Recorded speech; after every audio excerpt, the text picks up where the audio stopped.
by J.J. Mulder, performed by Iggy Toma and Liam DeCosimo. Prologue. 6 years ago. Nigel. Corwin Sandhover walks into the locker room a step behind the coach, and I realize two things simultaneously. One, that he has the kind of face poetry was written about, and two, that I was going to hate this little motherfucker. Coach is addressing the room, introducing Sandhover, laughable given who he is, and explaining that he's here to play with the team for a week as a tryout. Again, laughable since his last name pretty much guaranteed an offer. I turn back to my skates, ignoring them by making a show of needing to adjust my laces. "Hi," says a soft, unfamiliar voice to my right. I look up. Sandhover is sitting next to me, leaned over just enough that he doesn't have to raise his voice for me to hear him over the noise in the room. I notice right away that he has the clearest blue eyes I have ever seen. Blue like the pictures you see of the ocean in the Maldives. Paired with that dark brown hair, a narrow nose, and high cheekbones, he's a stunner. I would have to Google his father later because I am 99% certain he doesn't look like this. "Hi," I reply curtly, and tear my eyes away from him before I do something embarrassing like drool. I have what is probably an unreasonable amount of jealousy concerning Corwin Sandhover. He is every bit as different from me as it is possible to be. Born into hockey royalty, a childhood filled with the best coaches and gear money can buy, and so much innate talent that rumor had it his agent is fielding offers from multiple NHL teams, even though he's only 18. And apparently he is also blessed with beauty, because life hasn't given him enough already. Seriously, fuck this guy. I glance back up at him to find him already looking at me. No, not just looking, staring. "You need help tying your skates?" I raise an eyebrow. He doesn't blush or look embarrassed by my teasing, which admittedly had come out meaner than even I intended, but instead continues to watch me. "No, thank you," he answers seriously, as though I really had been offering to help him. He bends over to pull on his skates and lace them up over his joggers. One thick lock of hair falls down over his forehead, and he brushes it back with a thin, fine-boned hand. He's tall, the same height as me, if his stats can be trusted, but he's young and hasn't quite put on all the muscle that comes with age and hard work. He's probably fast on the ice, but sitting here he just looks delicate and young. It's not quite time to hit the ice, and none of us are wanting to expedite that. Coach has a weird tradition of having what the team calls naked skating drills on the first day. No pads, no sticks, and no pucks, just skates. Everyone hates it, which is probably why he continues to uphold the tradition. I'm just thinking about getting my phone out of my bag when Sandhover speaks again. "Do you like playing for Florida?" I close my eyes, sighing. When I open them and turn to look at him, he's staring at me earnestly, like he actually wants to know. "This is only my second season, and I just like playing hockey. I don't care where I do it." He nods like this isn't an asshole thing to say and tries again. "Do you like the beach?" I stare at him. I honestly can't remember the last time I visited the beach. "It's fine." And then, because he's still staring at me, I add, "Do you like the beach?" "I don't know. I've never been. I think I might, though." "Cool." I turn away from him, hoping one of my teammates is sitting close enough on my other side to save me from this conversation. No such luck. "Do you live around here?" "Are we playing 20 questions, Sandhover? I feel like I'm being interviewed by the media team, where they ask us inane questions and post the videos on social media." "Corwin." "What?" "Just call me Corwin, please." His eyes are big, the blue overtaking the rest of his face. It's really fucking distracting. "Sure," I tell him, and then turn away again because I am determined not to like him. It's a relief when Coach calls for us to hit the ice. The week passes quickly, and soon enough it's the final day, and I'm standing along the boards watching as Corwin smokes our starting goalie for the third time today. There are several wolf whistles and lots of stick tapping. When he skates to a stop next to me, I try to shake off my animosity. Stop being a dick. He can't help who his father is, and his talent has nothing to do with you. Nice shot, I tell him grudgingly, and pat myself on the back for being civil. See, I can be nice. Thank you. He's frowning, dark brows low over his eyes. I need to work on my back door, though. I made a stupid mistake during the last run. Great, so he's humble too, instead of the cocky bastard I had been expecting. For some reason, this makes me dislike him more. I don't dignify his comment with a response, content to just shake my head in exasperation. Hey, Saint, you coming out tonight? Vaughn skates to a stop in front of me, lifting his helmet up so he can swipe a forearm over his face. Yeah, probably. I need to get laid badly, preferably by someone who doesn't have blue eyes and brown hair, which has suddenly become my fantasy of choice. Cool. Vaughn taps his stick against Corwin's shins. What about you, kid? I wasn't sure if I was invited. He looks between us and then clarifies just in case any of us are confused about the legal drinking age, since I'm not old enough to drink. They serve soda at bars. Vaughn replies kindly. And you're definitely invited. You should get to know the guys better if you are considering signing with us. Corwin agrees to go, and I inwardly groan. All week I've been wrestling with the uncomfortable fact of his existence. He is nothing like I expected him to be, and I'm apparently being punished for something I did in another life because my body has decided it is very attracted to his body. Being sexually interested in a man isn't a problem for me, but that man being a teammate is. Not to mention he's practically a child, barely 18 years old and a full 10 years younger than me. I'm going to fire up a dating app tonight, find a blonde, older man, and then fuck his brains out. And I'm not going to think about Corwin Sandhover while I do it.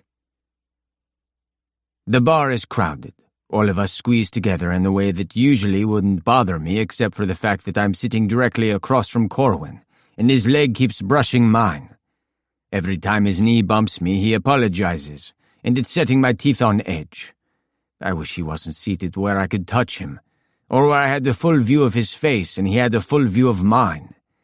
Every time I look over at him, I find him already staring at me, mouth pinched in one corner like he's biting the inside of his lip.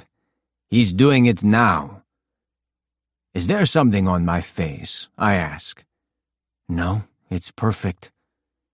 I raise an eyebrow at that. Not exactly the turn of phrase I was expecting.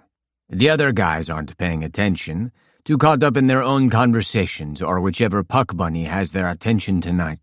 I lean toward him over the table, and he mirrors the movement, as though I reached out and pulled him in by the front of his shirt. Has he been staring at me because he's interested? Not looking to get laid tonight? I ask him, gesturing with my beer to the barroom, crowded with beautiful women. He hasn't moved from his bar stool all night, despite being approached several times. I'm fine, he says slowly. Beneath the table, his knee bumps mine again, and I trap it between my legs. He gives a surprised jolt. You are, I concede, and his eyes widen in surprise. Which means you wouldn't have any problem finding someone to go home with you tonight, or any other night for that matter. I don't know why I'm playing with him like this. I should leave the table and go find someone to distract me, maybe multiple someones, but it's hard to pull my eyes away. And his leg is warm against mine, and now I'm curious. He looks around as though concerned someone might be listening in. What about you? Are you? He trails off uncertainly. I let him flounder for a moment before I fill in the blanks. Am I interested in getting laid tonight? I lean closer to him over the table. Definitely. I'm thinking this might be what I'm in the mood for. I opened up a gay dating app, clicking on the profile of Paul, one of my regular hookups. Flipping the phone around, I slide it over to him, watching close as his gaze falls to the screen and holds there. I can see his jaw working as he chews his lip. Finally, he looks back up at me, a very faint blush coloring the tops of his cheekbones. Oh, he says, and gently slides my phone back over to me. So you like men? He says this so quietly, I have to read the word men on his lips, like he's muttering a curse word in front of his grandma. He looks behind him again, as though suspecting the entire bar will be hanging over his shoulder eavesdropping. Sometimes, yeah. Depends on the man. Somehow this earns me a smile, the first smile I've seen from him all week, and it's startling what this does to his face. My stomach clenches in desire. I want to taste that smile. Okay, he says, nodding, smile already gone. He's looking at me hard, blue eyes bright in the dim bar. I can hear the words "me too" in the way he stares at me, in the way he's been staring at me all week. Suddenly my world realigns. Corwin Sandhover is gay. I feel as though I'm standing on the edge of a precipice, one I want so badly to jump off of. 1,000 scenarios are spinning through my head. I want to run my hands through the thick hair and pull. I want to make him smile again. I want to take him home and mess up my sheets. Fuck. A notification lights up the screen of my phone, breaking our eye contact. We both look down and see a message alert from Paul, and are both watching as a second comes through a moment later. I raise my eyes to Corwin's face, his expression blank except for a slight divot between his brows as he frowns down at my phone. That lock of hair has fallen over his forehead again, and I have a sudden insane urge to reach across the table and wind it around my finger. "Are you going to get that?" he asks, and though he says it quietly, I hear him as distinctly as if he spoke the words directly into my ear. We are the only two still seated at the table, cozy in our pocket of intimacy while the bar becomes rowdy around us. Should I? If I wasn't watching him so closely, I might have missed it. The way his chest expands slowly as he takes a deep inhale, and the way his fingers tighten on his glass of Coke. "No," he says, and his hands slide from the glass and flatten on the table, long fingers splayed. In answer, I swipe the notification away, deleting it, and push my phone into my pocket. One of my teammates calls out to me, "Saint," from across the room, and I wave a hand vaguely in their direction. Below the table, I give Corwin's leg a squeeze with mine, and he clears his throat, looking away. This is a bad idea. Whatever is happening right now is such a bad idea. I should send him back to the hotel, or tell him to go play pool with some of the guys. What I shouldn't be doing is eye-fucking him in the middle of a crowded room. A crowded room that's full of my teammates who know nothing about my sexuality and even less about his. You don't even like him, I remind myself sternly. "Do you prefer people to call you that?" What? I didn't hear him. My only indication that he spoke coming from the fact that I was staring at his lips and saw his mouth move. "Saint." I stare at him, nonplussed. "Is that what you like to be called?" I shrug. It's been my nickname pretty much since I stepped on the ice for the first time. Everyone calls me that. He nods, considering this. I realize then that I don't want him to call me the same thing everyone else calls me. But you can call me Nigel. I earn my second smile of the night, and this one lingers longer than the first. Nigel. He tries it out, and a thrum of longing surges through my bloodstream like heroin. I stand, barstool scraping back along the floor. His eyes follow me, a slow crawl over my chest and back to my face. Time to get out of here. "Oh," he says, and I nearly laugh at the way his face falls. Okay, so that might have been too subtle for him. "You should walk me out." "Oh, sure, I can do that." He stands up immediately, reaching for his wallet and carefully counting out triple the amount he would owe for a soda he drank and leaving it on the table. Before we've even stepped away from the table, the server has swooped over and picked it up. Empty glasses whisked away as she disappears back into the crowd. It's raining outside and we stand under the awning for a moment, Corwin eyeing the sky thoughtfully. When our hands brush together, he jolts, looking down at the space between us. He's nervous, and the small voice in the back of my mind wonders if the way he's been acting is because he's inexperienced. It's the same voice that tells me this is a bad idea, so I ignore it. I'm parked over here. I tip my head to the right, directing his gaze. I step out into the rain without waiting for a reply, and listen for the soft footsteps that let me know he's following. He's right behind me when I step into a small alley between the buildings and turn to face him. I don't think you're supposed to park down here. His gaze is narrowed, searching for my car in the dark. I bark out a laugh, shaking my head.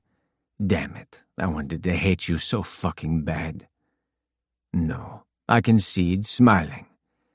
This area is definitely not for parking. The building's overhang shelters both sides of the alley, rain only coming through right in the center, with Corwin on one side, me on the other.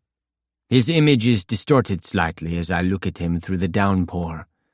I step forward until I'm directly in front of him, water still splattering my back but otherwise sheltered with him. The top half of his shirt is soaked, clinging to his chest and outlining his collarbone. Rain is carving delicate paths down his face, and when I reach out to brush a drop away with my thumb, his eyes widen. He stops, mouth parted slightly. I wait, but he doesn't continue, only looks at me through large, unreadable eyes. It's too dark for me to see the blue, and I make a mental note to keep the lights on when I finally get him home and in my bed.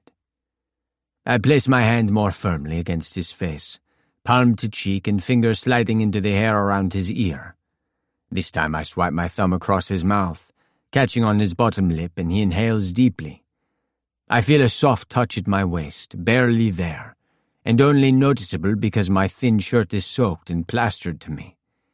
I step forward until my nose brushes his, and I can feel his breath on my skin. The first brush of my lips against his is a careful, soft caress. I pull back only far enough to see his eyes, but he's closed them, damp eyelashes splayed out across his cheekbones. His hand is still on my waist. Tilting his face to the side with a thumb on his jaw, I lean in and deliver the kiss I've been longing for since the first time I laid eyes on him. He makes a soft moaning sound that makes my toes curl, and I run my tongue along his teeth. He tastes like the rain. I step forward again, reaching up to place a palm flat on the wall behind his shoulder. I lean my weight against him, wanting to feel his wiry chest against my own, seeking the heat of his body through his clothes. This time it's me who groans, and any control I might have had snaps when I feel his heart beating rapidly against mine. I slide my hand deeper into the hair behind his head, tightening my fingers and holding him in place as I use my mouth to change the angle of the kiss. I feel the tentative brush of his tongue against my bottom lip, and I pull my hand from the wall, sliding my palm between us and rocking up the hem of his shirt. He gasps, mouth breaking from mine, and I think he says something, but the sound of the rain and the pounding of the blood in my ears drowns him out. He has both hands flat on my chest, and my own hand is slid up against his shirt, palm flat against his abdomen. His lips are soft, and his skin is softer, and his body fits against mine perfectly. I drag my mouth away from his and down his neck, searching for the taste of his skin. I feel his neck move as he says something again, and it's something that sounds an awful lot like wait. I'm lifting my head when I suddenly feel myself shoved backward, hard. I stumble slightly, the wall on the opposite side of the alley breaking my fall. It stopped raining, I notice, half a second before my brain catches up and my heart sinks into my stomach. Corwin is across from me, hands held up in front of him where he had them against my chest only moments before. It's the universal gesture for stay away. But just in case that wasn't clear enough for me, he utters these damning words. Please wait. His voice is shaking. Oh my God.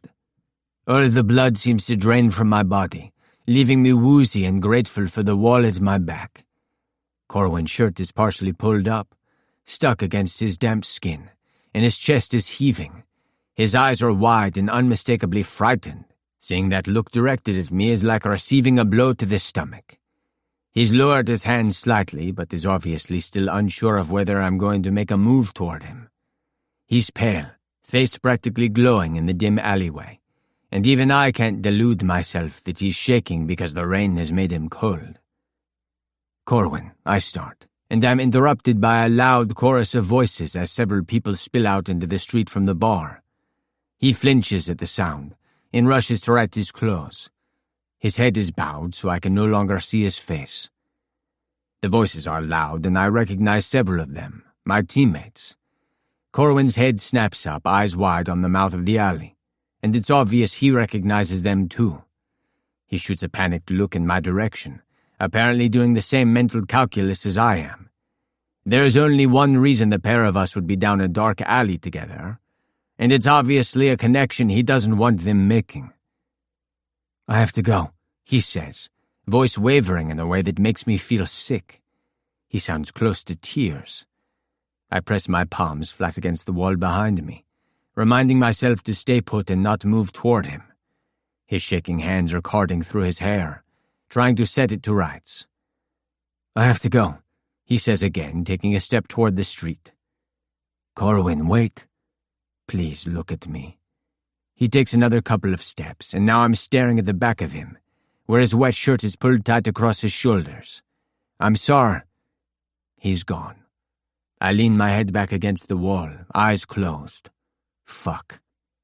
I sleep like shit that night, stomach rolling with nausea and head pounding like I've got the worst hangover of my life.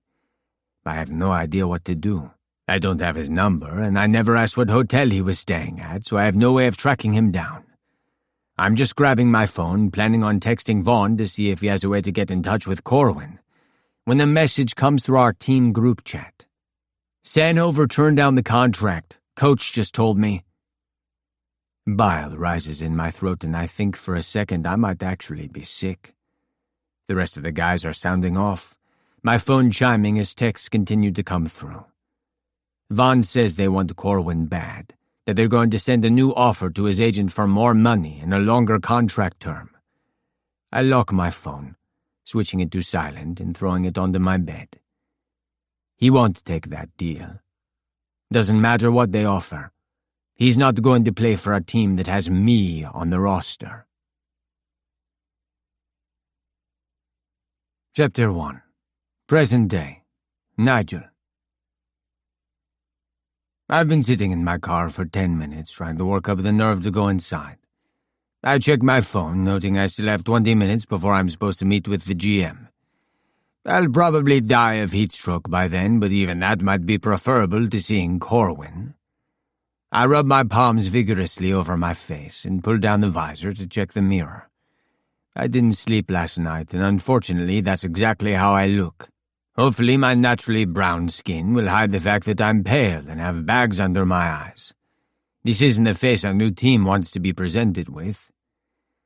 Sighing, I slap the visor back into place and shove the door open. I can't sit here all day, and the odds of Corwin being here already are pretty slim. But he'll be here eventually. I wonder if he's thinking today about what happened 6 years ago. I wonder if he thought about it every time we've played against one another in the past, facing off across that red line. I tried to pretend it never happened. I took the ice with whatever team I was playing for at the time, and I treated him the same way I treated everyone else. Shame, anger, and regret bubbled to the surface every time I skated out of the chute.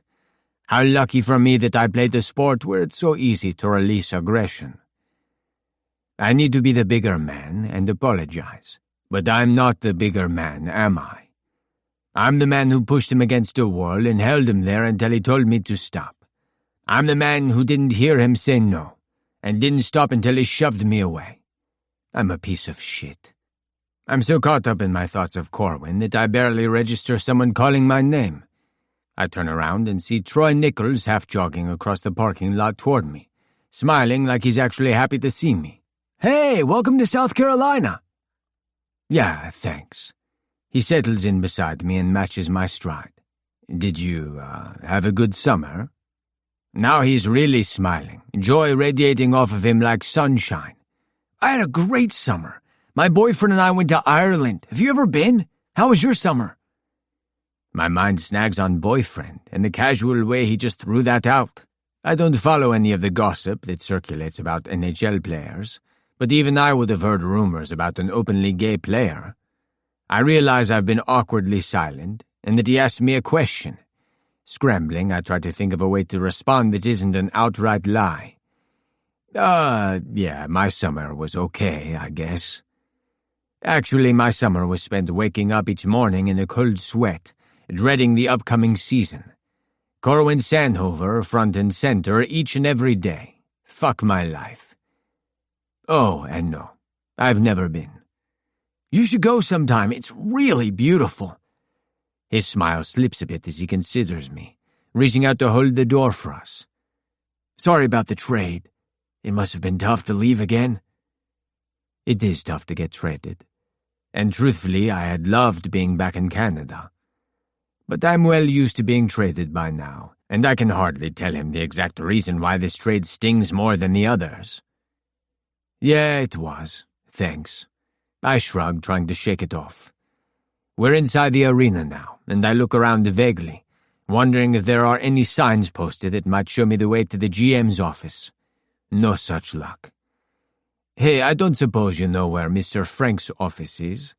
I've got a meeting with him. The smile completely disappears this time, and he looks like he wishes he had a different answer for me. Yeah, I can show you where it's at. He brightens again. I can introduce you to Sam along the way. He strides off and I follow, wondering who the hell Sam is and why I'm meeting him. Eventually, we come to what appears to be the administrative section of the building, and we stop outside of a door that reads Sam Jameson, Strategy Analyst. I frown at the sign, even more confused now. Nichols knocks lightly, and a low masculine voice calls us in. I hesitate in the hallway, but end up following him inside. Probably best not to alienate someone who is actually going out of their way to welcome me to the team. Sam Jameson, Strategy Analyst, is a smoke show. Also definitely off-limits as he unfolds himself from his desk chair and reaches a hand out to Nichols, brushing a hand tenderly down his arm in a way that screams familiarity. Nigel St. James, this is Sam. Nichols is smiling proudly at me when he introduces Sam, and I can't help but return it as I step forward to shake hands. Nice to meet you. You guys can just call me Saint, though, if you want. Otherwise, it's kind of a mouthful. Sam has rounded his desk and is leaning against the outside edge, one knee pressed against Nichols' leg. I wonder if he also spent the summer in Ireland. Saint, Nichols tries out. Cool. I'm just Troy. Sam laughs and then looks over at me appraisingly. I've just been watching an old video of you, actually. Sorry. His eyebrows wing upward, and beside him, Troy laughs and shakes his head. Corwin says you'll make a good addition to the team, and he's never wrong. Does he? I try to school my facial expression into blandness, but some of the shock must bleed through as Sam's head tilts a bit to the side and he watches me with discerning brown eyes. When he looks back over at Nichols, his features melt back into fondness. Oh yeah, if this isn't the Ireland boyfriend, I'll eat my own leg. Well, anyway, I just wanted to introduce you guys, but I can show you down to Mr. Frank's office now. Thanks, Troy. I nod at Sam. Nice to meet you. Likewise. Sam walks back around his desk, shooting Troy a look that makes him flush. Have a good practice. When Troy and I leave the office, there is still color high on his cheekbones, and it makes me smile. I've played hockey against this guy for the last 3 years, and I wasn't expecting him to be quite like this. So that's the boyfriend, huh? He nods and I whistle. Good for you. Thanks. He's still blushing, but smiling in a pleased sort of way. We stop and he points me down the hallway to the last door on the right. There you go. I'm going to hit the ice. I'll meet you out there? Sure. See you later, Troy. I watch as he retraces our steps down the hallway, somehow feeling lighter than I had earlier. I'm already fully dressed and sitting at my stall, watching as the locker room fills up around me. South Carolina is a young team, and a lot of these guys have been playing together for years. Several of them have spent their entire NHL careers here, and it shows. There is an unmistakable ease and camaraderie to this locker room that was missing from my previous teams. These guys don't just play hockey together, they're family. No wonder Troy had no qualms about coming out to me the way he did. As they often do, my thoughts turn to Corwin, and it's as though I summoned him out of thin air. Fuck. I look down at the floor between my knees. He's on the other side of the room, chatting with a few of the new recruits. I can pick his voice out easily over the din of the room, and it makes a cold sweat break out between my shoulders. I don't think I can do this. But I don't have a choice in the matter, as a pair of shoes steps into my line of vision where it's still trained on the floor. I don't have to look up to know. Hey, Nigel. He remembers. It would have been kinder of him to just deck me. I lift my head and look into the blue eyes that I've thought of every damn day for the past 6 years.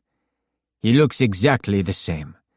More filled out across the chest and shoulders, perhaps, but that same thick brown hair and sharp-boned face. I've seen him on the ice, of course, but without the extra padding or helmet, it's as though we've stepped back in time to Florida, and we're meeting again for the first time. If only that were the case. I stand. Hi, Corwin. We're the same height, making us eye level now that I'm not seated. My gaze tracks over his face, but it's as though he's wearing a mask, so inscrutable is his expression. I remember him being a little easier to read 6 years ago. He holds out his hand, and I look down at it dumbly, as though I've never been presented with a handshake before. Welcome to the team. I feel like I'm dragging my arm through water as I lift it up to clasp his hand in mine. I want to run my thumb over the back of his hand, which probably makes me the dumbest motherfucker alive. I settle for a firm handshake and let go quickly. I can't stop looking at him. Is it possible he got better looking over the summer? I clear my throat. Thank you. Also, I'm sorry. Cor! Troy walks over, one of the few who is already fully dressed like me. He nudges his shoulder against Corwin's, and I watch as the latter's face opens into a small smile. How long have you been here, then? Corwin asks Troy, amusement coloring his tone. Not long. Corwin hums as though he knows this is a lie. Hitching his bag further up his shoulder, he looks back at me. Let me know if you need anything. I nod, and watch as he walks over to his stall. I pointedly don't watch as he starts to undress. For want of anything better to do, I look around the room, gaze meeting Anthony Lawson's across the room. He flips me off. He's a huge fan, Troy confides, which startles a laugh from me. I'll make sure to autograph something for him. He snorts with laughter, and I see Corwin look over his shoulder at the sound. Our eyes meet across the room, holding for several heartbeats. I'm the first to look away. Chapter 2. Corwin. There's a trick I learned as a kid to center my mind. 5 seconds is all I give myself to panic or stress, and once that 5 seconds is up, it's time to move on. I have been counting down from 5 ever since I walked into the locker room this morning. Troy's laughter rings out, and I look over my shoulder despite myself, locking eyes with Nigel. He looks away, and I turn back to my stall, methodically going through the motions of changing. 5, 4, 3, 2, 1. My mother often complains that men age better than women, and she would be right. 6 years separate the last time I was this close to Nigel without a hockey puck between us, and those 6 years have obviously been kind to him, and unkind to me if the desire sneaking up my spine is any indication. It had been too much to hope that I would feel differently than I did back then, that some chemical change might have occurred in my brain, a rewiring for survival's sake. No such luck. He was attractive to me then, and he's attractive to me now. The chocolate brown of his hair, his coffee-colored eyes, and that creamy olive skin. Every inch of him plucked straight from my dreams, and every inch of him as unattainable now as he was then. Shame and embarrassment curl like acid in my stomach, and I get a vivid memory of warm, wet skin and a dark alley. I restart the timer in my mind. 5, 4... What's up with you? I turn toward Lawson, who's leaning against the stall next to mine, voice pitched low for me alone. I don't know how he gets a read on me like that, since I'm positive my face doesn't reflect anything of what I'm feeling. He's like one of those seizure dogs, sniffing out a medical emergency before it happens. Nothing is up. Right. He knew I wouldn't answer honestly even before he asked. Another thing to be ashamed about. He looks over to where Troy and Nigel are sitting side by side. I don't like that guy. I do. He's not so bad. It'll be different playing on the same team. He looks away from them and back to me. His arms are crossed in front of his chest, hands gripping his biceps. I can practically see the way he's holding himself back from reaching for me. Lawson is a tactile guy, always touching others and tossing affection around like confetti. He never touches me unless I initiate it, though. Just another way he's somehow read me correctly, without me having to tell him I don't like being handled. I bump him lightly with my elbow and he grins, happy with the scraps I'm able to give him. How was your date last night? His smile grows and I shake my head in wonder, knowing what he's going to say before he says it. She left early this morning. Of course. She's flying back to Texas today, only here for a convention for work. Ah, so not a love match? I ask. Nah, we can't all be Troy and Sam, you know. I look back over to where Troy is deep in conversation with Nigel, dark heads bent together. No, I murmur. We can't. Practice is rough, and I'm thankful for it. When I step under the shower head in the locker room, I take a moment to close my eyes and tip my face into the stream of water. I never linger in the showers, though, always wary of the proximity of my naked teammates. I finish fast today, per my usual. Lawson is only about halfway through his rendition of Prince's Raspberry Beret when I wrap a towel around my waist and move toward the exit. I reach it at the same time as Nigel and stop to let him through first. I maintain firm eye contact, but the curl of his wet hair and the perspiration dotted along his shoulders is still visible in my periphery. I've never once checked someone out in the locker room, and it irks me that my self-control is going to be tested every day from now on. He doesn't seem to have the same concerns as I do, though. His brown eyes flick down over my chest rapidly before coming back up to meet mine. Clearing his throat, he turns and heads towards his stall. I carefully look at the wall and nod his back as I head to my own, and a low feeling of dread comes over me. I'm going to have to talk to him about what happened all those years ago. I wonder if I can convince him it was just a mistake, a blip in the timeline. Oops, I thought I was gay, but it turns out I'm not, so please don't say anything to anyone about it. I nearly laugh at the absurdity. That would be like trying to convince him water isn't wet. Maybe he doesn't care. Probably that kiss in the alley hasn't occupied such a vast mental space for him as it has for me. I might be better off pretending it never happened than bringing it up again and embarrassing myself anew. I glance over. He's got a blue shirt on and his hair is dripping water down the back. Like rain. I clench my jaw and sit down to pull on my shoes. When he leaves the locker room without a backward glance, I follow, knowing that if I don't say something to him, it'll nag at me until I do. When he pushes the door to the parking lot open, I step up and he looks back, surprised someone is behind him. Oh, hey! He holds the door, letting me pass through. I'm careful not to brush him. I take a deep breath, counting down the exhale. 5, 4, 3, 2, 1. So, I didn't know he was gay. Nigel is looking out across the parking lot, watching Troy and Sam as they walk together toward their respective vehicles. He scratches his jaw and I notice a small scar on his knuckles. I must have missed that press conference. There wasn't one. No big announcement or anything. He doesn't have social media, so he's able to fly under the radar pretty well. I realize I've never seen Nigel outside of a hockey rink before. The sun makes his bronze skin glow. But everyone on the team knows. He looks at me. An out NHL player is a pretty big deal. He's the only one I know of. I stare at him hard, wanting him to understand what I'm saying without having to be more explicit. Please don't make me say it. Right, Nigel says. I wish he would put sunglasses on. His eyelashes are distracting. Have they always been that long? Hey, Colwyn?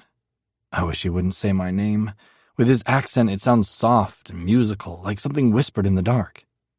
Yeah? You, think we could talk in private sometime? I just need to talk to you about something. Something being how I completely lost my shit when you kissed me 6 years ago because I'm a fucking coward? I can't right now, I tell him, because I have yet to grow a spine. Maybe some other time. Yeah, okay. He looks regretful. See you tomorrow, then. When I get home, I consider sending Lawson a text, seeing if he wants to come over and hang out. I don't, though, knowing I'm probably better off alone today. So instead, I stand at my kitchen island for an unknown amount of time, staring off into the middle distance and thinking. Nigel being here makes me think about my father. My recall of that day is perfect. I remember the vivid blue of the summer sky and the burn of my young muscles as I carried my hockey bag inside after practice. I remember how neither of my parents had acknowledged my arrival back home until I announced myself. Dad had wanted to know if I was working on my footwork because I was too damn clumsy. How dare my 10-year-old body not work the way he wanted it to work? Yes, one of the older kids, Daniel Green, is working with me. He stays after practice sometimes to do skating drills. Dad liked Danny, which is perhaps why I felt comfortable enough to continue talking. I like him, I had said. He's cute. Never in my life had I been struck before, and so it took me a long moment to realize what had happened.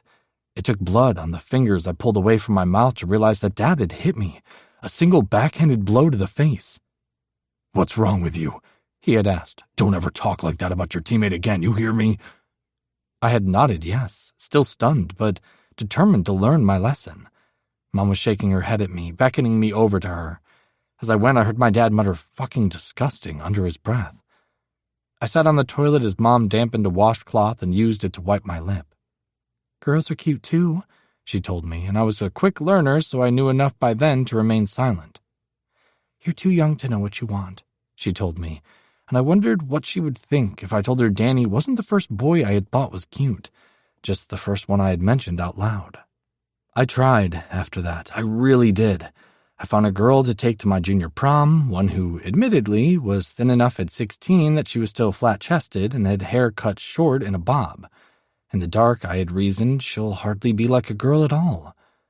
But I was wrong, horribly, embarrassingly wrong, and my 16-year-old self had learned another valuable lesson about shame that day. No matter how low you've sunk, there is always further to drop. A knock at my front door breaks me from my reverie. I tap a finger on my phone and realize I've been home for over half an hour and have nothing to show for it. I start toward the front of my house just as another bang echoes against the door, the sort of sound a foot would make and not a fist, which means I know exactly who's on the other side. Lawson grins at me over what looks to be a heavy box. Whatever it is apparently requires 2 hands to hold, hence the use of his foot to knock. I step back at once, letting him in, and I hate myself a little bit for how pathetically grateful I am to see him. I get far more from our relationship than he does, feeding off of him like a leech. Selfless as he is, he would never leave if he knew just how lonely I really am. "Hey, buddy," he says. "Want to barbecue?" He doesn't have to ask, and he knows it.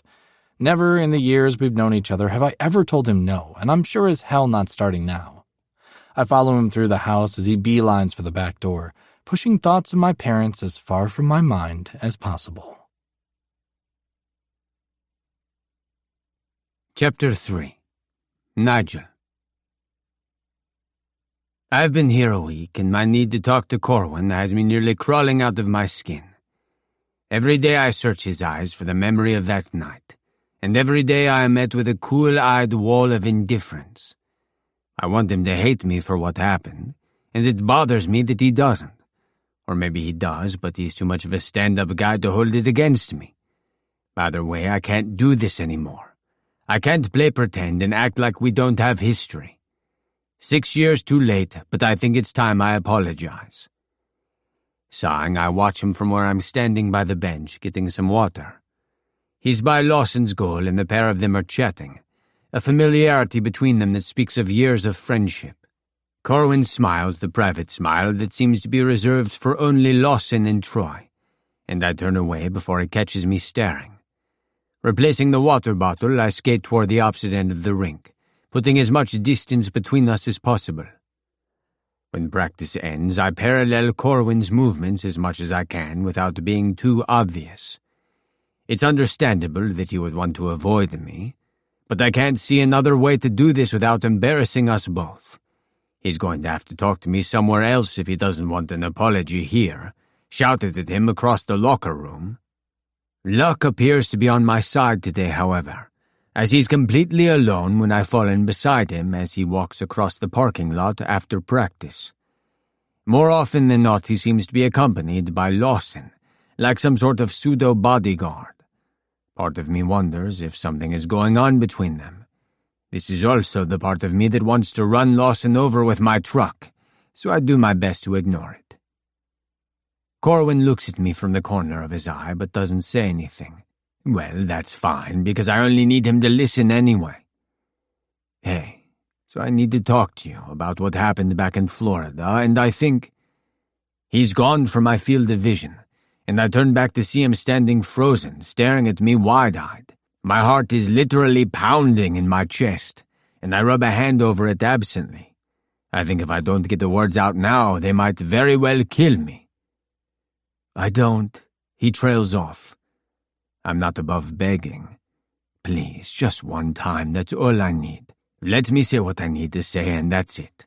We never have to talk about it again. He still hasn't moved, and that damn mask is so firmly in place I have no earthly idea what he's thinking. Probably wishing Lawson had walked with him to his car like he usually did.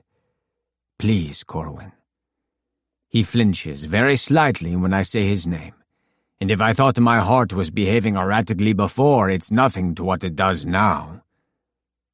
Okay, he says quietly. I see his chest rise and fall, and find myself counting out 5 inhalations before he speaks again. Okay, but not here. You can come to my place. Are you sure? We can go somewhere more public, if you'd be more comfortable. He gives me a strange look, shaking his head. Private is better. I can text you my address. Okay, I breathe, relieved that he's agreed, but a little wary about going to his house. All I can think of is the shaky way he held his hands up to ward me off, and the terrified gleam in his eye. He passes by me, stepping around so he doesn't touch me accidentally, and continues on toward his car. I'm sitting in my truck, waiting, when the text chimes and I scramble to pick up my phone. Relieved that he followed through. A moment later, he sends another text with a time, 7 o'clock, which is obviously a request to not follow him home right now. 2 hours to kill. I pull out of the lot and drive less than a mile down the road, parking in front of a bar called Hank's. I'll nurse a beer and wallow in nervous energy, maybe figure out exactly what it is I've been waiting 6 years to say. My navigation app has a hard time finding Corwin's house, and by the time I'm parking in the driveway, it's 7 on the dot. He answers the door wearing the same thing he left practice in, though I notice now that the color of his shirt adds a hint of green to his irises. He silently steps back, holding the door wide for me to enter. As he shuts it behind me, I see he's not wearing shoes, and the sight of his socked feet makes my throat feel tight. I tug off my own shoes and leave them by the front door. Do you have any food allergies? Corwin asks. What? I tear my eyes away from his totally normal and not adorable feet. Food allergies, he prompts. No? Good. He tips his head toward the kitchen, and as I follow, I notice that the house smells good, like Italian restaurant level good. Did you cook dinner? This comes out every bit as shocked sounding as I feel. He shoots me a look over his shoulder. It's dinner time, he says, as though this explains why he would cook for me personally. I stand awkwardly in the center of the room as he goes to the stove and lifts the lid off of a pot. Steam rises around him and he leans in, like he's smelling it. That tightness in my throat grows as I survey this little display of domesticity. I feel like a voyeur, seeing something I have no right to. He adds something to the pot, a spice of some kind by the looks of it, and turns around. He does a slight double-take when he sees me hovering in the middle distance between the kitchen and the living room. You can have a seat. He waves a hand toward the room in general, and I cautiously slide onto a bar stool. Do you want something to drink? Maybe some water, please. I watch as he grabs a glass and fills it, sliding it over to me across the island. I'm a little uncomfortable about him serving me anything when I came here to beg his forgiveness. He should have spit in the glass before giving it to me. "Do you like spaghetti?" he asks, and I nod. It's a recipe I've been tweaking, trying to make it more diet plan approved. I hope you don't mind being my guinea pig. He looks so earnest, like spaghetti is a serious thing. I wasn't expecting you to cook for me. I like to do it. I know, I think, remembering the article I had read about him years ago, where the interviewer had asked if he had any hobbies. Besides, I could hardly invite you over this late and not feed you. I kind of invited myself over. I want him to smile, but he doesn't. Instead, he turns his attention to a cutting board and starts chopping up vegetables that I'm certain don't belong in spaghetti. Do you need any help? No, I'm almost finished, and then it will need to sit for a while. He glances up at me, a flash of blue beneath dark brows. Talk first or eat first? Talk, I say automatically. My stomach is tied up in so many knots, if I try to eat now, I'll vomit on this floor. He nods, not looking up from what he's doing. I try not to stare, but unless I want to watch the water on the stove boil, there isn't much else to look at. He has the hands of a concert pianist, dexterous and long-fingered. I want to suck on those fingers. Taking a sip of water, I turn my head and look out the windows toward his backyard, reminding myself what it is I'm here for, and that thoughts like that are what got me into trouble in the first place. By the time he finishes whatever magic he's performing to make the house smell like this, I've got a crick in my neck from how pointedly I'm not staring at him. He hangs his hands loose by his sides, hip leaned against the counter in front of him. "All right," he says cautiously. "You said you wanted to talk?" I need to apologize for what happened back in Florida, for the way I acted. I should never have come on to you like that. Not when you are so young. I inhale and look him in the eye. I'm sorry, Corwin. This guy would give the David a run for its money for all the reaction his face has. It drives me nuts. I was 18. I stare at him, waiting for him to expound on this totally irrelevant fact. I know, I say finally. I was 18, so not that young. You don't have to apologize for coming on to me. I was an adult. Oh, dear Lord. I'm 10 years older than you, Corwin, which... You know what? Never mind. That's not all I'm apologizing for. I'm sorry about everything. I wish that night had never happened. Oh. There's a slight pull between his eyebrows, and he sounds confused and maybe a little bit hurt. I'm going to have to unpack that later, though, because now that I'm on a roll, I can't stop. I'm also sorry about charging you during the Thanksgiving game last season. I didn't mean to injure you. It was only a minor concussion. I don't know if he means this to be placating, but it's not. I feel fucking worse. I'm sorry. I'm just really goddamn sorry. His eyes widen a bit and he looks uncertain. You can't possibly think I'd hold that against you. Maybe not that alone, but everything? Yeah. You'd be insane not to hold it against me. Nigel, he says, and the use of my first name snaps my remaining restraint. What the hell is so hard for him to understand? Does he really not remember?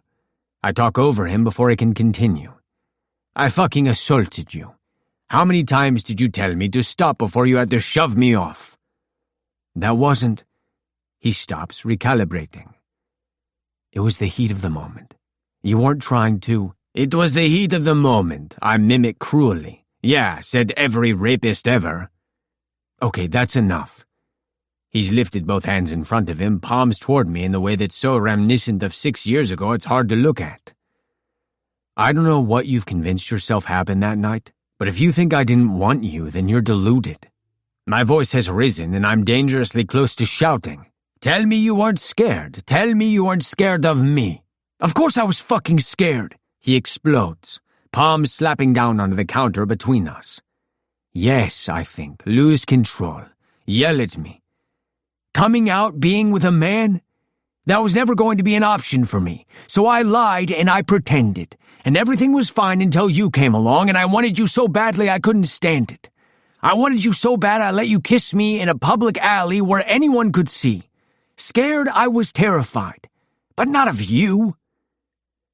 He runs a hand through his hair, turning away from me slightly. When he speaks again, his voice wavers only slightly, clearly struggling to regain control after his outburst. I hadn't done that before, okay? Any of it. Not with anyone I actually wanted. Not with a man. I was just overwhelmed. He looks tormented, like telling me his secrets is causing him actual physical pain. My presence is only good for misery, it seems. I close my eyes, inhaling deep through my nose. How many times? I ask quietly. What? How many times did you ask me to back off? I open my eyes and catch his gaze with mine. He is completely missing the point again. It doesn't matter, he tries, and I wait, wondering if he's going to lie and tell me he doesn't remember. 4, he answers eventually, and his eyes skitter away from mine. 4, I repeat, adding this to my own memories of that night. Glad I was able to give you such a good experience for your first kiss. Something flashes across his face too quick for me to discern, and he turns around under the pretense of needing to stir the spaghetti sauce. I eye the back of him, the long line of his spine and the rigid set of his shoulders. I wish this was a different sort of night. One where I could step up behind him, wrap my arms around his waist and press against him, kissing his neck. But this isn't that sort of night at all. And too many lines have been crossed in the past to know where we might end up in the future. When he turns back around, he's holding a spoon filled with a red sauce. Wordlessly, he holds it out to me, and waits for me to take it gingerly from his hand. I bring it to my lips, blowing on it softly before putting it in my mouth. What do you think? He asks quietly. Well, I can't taste a single one of those vegetables I saw you cut up, so I'd say it's a success. One side of his mouth twitches, trying to smile. It's delicious. I hand the utensil back to him, and am surprised when he pops the same spoon into his own mouth. Narrowing his eyes, he mutters something about parsley and goes back to the pan. I wait patiently, giving him silence and space. When he finally rejoins me at the island, I feel like the mask has slipped just a little bit, and the real Corwin is peeking through. I think maybe I'm the one who owes you an apology, he says, and I very nearly drop my head down to the counter in exasperation. I can't wait to hear it. I deadpan. You're right. Then maybe things got a little out of control, and yes, you should have listened when I asked you to stop. But he holds up one hand, saying that I have every intention of interrupting. I shouldn't have left like I did, without explaining myself. I was worried, Nigel, because you knew this secret about me, and I wasn't sure what you would do with it. I was freaking out, and I thought the best thing to do was to distance myself from what happened, but obviously all that's done is make things worse. You thought I was going to tell people? Out you? I'm a little peeved by this. I haven't even outed myself. I've never come out to any of my teammates before, Corwin, never. I sure as hell wouldn't waltz into the locker room and tell them about you. He shrugs helplessly. I didn't say it made sense, but that's what I thought. And that's why you turned down that contract. Partially. Mostly, though, I just didn't think I could stand to be in a locker room with you and not... Well, anyway. He waves a hand before running the pad of a finger over the striations in the marble, tracing a vein. He's not looking at me when he says, I really am sorry. So am I. I can't look at the top of his head without remembering how it felt to run my fingers through his hair. I've pretty much been thinking about it every day for 6 years straight. Me too. His head comes back up, eyes meeting mine. I haven't. I don't ever, do that. Oh, sweetheart. Nobody since then? He shakes his head, and I blow out the soft breath. He deserves better than a quick grope against a brick wall. He turns around again, facing the stove, and I assume my thoughts were written loud and clear across my face. "Dinner's ready, if you still want to eat." He glances back over his shoulder at me, voice wary like he's expecting me to leave him after all that. I stand up, rounding the outside edge of the island toward him and stopping with a foot of distance still between us. "I'll help you." Together, we plate the food and bring it over to his massive dining room table. I wait, unsure of where I'm supposed to sit, when a dozen choices are presented to me.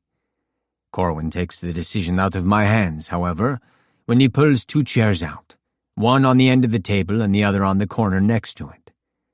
He doesn't start eating right away. Instead, he waits for me to take my first bite, gaze steady on my face. I don't moan, but it's a close thing. "Holy shit, that's good," I mutter, and stab my fork in for more. I am so close to seeing a smile on his face I can taste it. He chases it away, though, nonetheless sounding pleased when he says, "I'm glad you like it." "What kind of noodle is this?" "It's not. It's zucchini." I watch the muscles in his forearm flex as he twirls his fork. The vein that wraps around his arm is prominent, and I long to follow it with my tongue. Like I said, diet plan approved. "Tell you a secret." "Not sure we can take any more secrets tonight," he says playfully, glancing over at me. "I've never followed any of the dietary restrictions."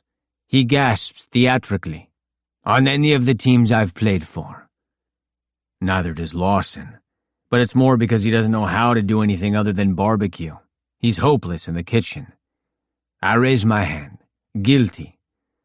A very small smile teases along his mouth, and he keeps his eyes locked on mine. "I always make enough for 2. The offer sits between us as we continue to eat in companionable silence. I try not to focus too much on what he said, but the admission that he hasn't kissed another man other than me feels like an elephant sitting on my chest. I shouldn't feel possessive of him, but I do. Sitting here in the rapidly dimming light of the foyer, home-cooked meal between us, and his blue eyes melted to a degree below freezing, I can easily imagine how it might be between us if given a chance. I wish I'd had the foresight to eat slower, but soon enough our plates are cleared, and I grab both of them before he can and head toward the kitchen. He leans against the counter, watching as I clean them off and load the dishwasher, one socked foot propped up against the other. He looks so cozy, I want to curl up on the couch and watch a movie with him. I guess I'd better get going, I say, regret lining my voice. "Yeah." Do I detect a hint of a regret there as well? Or is that just wishful thinking? He pads slowly toward the front of the house, flicking a light switch to illuminate the front of the house. He stands by the front door, head turned as he looks out the window into the dusk and hands tucked into his pockets. I gaze at him hungrily, wanting to eat my fill of him in private before tomorrow comes and we're surrounded by watchful eyes again. When he turns to look at me, there's something in his face I don't recognize. He's so hard to read, and I've already made enough missteps when it comes to him that I can't trust myself anyway. I tuck my own hands into my pockets and wait, staring back at him. He clears his throat. "Do you think... would it be okay if I hugged you?" I suck in the breath and take an involuntary step forward before halting. "No," I tell myself firmly. "Let him come to you. Don't rush him." I'm eager for the feel of him, but just in case that's not obvious, I nod. "Yes, of course." He takes a few measured inhales before he steps forward. I lift my arms partially, unsure if he's going to go low or high with the hug. He wraps both arms tentatively around my waist, one hand curled around the opposite hip and the other firm on my middle back. I can feel every single fingertip through my shirt. I settle my own arms around his upper back, shirt soft beneath my palms. My heart is jackhammering in my chest, and I wonder if he can feel it where we are pressed together. I jolt when I feel his lips press into the juncture between my neck and shoulder. Not a kiss, I realize, just him tucking his face in.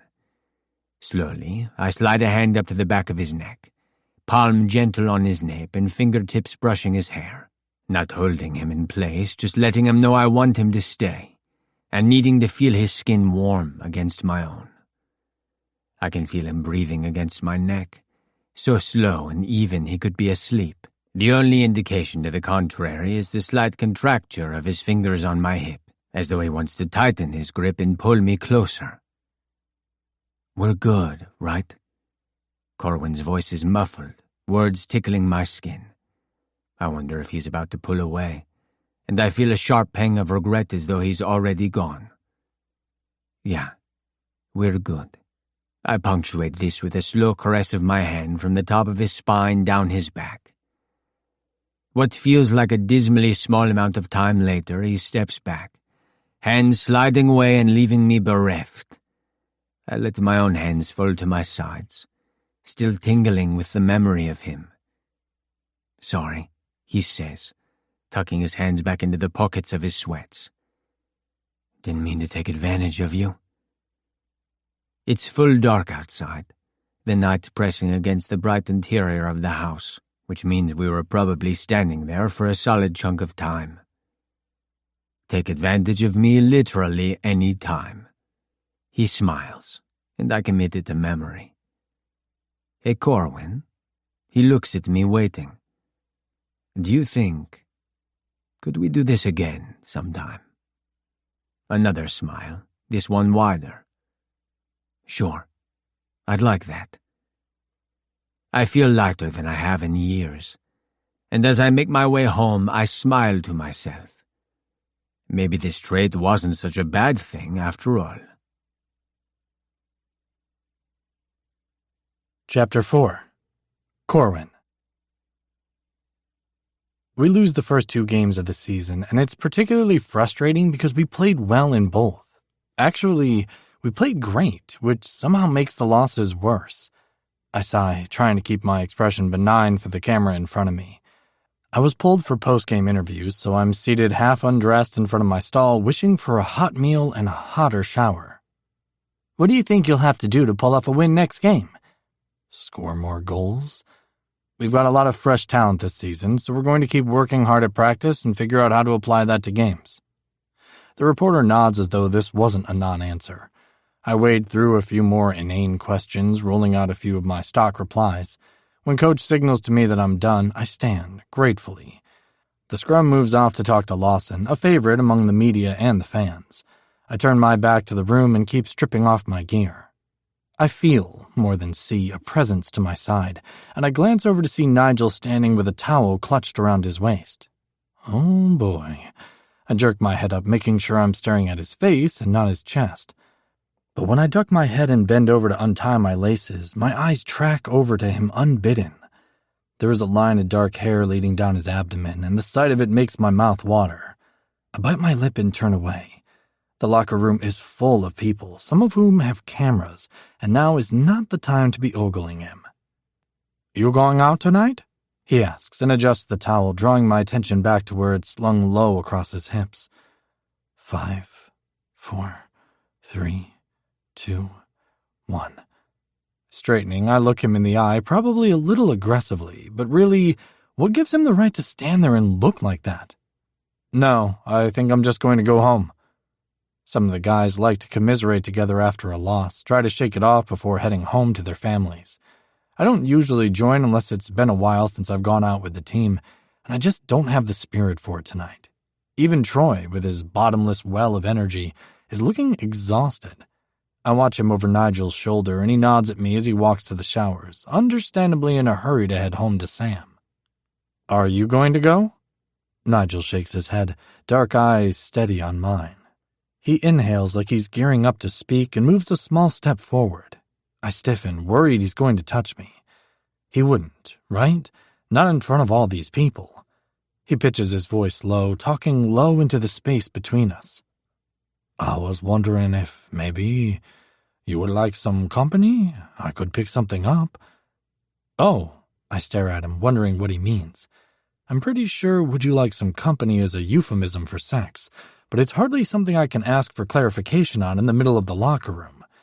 Nerves tingle in my stomach. I just told him I was going home, so I can't change my story now. Yeah, we could... We could what? And since when is it this fucking hot in here? Just dinner, Nigel murmurs, accent dancing over the vowels and making the words sound sexier than they have any right to be. Oh, I say again, embarrassed by how relieved this makes me. Yeah, that's fine. You don't have to bring food, though. I have some leftovers I can heat up. Like I said, I always make extra. He smiles. Okay. See you in about an hour? I nod, glancing around the room as he walks away. Nobody is paying us any attention, and even if they were, Lawson and Troy spend a great deal of time at my place. There's no reason for anyone to get suspicious about Nigel doing the same. Calm down, I tell myself firmly, and finish stripping. When I step into the showers, there is a steady 5-second timer ticking down in my mind, and I choose the stall furthest away from Nigel's familiar form. I'm still nervous an hour later when there's a soft knock at my door. I'm also embarrassed about being nervous, which leaves me feeling vaguely sick, stomach churning with anxiety. You're 24 years old. Fucking pull yourself together. I hold the door open for Nigel, watching as he steps inside and leaves his shoes by the door. There's a hole in the toe of his dress socks. He's still in his game day suit, or at least half of it, shirt buttons undone to reveal a line of clavicle and cuffs rolled up his forearms. By comparison, I look like a slob, having thrown on a pair of gray sweatpants and a shirt so faded with washing you can no longer see the logo on it. He smiles when he looks at me, though, eyes traveling a long line from my toes to the top of my head. It's not even that sexually blatant of a once-over, but my body still floods with heat, burning away some of the nerves. I brought a change of clothes. Would you mind if I used your bathroom? I'm not much of a suit guy. He plucks at the front of the dress shirt. I beg to differ. There's a guest bedroom upstairs. You can use that. I show him the way and head back downstairs, giving him some privacy, even though what I really want to do is sit on the edge of the bed and watch him change. Heading over to the refrigerator, I grab a low-sugar ginger ale, hoping it will settle my stomach. The timer on the oven is counting down, and there isn't anything left to do to keep my hands occupied. Nigel St. James is naked in your house. I jump when I hear the door close upstairs, wound tight with nervous energy. When Nigel walks into the kitchen, his hair is slightly mussed from pulling the collar of his shirt over his head, and there is a bare strip of ankle showing above his sock where he didn't pull the leg of his joggers all the way down. He clears his throat, and I tear my eyes away, ashamed that he caught me staring. At his ankle, no less, like some Victorian-era creep. He slides onto one of the bar stools, elbows leaned on the island, and smiles at me softly. Thanks for letting me come to dinner. I hate being alone after a game like that. Me too. Truthfully, I'm not a fan of being alone anytime, but I probably don't need to give him any more reasons to pity me. Do you like chicken parmesan? Do you always ask stupid questions? I nearly smile at that, the response reminding me of Lawson's gentle ribbing. I take a sip of ginger ale, remembering that I still haven't offered him anything. You can help yourself to whatever. I don't drink, so there isn't any alcohol, but I could keep some here if... I let the tail end of that hang awkwardly between us, stomach rolling with another bout of nausea. I've never tripped over my words so much as I do when I'm around Nigel, my tongue eager to say things that my brain would never condone. I'll just have whatever you're having, he tells me, getting up to grab it himself before I can do it for him. He doesn't go back to his seat, though, but remains standing next to me, leaned against the counter. And just to put it out there, I'd like to spend more time with you outside of work, so I'll be here as much or as little as you want me to be.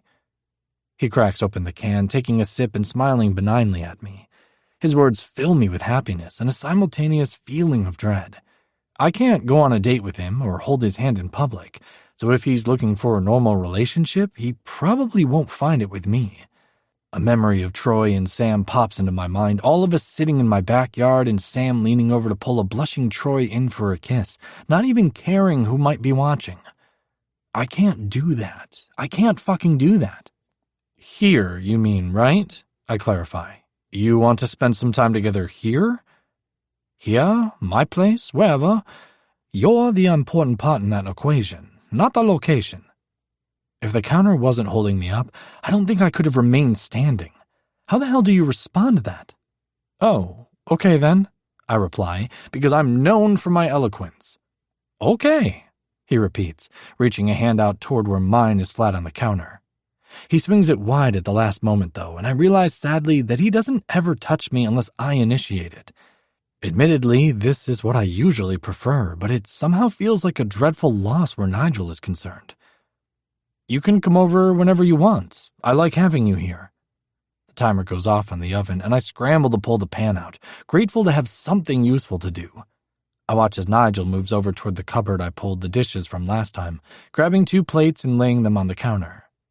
We continue moving around the kitchen like that, me offering gentle direction whenever he doesn't know where something is located, and soon enough we are sitting down to eat. He sits in the same spot as last time, but scoots his chair incrementally closer to mine. He leans down toward the plate, inhaling, and groans in a way that sends a new round of nerves shooting through my extremities. "This smells amazing," he tells me. "Sorry it's not fresh. I don't usually serve guests leftovers." I laugh, a little sheepishly, wondering if the chicken is going to be dry. Maybe I should try mine first before he takes a bite. "You could serve me dog food and I wouldn't care," he says bluntly, and I stare at him. "Since I just received an open-ended invitation, though, and I mean to capitalize on it, we probably do need to come to some arrangement." I have no idea what that means. "What?" "I'm getting free food. What do you get?" "You?" He stops, fork midway to his mouth, eyes hard on mine. It was the wrong thing to say, evidently, and I scramble for a way to backtrack. "I mean, I'm not implying anything. I just meant that I like your company." He sets the fork down on his plate, resting his hand on the table and regarding me. He opens and closes his mouth twice before he actually starts speaking. "I meant what I said earlier, about wanting to see more of you outside of work. And if you just want to be friends, that works for me. But what I really want is to date you. I want to start over and treat you the way I should have treated you 6 years ago." What I really want is to date you. I try very hard to keep my features neutral while I formulate a response. I don't know that I can explain to him why I can't have an open relationship without making it seem like it's him I'm ashamed of. "I'm not ready to come out. Yet," I whisper, tacking on the yet even though I doubt I'll ever be ready. "Neither am I," he shrugs, still maintaining a casualness that I envy. "We can keep this between us, Corwin. Nothing has to leave this house unless we wanted to." I relax slightly. Nigel picks up his silverware again, finally popping that bite of food in his mouth. He groans again and my toes curl against the hardwood floor. Apparently the chicken isn't dry. "Thanks." I look down at my plate, unsure if my stomach is settled enough to eat anything. Going to bed hungry after a game isn't an option, though, so I give it a try. Throwing up wouldn't be the weirdest thing I've done in front of him anyway. We apply ourselves to eating, with Nigel going back for seconds before I even finished my first serving. When he slides back into his seat, his knee knocks against mine. "Hey, can I ask you something?" I nod, mouth full of salad. "Why does Lawson look at me like I kicked his puppy?" This startles a laugh out of me, and Nigel's eyes light up in response, a broad grin stretching over his face.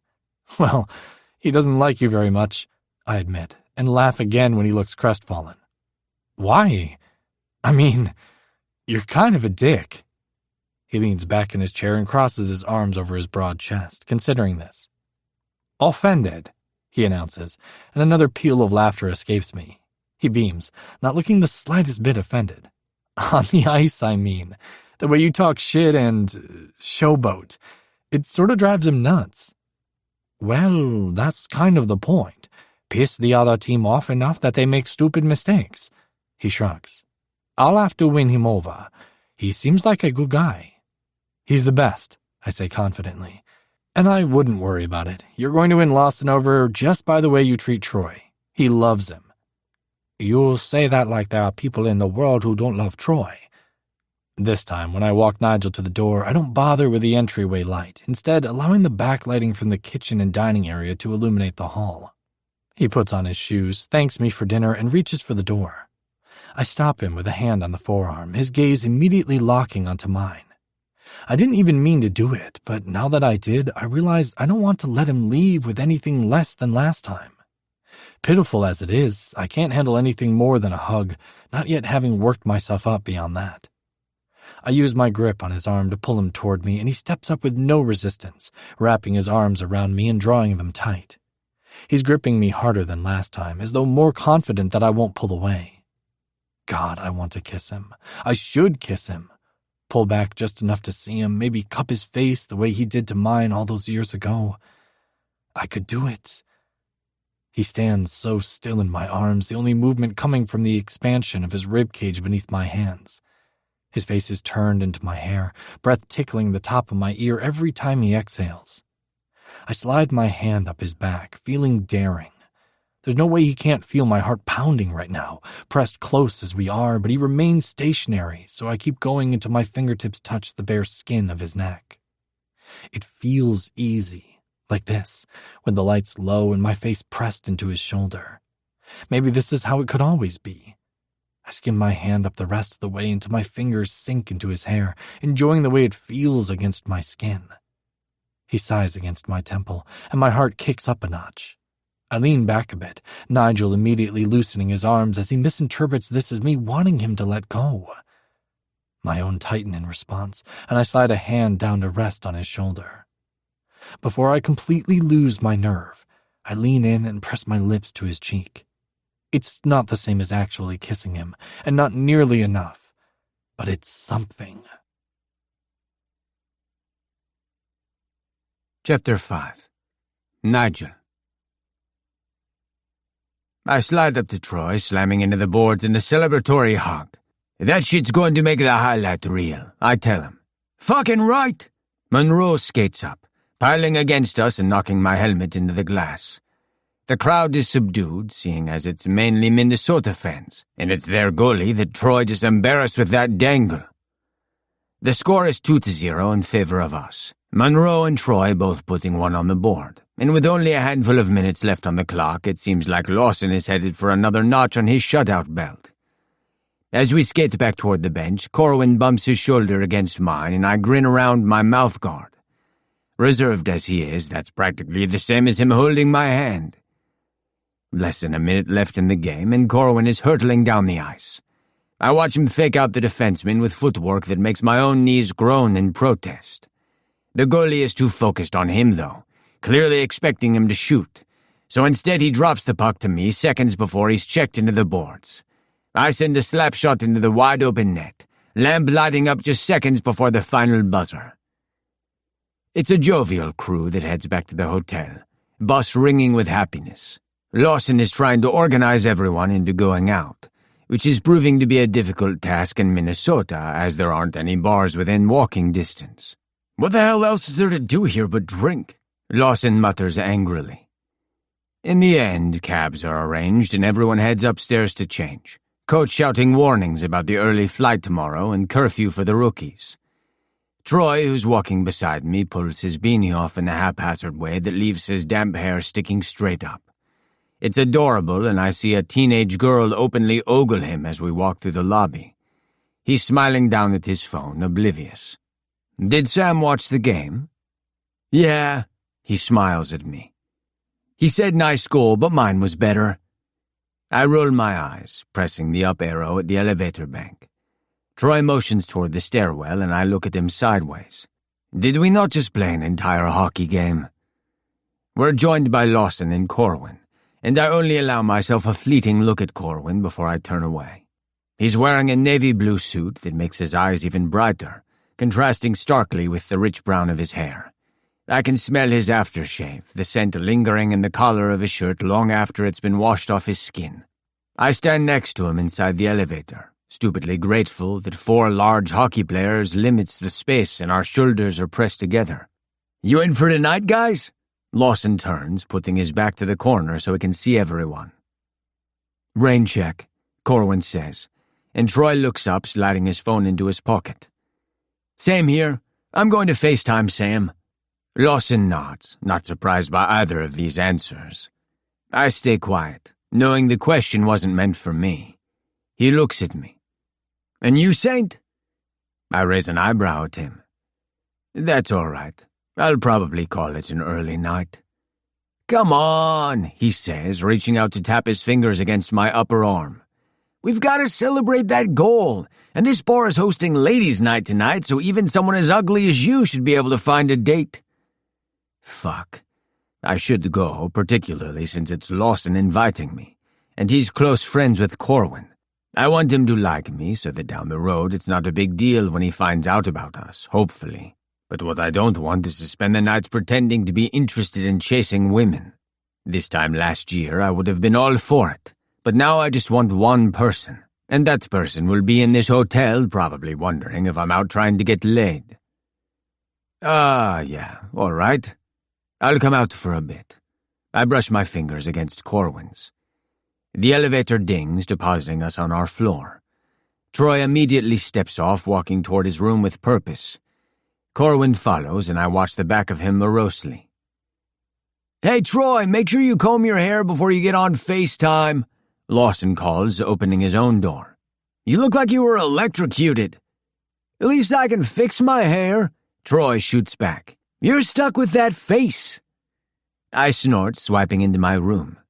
I look back over my shoulder again and watch as Corwin disappears into his own room, door clicking shut softly behind him.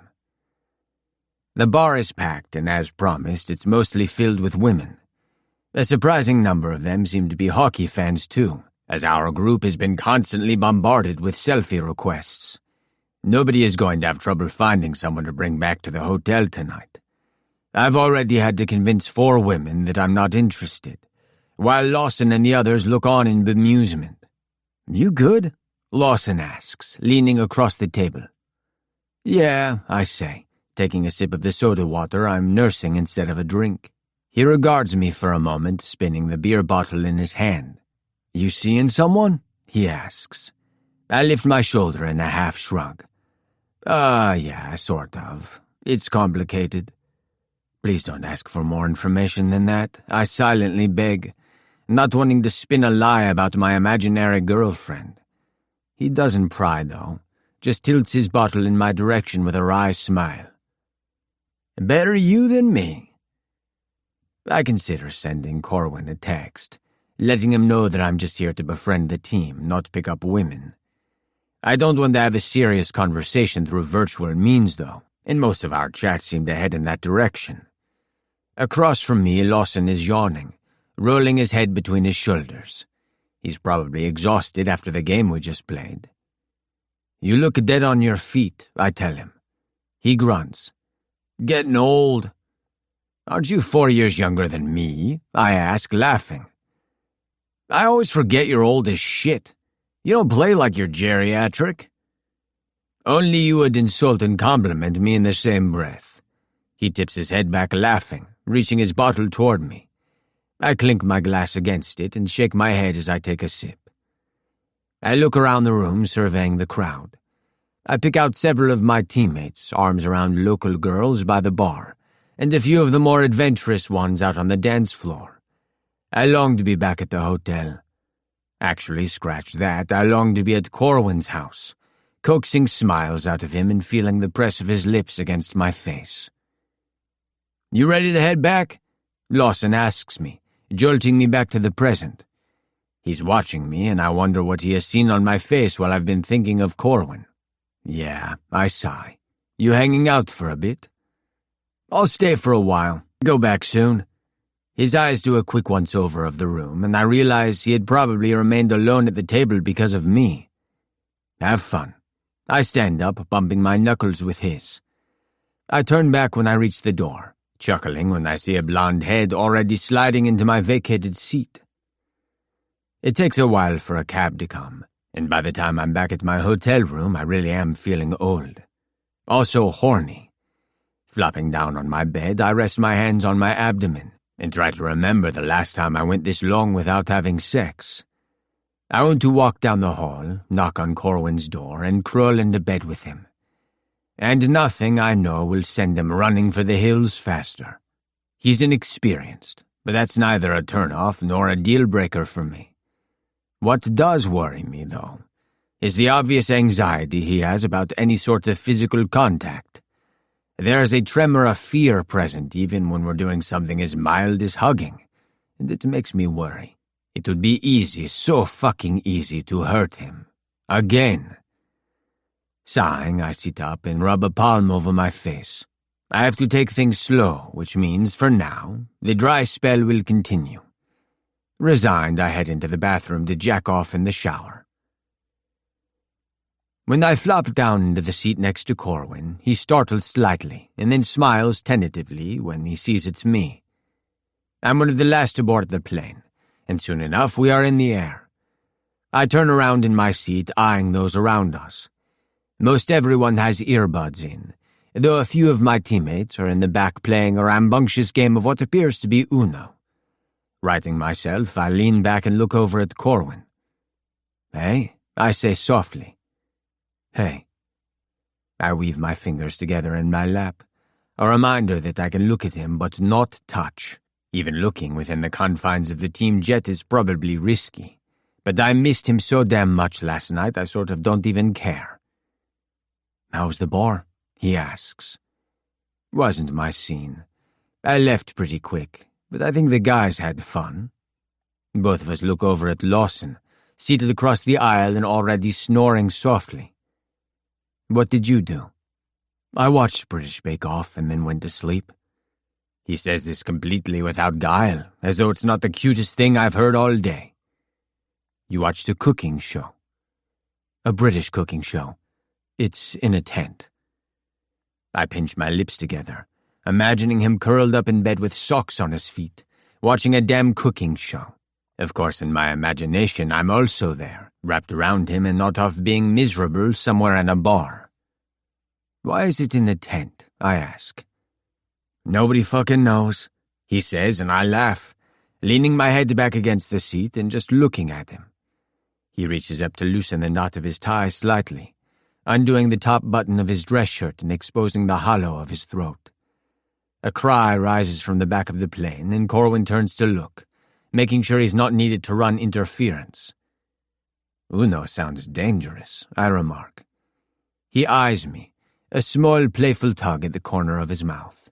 "Johansson cheats, but nobody can figure out how."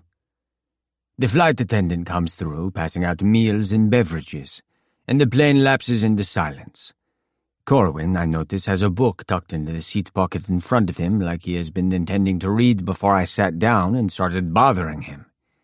I wave my fork at it. "What are you reading?" He plucks the book out, handing it to me. I stare down at the cover, and my heart gives several slow, painful beats. It's a French-language dictionary. I clear my throat, glancing over at him, but he's bent over his tray table, face ducked as he puts a forkful of food into his mouth. I let the book fall open to the bookmarked page, a postcard from Ireland tucked between the pages. "You're learning French?" It sounds like I'm trying to talk around a mouthful of rocks. "Yeah?" He glances over at me, but doesn't maintain eye contact. "I've been watching Bake Off with the French subtitles. I've seen the show so many times I don't really need to pay attention, so I can use it more as a learning exercise." I stare at him, fingers clenched around the book in my lap. My imaginary scenario from earlier looks completely different now. Us curled up in bed, watching his cooking show while I coax him through French sentence structure. He must not know how to interpret my silence as he rushes to explain. "I just thought, since you come over for dinner quite a bit, maybe we could talk in French, since it's your native language and you probably don't get many chances to use it here." "So you thought you'd learn." Damn it. I want to kiss that serious expression right off his face. I blow out a shaky breath and let loose a string of rapid French. He widens his eyes. "Oh, I can't speak it that good. Or really, at all yet." He looks apologetic. "What did you say?" "Nothing I can repeat on this airplane." "Nothing." I carefully close the book, handing it back to him and watch as he places it back in the seat pocket. "Now you say something." I nudge him very lightly with my elbow. Narrowing his eyes, he sits up straighter like he's about to be graded on his pronunciation. "Ajoutez un peu de sucre dessous," He stumbles over the vowels, unable to roll them together correctly, and his accent is truly atrocious. I've never heard anything sexier in my life. It's possible I only know how to say things that relate to cooking, Corwin admits, and I laugh helplessly.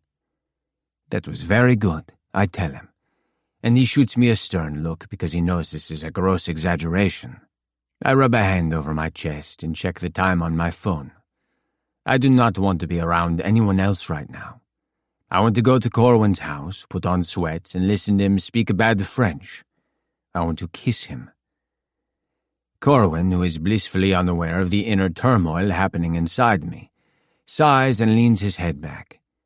He falls asleep like that, and I watch him until the wheels touch the ground, eyes tracing his profile. The jolt of the plane hitting the tarmac wakes him, and he looks out the window as we taxi to our gate. I'm just about to open my mouth and ask if I can come over when he beats me to it. Want to come over for dinner? I follow him home this time, parking behind him in the driveway and bringing my bag inside so I can change again. While I head toward the bedroom I used last time, Corwin continues upstairs, presumably toward his own room. Another time, I tell myself as I long to follow him up the stairs, and I don't bother closing the door before stripping out of my suit and into some sweats. Stuffing everything back into my duffel, I go back downstairs, dropping the bag by the front door and aiming for the kitchen. Corwin must still be upstairs because the lights are all off back here, and I spend several fraught minutes fumbling around in the dark for light switches. By the time he gets downstairs, the room is illuminated, and I'm standing at his bookshelf snooping. "All right," he says, rubbing his palms together. "What are we hungry for?" Nothing that can be prepared in a kitchen. He must be cold because he opted for a hoodie over the t-shirt. One of the strings is caught in the neckline, so I walk over and tug it out, fingers grazing his neck unnecessarily. I try to be careful with how I touch him, but this one is well received, and I feel a flush of happiness as he leans into it. "We could just order a pizza, if you don't want to go through the trouble." He looks offended. "If you want pizza, I'll just make one." Instead of sitting on the bar stool on what feels like the opposite end of the kitchen, I hop up onto the corner of the island. He has to walk by me to reach the refrigerator, and once he brushes his hand along the top of my thigh, making me smile. I remember suddenly that there was something I wanted to talk to him about. "I didn't hook up with anyone last night." He fumbles the tomato in his hands, catching it before it hits the counter. "And I won't be hooking up with anyone else while you and I are having dinner." I substitute dating for that last part, hoping it'll make him smile, but it doesn't. He's as stony-faced as ever when he brings the cutting board over to the island so he can work next to me. All I can see is the line of his neck and the swoop of his eyelashes as he concentrates on chopping. "You could have." I scowl down at the top of his head. I knew he would say that. No, I couldn't have. I watch the tops of his shoulders move with a sigh, and he turns around, moving gracefully around the large kitchen. He doesn't speak again until he returns to the chopping board. "I don't know if I can." He trails off, starting over. "Listen, I know that I'm not exactly fulfilling any of your needs, so if you want to see other people, that's okay. I don't want." He sighs again and sets the knife down. He looks up at me, perched above him on the counter. "I've never had sex before, so I have no idea what I'm doing at all. And you make me really fucking nervous. I don't know if I'll be able to do..." He trails off, losing steam. He goes to turn his face away and I reach out, catching his jaw lightly with the tips of my fingers. "You don't ever have to do anything you don't want to do. You're not expected to have sex with me or anyone else for that matter." "I do want to." The mask slips, just a little, and his eyes look anguished like he's in physical pain. I'm still touching his face and he hasn't asked me to stop. "I just don't know. I don't know if I can, or when." "Okay." I swipe my thumb lightly over his chin. "I want to circle back to what you said before, though, about me making you nervous. Is that because of? No, he says firmly. It's because you look like that, and you're really good at kissing and probably everything else too, and I definitely won't be. So, yeah, it's me, not you. He laughs, a short, self-deprecating sound that breaks my heart. I move my hand a little further up his face, and he presses his cheek into my palm. How about you tell me what you're ready for, when you're ready for it? If you don't like it, we don't do it again. Simple as that. That sounds like everything revolves around me and doesn't take into account what you want. Well, I just want you. Any way I can have you. I rub my thumb over his cheekbone, leaning down to kiss the other cheek like he did to me the other night. When I straighten and drop my hand away from his face, I notice his own is resting on my leg. He inhales, shaking his head. I wish I actually had the balls to talk to you 6 years ago. What a waste of fucking time. Removing his hand, he picks the knife back up and resumes chopping. I watch him as he travels around the space, preparing dinner, and I think I can detect a defeated slump to his shoulders, although his face is as blank as always. His eyes skitter away from mine more often than they stay, and I wonder if he's worrying about our conversation. Halfway through dinner, the inside of my mouth burning from a still hot bite, Corwin drops his own slice of pizza onto his plate. Okay, you can't possibly be okay with not having sex. I swallow, which burns my throat and makes my eyes water. Hastily, I drink some water. Why? I cough. Because you've got a reputation, and not just on the ice. There's always pictures of you with models and actresses and whomever floating around. True. I don't want to do that anymore, though. Clubbing and picking up people after games. I'm too old for that shit. You're 34 years old. Okay, well, you're 24 years old. And I remember how it felt to be 24. You're horny all the fucking time.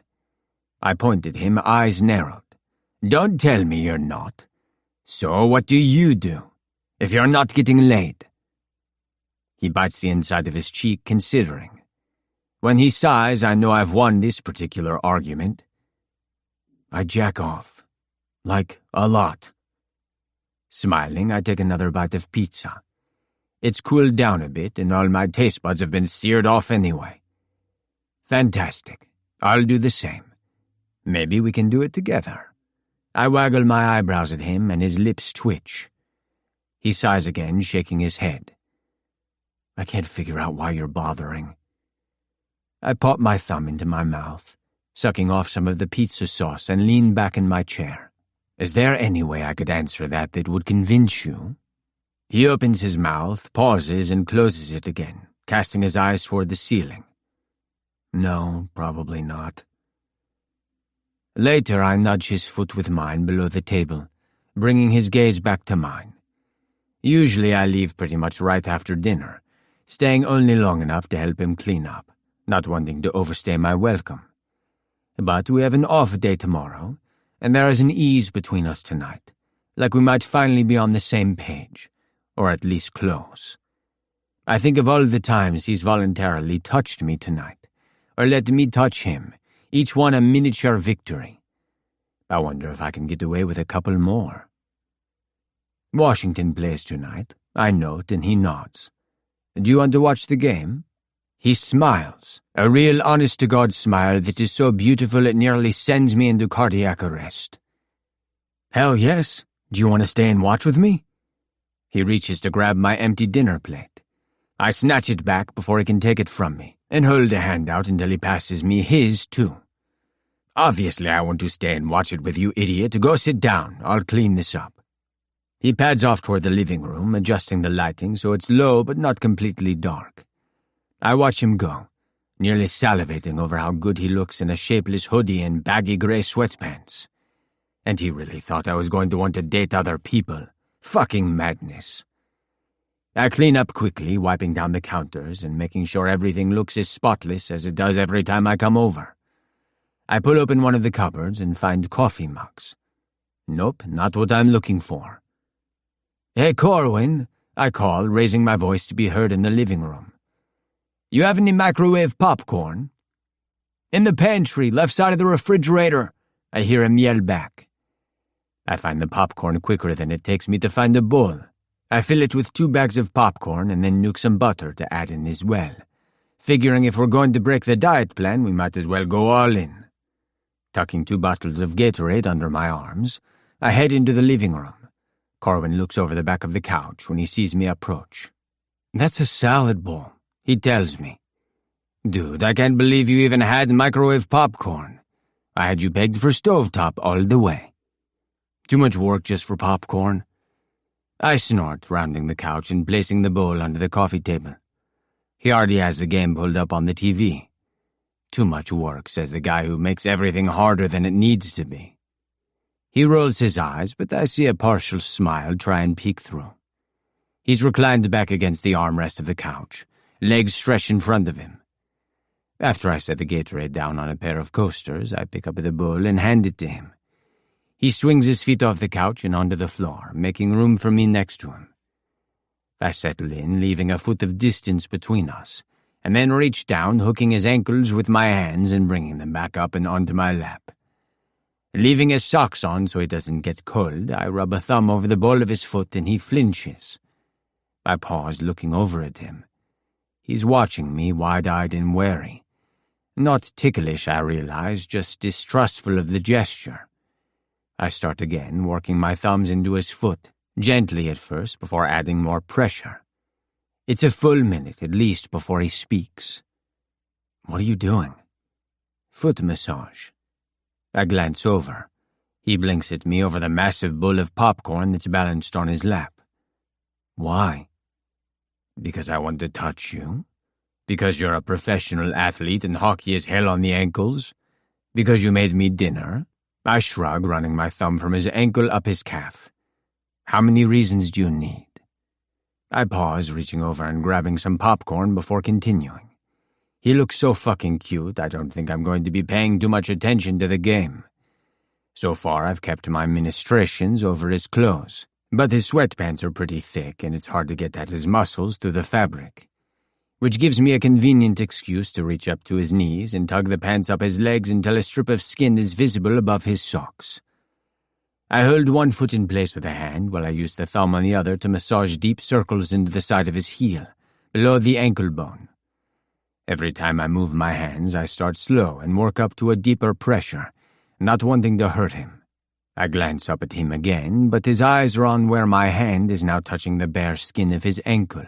He flinches again, very slightly, when I slide that hand up to start kneading his calf, inside the leg of his pants. "Sorry," he says immediately. I'm barely pressing, thumb rubbing idle circles on his leg. His skin is so warm it feels like he has a fever. "Do you want me to stop?" "Please don't."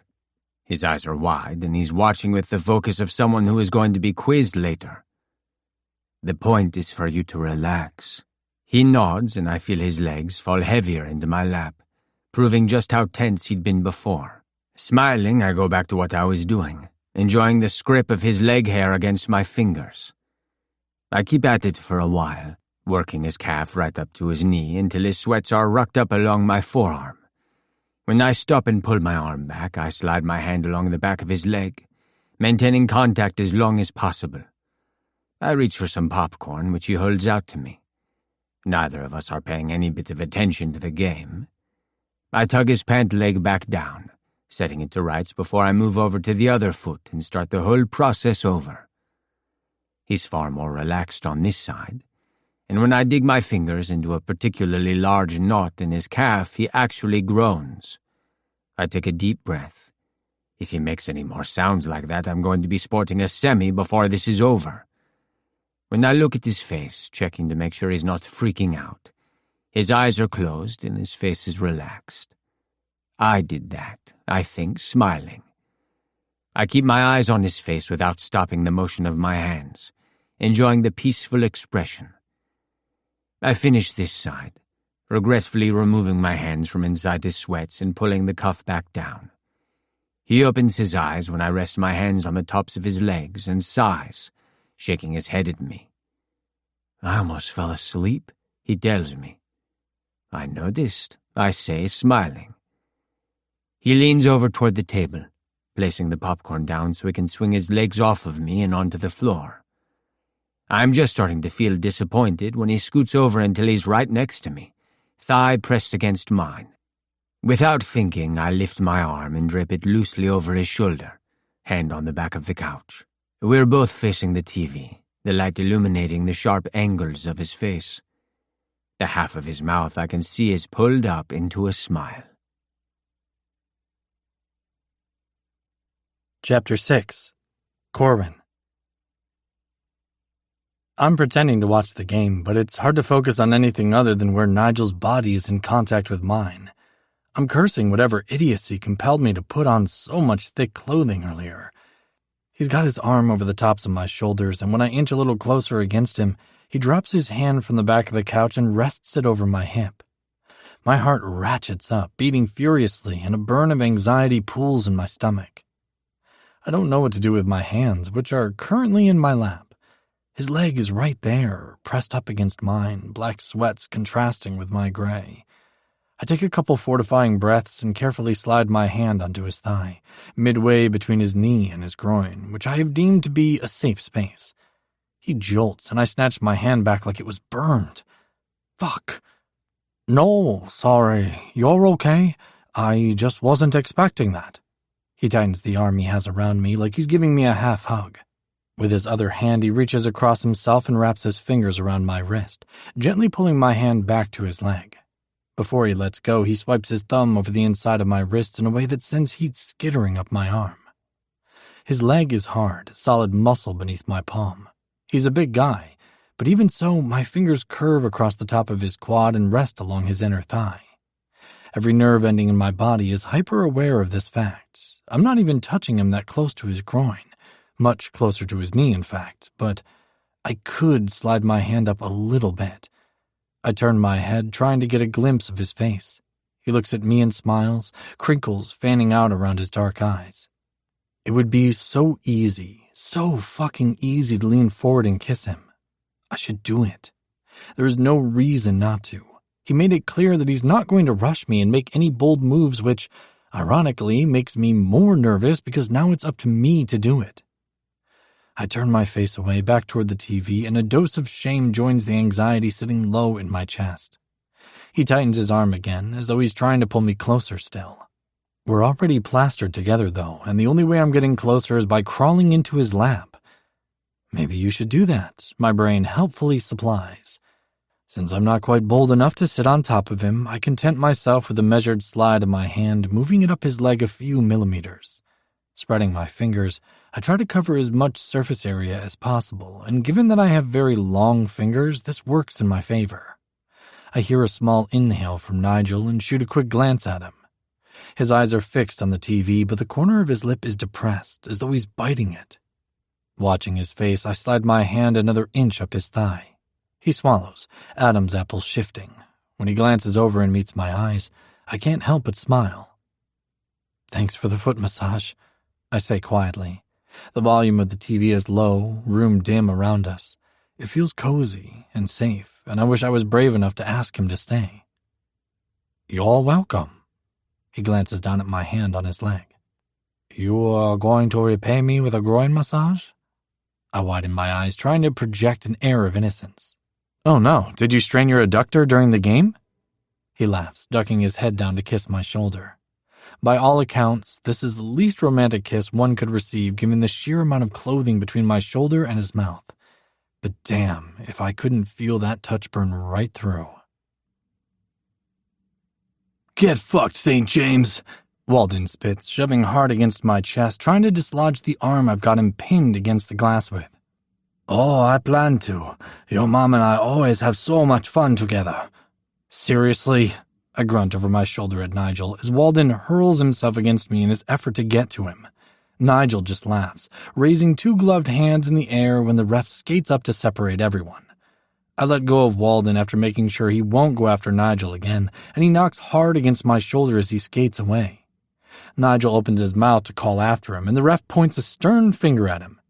Keep your goddamn mouth shut if you don't want to reacquaint yourself with the penalty box. He turns to me. Put your dog on a leash, Sanover. I shoot an accusing look at Nigel, who smiles at me around his mouthguard as we skate back to the bench. That guy has it out for me. Gee, I wonder why that might be. I grab a bottle of water, squirting the lukewarm stream into my mouth and wiping a glove across my forehead. We're playing Florida tonight, and it's been a scoreless game with only a handful of minutes left in the second. Both teams have been fighting hard, putting up high numbers of shots on goal, but the night is turning out to be a battle of the goaltenders. I watch as Lawson stops yet another, directing the puck to one of our second-line forwards who attempts to get it out of our zone. Down the bench, one of the trainers is bent over and speaking to Troy, who took a puck to the torso earlier.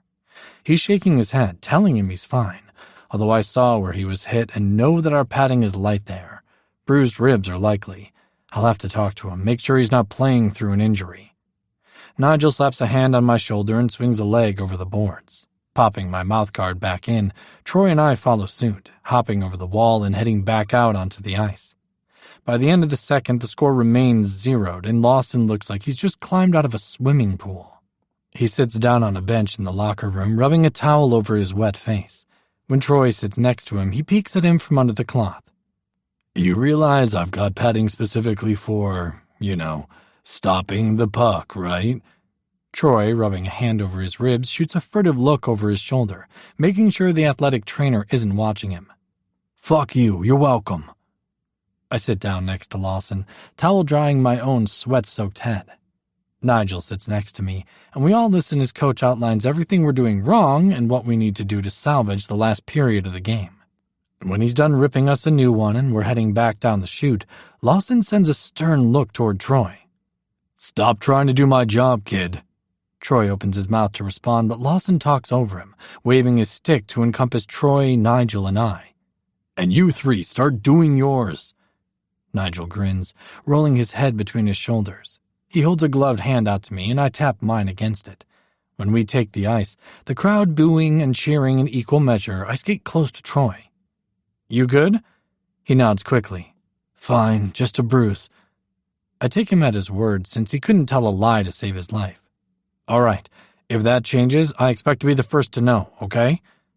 In the end, the game goes into overtime after Florida scores a goal and I follow it up with one of my own. Luckily, OT is quick and dirty, Troy sinking a wrist shot and winning the game. Because we're playing back-to-back games, we aren't staying in Florida tonight, but immediately flying home. It's a blessing and a curse, because while it will be nice to sleep in our own beds tonight, it'll still be hours until we get there. I'm the last aboard the plane, and I'm surprised to see Lawson sitting next to Nigel. When I pass them in the aisle, Nigel sends me a subtle wink. I drop down in the seat next to Troy, whose dark head is bent over his phone, thumbs flying over the screen. He glances over when I sit down, dimples flashing in a smile. His eyes are bright, and his leg is bouncing. I've never met anyone in my life who has the type of energy reserves Troy is able to harness. Hey, Cor. His voice is warm, gaze soft on mine. Until recently, with Nigel spending so much time at my place, I had missed Troy's presence in my home dreadfully. Hey, how's Sam? I nod down at his phone and watch as his face brightens further. Troy Nichols, the human embodiment of the fucking sun. Great. He watched the game and is waiting up for me. I smile at him, something that's always been easy for me where he's concerned. Do you guys want to get together this weekend since we're off? You can come over to my place and we can let Lawson use my grill. Hell yeah. Sam was just saying how we need to do something again. He said we never see you anymore. I feel a pang in my chest at that, because it's true. I've been unsure how to navigate Troy's relationship, not wanting to be a drain on his time when he so obviously wants to spend it with Sam. Yeah, sorry about that. Talk to him about this weekend and let me know, okay? You tell me what works for you, and I'll make it work for me. A loud laugh draws my attention over to Lawson, and I feel a pang of a different kind when I see Nigel's face scrunched up in a wide smile. Somehow, he knows I'm watching, and his eyes meet mine across the plane. His eyes soften, and he holds my gaze until I look away. You should invite Saint, Troy says excitedly. What? This weekend. If we're getting together, maybe you should invite him. Troy nods over at Nigel. You guys are friends too, right? Yeah, I say quietly, voice barely above a whisper. We're friends. Troy's earnest gray eyes are locked on mine, and I can literally feel the words trying to claw their way out of my throat. Tell him, tell him, tell him. And I want to, I really do. But the fact is, I've always wanted to tell him.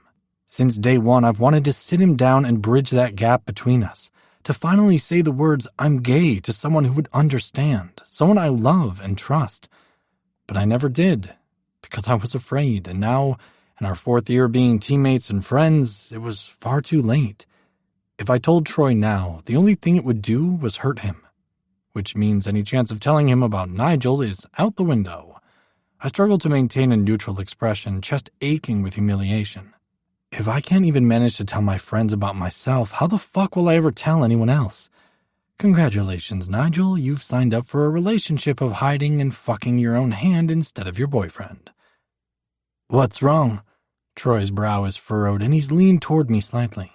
Why do you look sad? Jesus, get yourself under control.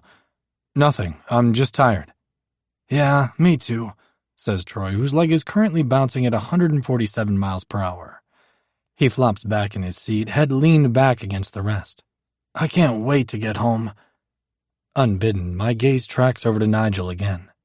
Lately, he's been spending almost every night over at my place. Sometimes he stops by just for an hour. Other nights he's there well into the night. And every single time I watch his headlights swing out of my drive, I think about how it would feel if he didn't leave. If, maybe, one of these nights, he stayed and I made him breakfast in the morning instead of dinner in the evening. You're right about inviting Nigel. I'll talk to him and see what he's doing this weekend. Troy beams. I like him. Never thought I'd say that, but I do.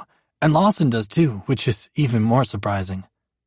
I like him too, I tell him, although Troy and I probably mean this in different ways.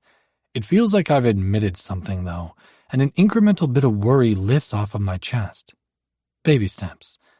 I hope they extend his contract. He's been good for the team. Yet another way that Nigel has surprised me. Although he still talks more smack than is strictly necessary, he's been dominating the ice because of his skill and not because he instigates the other team into making mistakes. He's been a great addition to the team, beyond my obvious personal bias. Troy's nodding. I hope they decide to keep him too. He stayed after practice the other day to work on skating drills with some of the rookies, which was cool. I raise an eyebrow at that. He did? When? It was last week, when you and Lawson went out to that pizza place he wanted to try. Sam was working late that day, so I stayed to get some extra strength training in, and I saw Sane out there on the ice with them. Huh, I didn't know he did that.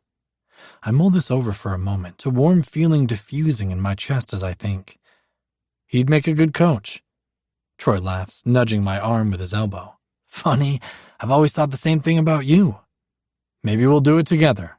I smile when Troy shakes his head vigorously.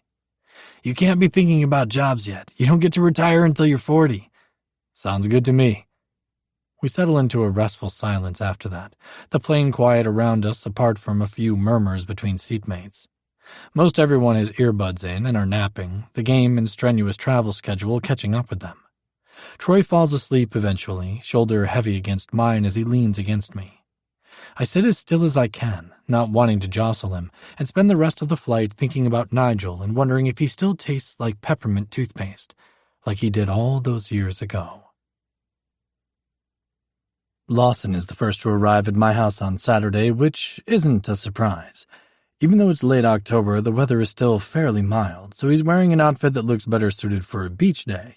Shorts, flip-flops, and a shirt with the sleeves ripped off. A picture of a velociraptor riding a shark on it. I say, eyeing him. He steps inside, pushing his sunglasses up on top of his head. My nephew gave it to me. He pats his chest proudly, grinning. Ah, Caleb, I assume? Lawson, who has 5 brothers and sisters, most of whom have reproduced several times, has an impressive family tree. Yep. His grin turns mischievous, and he holds a bag out to me. Don't worry, Uncle Win got one too. Smiling, I take the gift bag. There is a hand-drawn card tucked in the top, a folded piece of construction paper with a crude drawing of a hockey player on the front. Inside, in a messy, childish hand, is written, Dear Win, please come visit soon. Good game. I watch with Dad. I love you.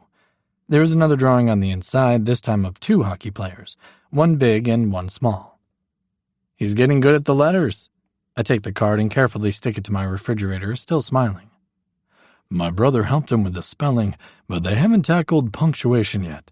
He pushes the bag across the island toward me. Let's see what you got. No way it's better than mine. Chuckling, I reach in and pull out a vivid lavender shirt with a pterodactyl riding a surfboard on the front. Lawson snorts with laughter, and I tug my plain gray tee over my head, dropping it on the counter. When I've got the dinosaur shirt on, Lawson throws his arm over my shoulder, hugging me to his side, and snaps a selfie of us. He's going to love this, he says, sending it to his brother so he can show Caleb. I run a hand down the front of the shirt, touched by the gesture. Lawson's family has always been welcoming to me, and there have been several Christmas holidays I would have spent alone if it weren't for them. I see mine still has the sleeves attached. I nod at Lawson's bare arms, and he flexes at me. Can't contain these guns. Jesus Christ, I mutter, rolling my eyes and turning back to the potatoes I was prepping. Grill is ready for you. Everyone else should be here soon if you want to fire it up. On it, Captain. He heads off toward the backyard, and I continue puttering around the kitchen, listening for another knock at the front door. When it finally comes, I open the door to find Troy and Sam on the doorstep. Sam's arms are wrapped around a large baking dish. I told him, Troy says, walking past me as I open my mouth to tell them it wasn't necessary to bring anything. You feed us all the time, Sam puts in, following Troy toward the kitchen. It's not fair. Closing the door, I trail after them. In the yard, I can see Lawson heading our way after hearing the commotion. Yes, because I like feeding you. Lawson steps inside and lets loose a celebratory whoop at the sight of them. Beelining over to Troy, he hooks an arm over his neck and drags his head down until he can place a kiss to the top of his head. Troy struggles, trying to pull free from the headlock. Hey, better not do that in front of my boyfriend. He doesn't mind, Sam puts in mildly, and Lawson laughs. When another knock echoes through the hall, I take a few calming breaths and count down from 5 before opening the door. Nigel is standing on the stoop, wearing dark jeans and a basic white shirt that contrasts starkly with his brown skin and dark hair. It's possibly the most basic thing he could be wearing, but might also be the sexiest thing I've ever seen. I clear my throat, stepping back to let him in. As he passes, he brushes a hand along my hip, and I catch a whiff of his aftershave. Just fucking kill me now. Aye, he says, smiling at me. I open my mouth, possibly to say hi, but more probably to tell him how delicious he looks. Luckily, Lawson is there to interrupt me before I can make a fool of myself. Saint, hey man, how's it going? He slaps a hand on the other man's shoulder, and Nigel's eyes travel down to our shirts. He raises an eyebrow and points a finger between us. Did I miss the part about the dress code? I offer him a small smile, leading him into the kitchen as though he hasn't been here 100 times. No, they were a gift from Lawson's nephew. Troy and Sam greet Nigel, and eventually we all move the party outside to my patio. I'm trying very hard not to stare too obviously at Nigel, but I fear I might be failing. He just looks so good. His hair has grown out a little bit, dark brown strands tickling the tops of his ears and falling across his forehead in a way that makes me want to reach out and brush it back. Several times he's reached his arms above his head in a way that makes his shirt pull up, revealing a strip of brown skin that makes my mouth water. I've seen the man naked in the showers, for fuck's sake. It shouldn't be this distracting to have him fully clothed in my backyard. I head inside to give myself a break from Nigel's presence and turn around, surprised, when I hear the door open behind me. Sam closes it gently after him, smiling at me loosely. Can I help with anything? He asks. I look toward the backyard where Troy and Nigel are throwing a football while Lawson chats with them. Every time Nigel's arm arcs in an overhand throw, his shirt rides up and one side of the V and his abdomen is visible. Fuck my life. Sure, if you want. Sam joins me in the kitchen, silently helping me prep some vegetables to bring out to Lawson to grill. It hits me, suddenly, that before he met Troy, Sam had only been with women. I look at him sideways, wondering if there is a way I can broach this subject without being too obvious about what I'm really asking. I don't know him as well as I do Lawson and Troy, but I trust him. After a quick peek toward the backyard to make sure the others are still occupied, I clear my throat. Can I ask you a question? He looks over at me, nodding. Of course. Like a personal question. I clarify. His expression doesn't change, and he nods again. You can ask me anything.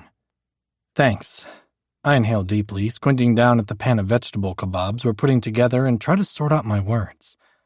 I was just wondering, when you met Troy, you hadn't ever been with someone like that before, right? Kill me now. Sam, to his credit, doesn't laugh or look overtly shocked. He finishes what he's doing and then leans a hip against the counter looking at me. I force myself to meet his eyes. A man, you mean? No one before him. He smiles softly, probably thinking about Troy. He waits, not asking the obvious question back to me, allowing me to either continue or abort. And was it... I close my eyes for a moment, because even though we're friends, this really might be too personal of a question. Was it okay for you? Again, his expression doesn't change other than a slight tilting of his head as though he's considering his answer. Everything with Troy came pretty easily, but that might have had more to do with him than me. Actually, the hardest thing for me to wrap my head around was just kissing him. I was so nervous about that, but then, I don't know, everything just clicked into place after that. I nod because I remember exactly the panicked expression on Troy's face as he burst into my backyard to tell me Sam had kissed him. Sam's kind brown eyes search mine before he continues, pitching his voice lower just in case someone chooses to come inside. I think if you're considering something new, or if you're interested in someone you wouldn't usually be interested in, all that matters is that you're comfortable. I really shouldn't have started this conversation. Unless I'm going to admit I'm gay and interested in someone currently standing in my backyard, how can I expect him to give me advice? I start to turn away from Sam, stomach churning, when he rests a warm hand on my forearm. I look back at him. You're always the one taking care of us and dealing with our problems. So if there's something, anything, that you need to get off your chest, you can talk to me. Tell him. I open my mouth, heart trying to pound its way through my ribcage, and can literally taste the words on my tongue. It would be so easy, with all my people right here, to finally get it off my chest. No more fucking hiding. The back door slides open, catching our attention, and we turn our heads to find Lawson peeking his head inside. You got anything else you want to throw on here, Cor? Oh, yeah, here. Flustered, I step away from the counter and bring the tray over to him. Before I follow him back outside, I look over my shoulder and find Sam watching me. Thanks for talking to me. Anytime. He places a friendly hand on my shoulder before stepping around me, about to make his way over to Troy. Want to keep that between us for now? Relief floods through me dizzyingly. He's not an idiot, and reading between the lines of our conversation, I'd say it's pretty obvious what I was insinuating. Yeah, thanks. Nodding, he heads over toward Troy, who tosses him the football. When we sit down to eat a short time later, Nigel pulls a chair up next to mine, and I can feel the press of his leg against my thigh beneath the table. This close, I can pick out the individual scents of citrus and vanilla in his aftershave. I want to bury my nose in his neck. I content myself with nudging my leg closer to his, pressing our knees together. I try to silently communicate that I want him to stay after the others go home. It's time to be brave. Chapter 7. Nigel. Sam and I are chatting about Boston, where I played for a handful of years, when a flash of purple catches my attention. I wonder if that kid knew what he was doing when he picked out a shirt that color for Corwin. The lavender makes the vivid blue of his eyes brighter, and his hair an even richer shade of mahogany. He didn't shave this morning like he usually does, and there is a coating of stubble across his jaw that I long to scratch my lips against. Lawson is the first to leave, before the sun has even started to go down, which incites some ribbing from Corwin and Troy. Eventually, Sam stands and stretches his arms over his head, catching Troy's attention. They share a look that is so intimate I turn my face away to give them privacy. Of course, my gaze immediately lands on Corwin, who's crouched down by the fire pit. I think we're going to head out too, Cor, Troy says, laying a hand on his friend's back. Corwin stands, eyes catching mine in the waning light. I think I might stick around for a bit if you don't mind the company. A soft smile flashes across his face. He knew I'd be wanting to stay, and was hoping for it judging by his expression. I watch him as he walks Troy and Sam to the door, disappearing into the dark of the house. Standing, I finish lighting the campfire and then drag one of the patio chairs closer to my own. Just when I'm sitting back down, Corwin appears, carrying a large plate. Are you serious? I say, grinning as I look at the graham crackers, chocolate, and marshmallows that are stacked on the tray. I'm already turning around in my chair, trying to find the roasting sticks. He chuckles, handing me one and watching as I pluck up a marshmallow to get started. Can't have a campfire without s'mores. Nope. I look up at him and pat the arm of the chair that I move next to mine. He sits down and I realize I miscalculated on the distance. He's still farther away than I want him. Carefully, so as not to lose my marshmallow in the fire, I scoot my chair closer to his. You know, before this season, I pretty much just ate pre-made meals that were delivered by a service that catered to athletes. I couldn't even tell you the last time I had a home-cooked meal that wasn't made by you. No wonder you were so cranky all the time. Laughing, I reach over and shove his leg. He's relaxed back in his chair, one leg bent at an angle and the other stretched out in front of him toward the fire. The light dances across the angles of his face, making them sharper. It takes me a moment to realize that he's staring at me, watching my face as I look at him. What is it? He asks, and runs a thumb over the side of his mouth like he's wondering if there is food on his face. Nothing. I just like to look at you. I don't know how you managed it, but somehow you got more handsome in the past 6 years, which is saying something because you were already beautiful back then. A faint hint of color stains his cheeks and his eyes widen, which is a pretty over-the-top reaction from him. I've surprised him. Beautiful. He repeats, skepticism dripping from the word. Monsieur, you have no idea. I hold out the s'more I just made for him, and he takes it from me gently. Do you just call me a cabbage? I bite into my own s'more, marshmallow oozing over the side.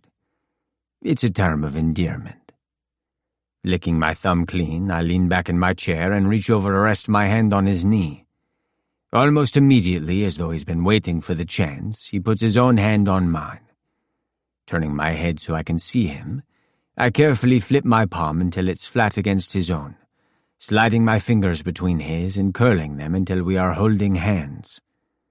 It takes him seconds longer to return the gesture than it would have with anyone else, but he does, and a small thrum of electricity passes through me when he begins rubbing idle circles on the back of my hand with his thumb. It feels like a big win, being able to spend the day with him and his friends, and then be allowed to touch him so casually. If I had tried to hold his hand a couple months ago, he probably would have reacted as though I had stuck his arm into the fire. Brick by brick, the walls were coming down. Thanks for inviting me today. He squeezes my hand, eyes on the fire. I'm glad you came. I think I sort of came out to Sam. He's not looking at me, and I can't tell by his expression or his tone whether this is a bad thing. I tug his hand over onto my lap and trail the fingers of my opposite hand over the sensitive skin on the underside of his forearm. The move catches his attention, and finally his eyes meet mine. No more hiding, Corwin. Talk to me. He looks at me for a long moment, my fingers still dancing over his wrist. I guess I was thinking about how Troy was the first guy he'd ever been with, so it was a similar situation. So I sort of asked him about it. I didn't know that about them. Yeah, Sam had just gotten out of a long relationship with his college girlfriend when he moved here. He smiles, eyes dancing with firelight. And then there was Troy. I can see how that would happen. Corwin nods. Are you worried he's going to tell him? About you? No, but... He sighs expansively, a very slight worry line appearing between his brows. I need to talk to Troy and Lawson soon. I can't keep hiding from them anymore. It's not fair to them, especially now that you're dating their best friend, I supply. Yeah, that. Another squeeze of his hand. But don't worry. I won't tell them about us.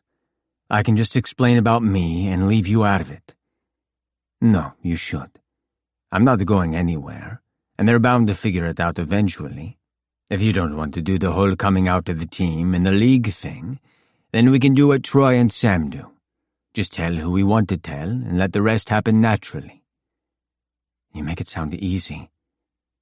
And there it is, the worry I knew was hiding just below the surface. It will be easy. They're your friends, Corwin, and they love you. Who you sleep with isn't going to change anything, I say firmly. He looks back at the fire, nodding. I keep his hand between both of mine, drawing patterns on his arm and feeling goosebumps trail in my wake. It's a calm night, and his house is far enough back from main roads to feel secluded. Closing my eyes, I listen to the crackle of the fire and focus on the feel of his skin against my own. When my fingertips trail over the hollow of his elbow, I hear him breathe in. Do you want to? He asks softly. I open my eyes and look over at him, wondering if I missed a sentence. Do I want to do what? Sleep here. It's dark now, the campfire providing the only source of illumination. Half his face is in shadow and the other half is creased in worry. With me, I mean. I have to remind myself that I need oxygen to live. The words "sleep here with me" are enough to get me half hard, and I adjust his hand in my lap so he can't feel it. I scramble for something sensible to say. I didn't bring anything. I have a spare toothbrush, and you can wear anything of mine. We're almost exactly the same size, so he's probably right about that. I give him another opportunity to walk his offer back. I can sleep in the guest room. His face falls a bit, the worry becoming more pronounced. If you want to. Or you could stay in my room. I have to hold myself back from laughing at the genuine concern on his face, not wanting him to think I'm laughing at him. Does he really think I don't want to? As if I haven't been thinking about sleeping with him for months. I'd prefer to be with you. And just like that, the worry is gone and replaced with a smile. But only if you're sure. I'm sure. He's back to staring at the fire, and I'm back to staring at the side of his face. Do not push him. He's talking about actual sleep. Every inch of my body is alive with energy, any relaxation from before gone. I realize I'm holding his hand tighter than is necessary and loosen my grip. It's laughable that I was just congratulating myself on earning the ability to hold his hand, and now here he is casually tossing out a sleepover. I rest my fingers over the pulse point in his wrist, noting the slow and steady beat. Relief erases some of my own nerves. He's not freaking out. We let the fire burn slowly down, and by the time Corwin gets up to douse the coals, I'm nearly falling asleep in my chair. That is until we head inside, and I watch mutely as he locks up and then fills 2 glasses of water from the kitchen sink. He hands one to me, and I follow him upstairs, past the 2nd-floor guest bedroom and up to the 3rd, suddenly feeling not tired at all. He places his water glass on what I take to be his preferred side of the bed, and walks over toward the dresser. As he rummages around, I take a moment to gaze around the room. Like the rest of the house, it's modern and pretty spare. No photographs, no mess. The only personal item in the room is a hockey puck, incongruously sitting atop his dresser. It's oddly charming, and the sight of it makes me want to hug him. Do you want anything to sleep in? Corwin turns toward me, holding what I assume are his pajamas. I swallow around the lump in my throat. Whatever you want. Now is probably not the time to tell him I don't usually wear anything but boxers to bed. His mouth pinches slightly, like he's holding back a laugh. You sleep naked, don't you? I don't bother holding mine back, chuckling softly and shaking my head. Boxers. But just lend me the same as whatever you're wearing, it'll be fine. He shakes his head, stepping toward the bed and laying the clothes down. No, I want you to be comfortable. Did you want to use the bathroom first? Spare toothbrushes in the cabinet. I head into the bathroom, closing the door behind me. Before rooting around in his personal stuff for a toothbrush, I turn on the sink and splash some cold water on my face. Just sleep, just sleep, just sleep, rolls through my mind like a broken record. Drying my face on my shirt, I open the cabinet in search of a toothbrush. After using the toilet, I let myself back into the bedroom. Corwin's already changed, and I curse myself for taking so long and missing it. He heads into the bathroom, but leaves the door open while he brushes his teeth. I can't just pull back the sheets and climb into his bed, so I sit on the end, feeling like a fish out of water. The irony isn't lost on me that he's the virgin, and yet I'm the one acting like it. When he walks back into the room, he eyes me quizzically. You're going to sleep in jeans? Listen, are you sure about this? I can sleep in the guest room or just go home like usual. I turn on the bed, tracking him as he moves across the room and goes to pull back the comforter on his side. I'm sure. I want you to stay here. He points helpfully at the other side of the bed. And I want to kiss you. And in the morning, I want to make you breakfast. I stand up quickly at that, and he takes the opportunity to move the sheets all the way back. I undress, folding up my clothes and placing them on a chair because I know he'll prefer that to me tossing them about haphazardly. When I turn back around, he's sitting against the headboard watching me. He looks calm, but when I crawl in beside him, I notice he's tapping a finger against his leg. As soon as I've joined him on the bed, he slides down until he's on his side facing me, head propped up on one hand. I mirror him, keeping a careful distance between us. His eyes roam over my face before traveling downward over my bare chest. My heart picks up, the look so blatantly sexual it feels like he's actually touching me. And then he does. Reaching out a hand, he gently brushes the hair off my forehead and trails his fingers down the side of my face. I'm a little nervous, he tells me. Me fucking too, I say, and he laughs. Dropping his hand down to the bed, he leans forward and I stop breathing. When he kisses me, he treats it like it's a serious endeavor, and he's not quite sure how to go about it. His lips are soft, and when he parts them marginally against mine, I reach a hand up to cup his face. He presses forward as though he was waiting for me to touch him, and I tilt his head slightly. He leans forward again, and I feel him place a hand on my shoulder to steady himself. When he groans at the feel of my bare skin beneath his palm, I struggle to maintain my control and not roll him onto his back and devour him. He opens his mouth further against mine, growing in confidence. I adjust the angle of his head again and nearly moan when he takes the hint and kisses me deeper. Breaking away, I pull back enough to see his face. Can I? Though I'm loath to remove it, I pull my hand away from his head and wave it around in the air, trying to snatch up the correct words. Yes, he says. Yes. Sliding my hand back into his hair, I surge upward and press my mouth against his. This time he needs no instruction to tilt his head and takes it one step further by sliding his tongue into my mouth. I don't know whether he falls back on his own accord or whether I nudged him there, but suddenly I'm above him. A hand pressed into the mattress above his shoulder is the only thing keeping me there. He's got both hands cupped around my face, holding me in place. When I nip lightly at his bottom lip, he gasps. I try to pull back again, but his grip is firm and I can only get enough space between our mouths to breathe. Is this okay? I pant. Yes, God, yes. His chest is heaving, and I pause to give us both a second to catch our breath. He strokes his thumbs over my cheekbones. With only millimeters separating our mouths, it takes a little more than a thought to kiss him again. This time it's me that deepens the contact, pressing his head back against the mattress. He pulls one hand away from my face, sliding it down my side and snaking his fingers around until he's cupping my rib cage. I let out a shocked gasp when he uses the grip to yank me down onto his chest. I'm almost fully lying on top of him now, and there is no way he can't feel how hard I am.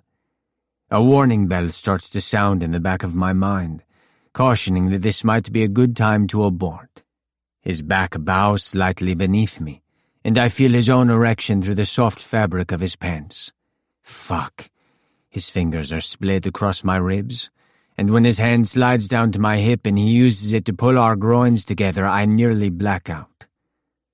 This time it's Corwin who breaks the kiss, and an immediate spike of fear flows through my veins. Too much, it's too much, get off of him. Before I can push back, however, he's leaning forward and pressing his mouth to the underside of my jaw, tilting my head up with his nose. He places a line of careful kisses down the column of my throat, and I close my eyes, focusing on the warmth of his lips and trying to ignore the urge to rock my hips against his. "You taste good," he murmurs into the hollow of my collarbone, and I let out a breathy laugh, dropping my head down onto his shoulder. I can feel his breath on my skin as he continues to gently kiss everywhere he can reach. It feels like being worshipped. His hand is still on my hip. 5 searing points of contact I can feel in my bones, even though he's touching me through the barrier of my underwear. The fabric of his shirt is soft against my forehead, and I want to tear it off of him. When I lift my head, he drops his own back to the bed and gazes up at me. Shit, I think, as my heart stutters. "Would it be okay if we didn't stop quite yet?" he asks politely, like the massive boner I'm sporting isn't invitation enough. Yeah. I lean down for a quick peck and he chases my mouth as I pull away. I think that would be all right. There's a hitch in his breathing as I balance my weight on one arm and use my free hand to trace one long line down his torso. Fuck this damn shirt. I kiss him again, slow, sweeping my tongue into his mouth like I'm trying to taste every inch. The scratch of his stubble against my face sends my pulse skyrocketing, and I helplessly rock against him, groaning. I want to feel it against my thighs. "Can I pull this up?" I whisper, plucking at the hem of his shirt. He nods, but I see his throat bob as he swallows. Temporary confidence notwithstanding, he's still nervous, and I mean to be careful with him. I slide my hand under the shirt, flattening my palm against his abdomen, and take a moment just to enjoy the way it feels. He groans softly when I stretch my fingers apart and brush my thumb over his belly button. Leaning down, I kiss his chest over the top of his shirt. "Tell me if you need me to stop, okay?" "Okay." He's breathless, and it's a heady, erotic sound, listening to him pant while I slide my hand up the center of his torso, shirt folding up along my forearm. Watching his face for signs of discomfort, I content myself with touching for now, fingers tracing the grooves of his abs. One of his hands is wrapped loosely around the forearm I have planted against the mattress, and the other is flat on the bed, sheets clenched between his fingers. I don't move any further, wondering about that hand.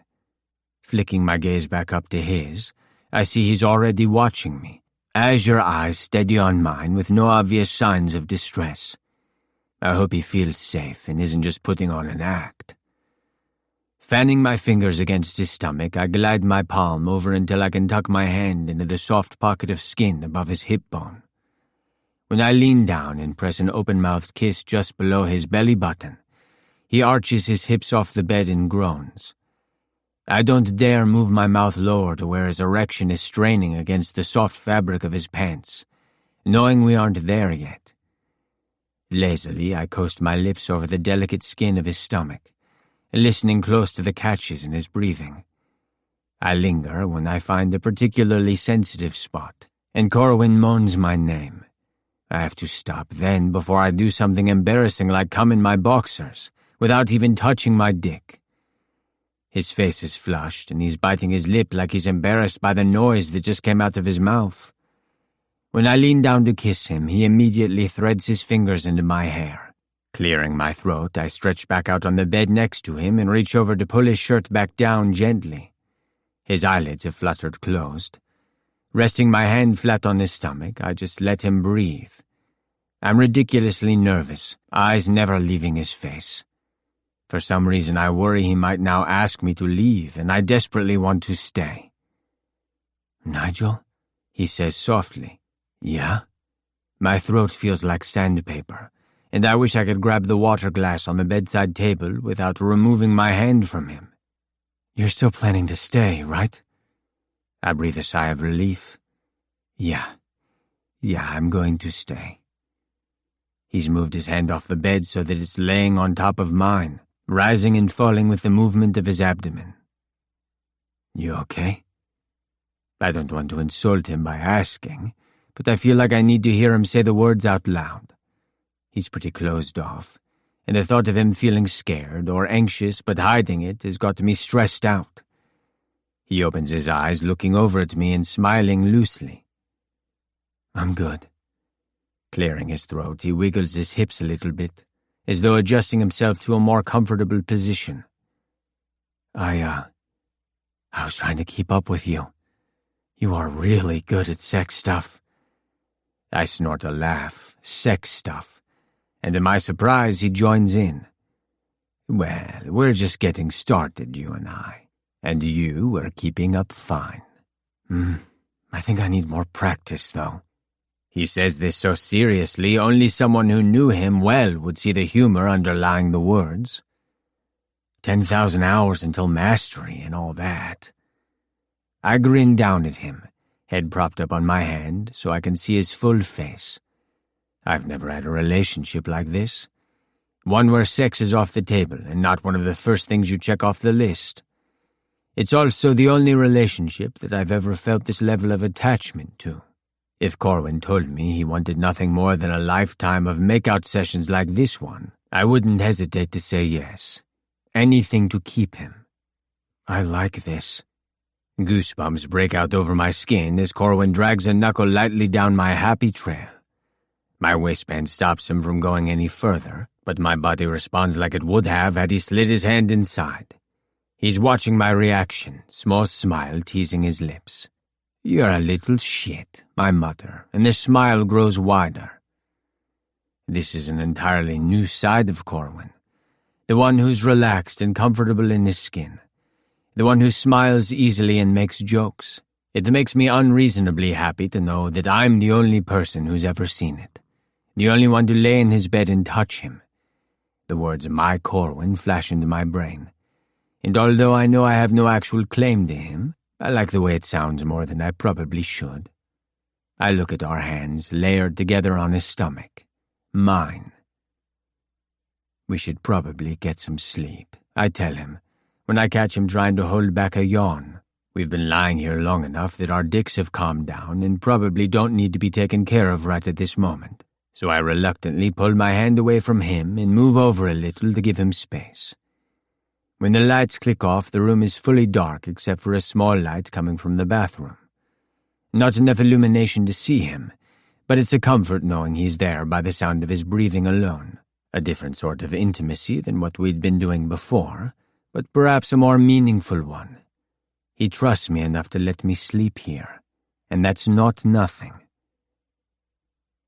I wake up feeling like $1,000,000, and if I was a different sort of person, I might break out in song. This is what it feels like to have it all, I think, listening to the slow breathing next to me. It's still pretty dark in the room, early as it is, but enough light is peeking through the window for me to see Corwin. He's curled up on his side in the fetal position, back toward me. With the blankets pulled up over his shoulders, the only part of him that's visible is the back of his neck, and a head of brown hair. I wonder if he's cold or if that's just the way he sleeps, all tucked in like that. I want to spend more nights here and find out.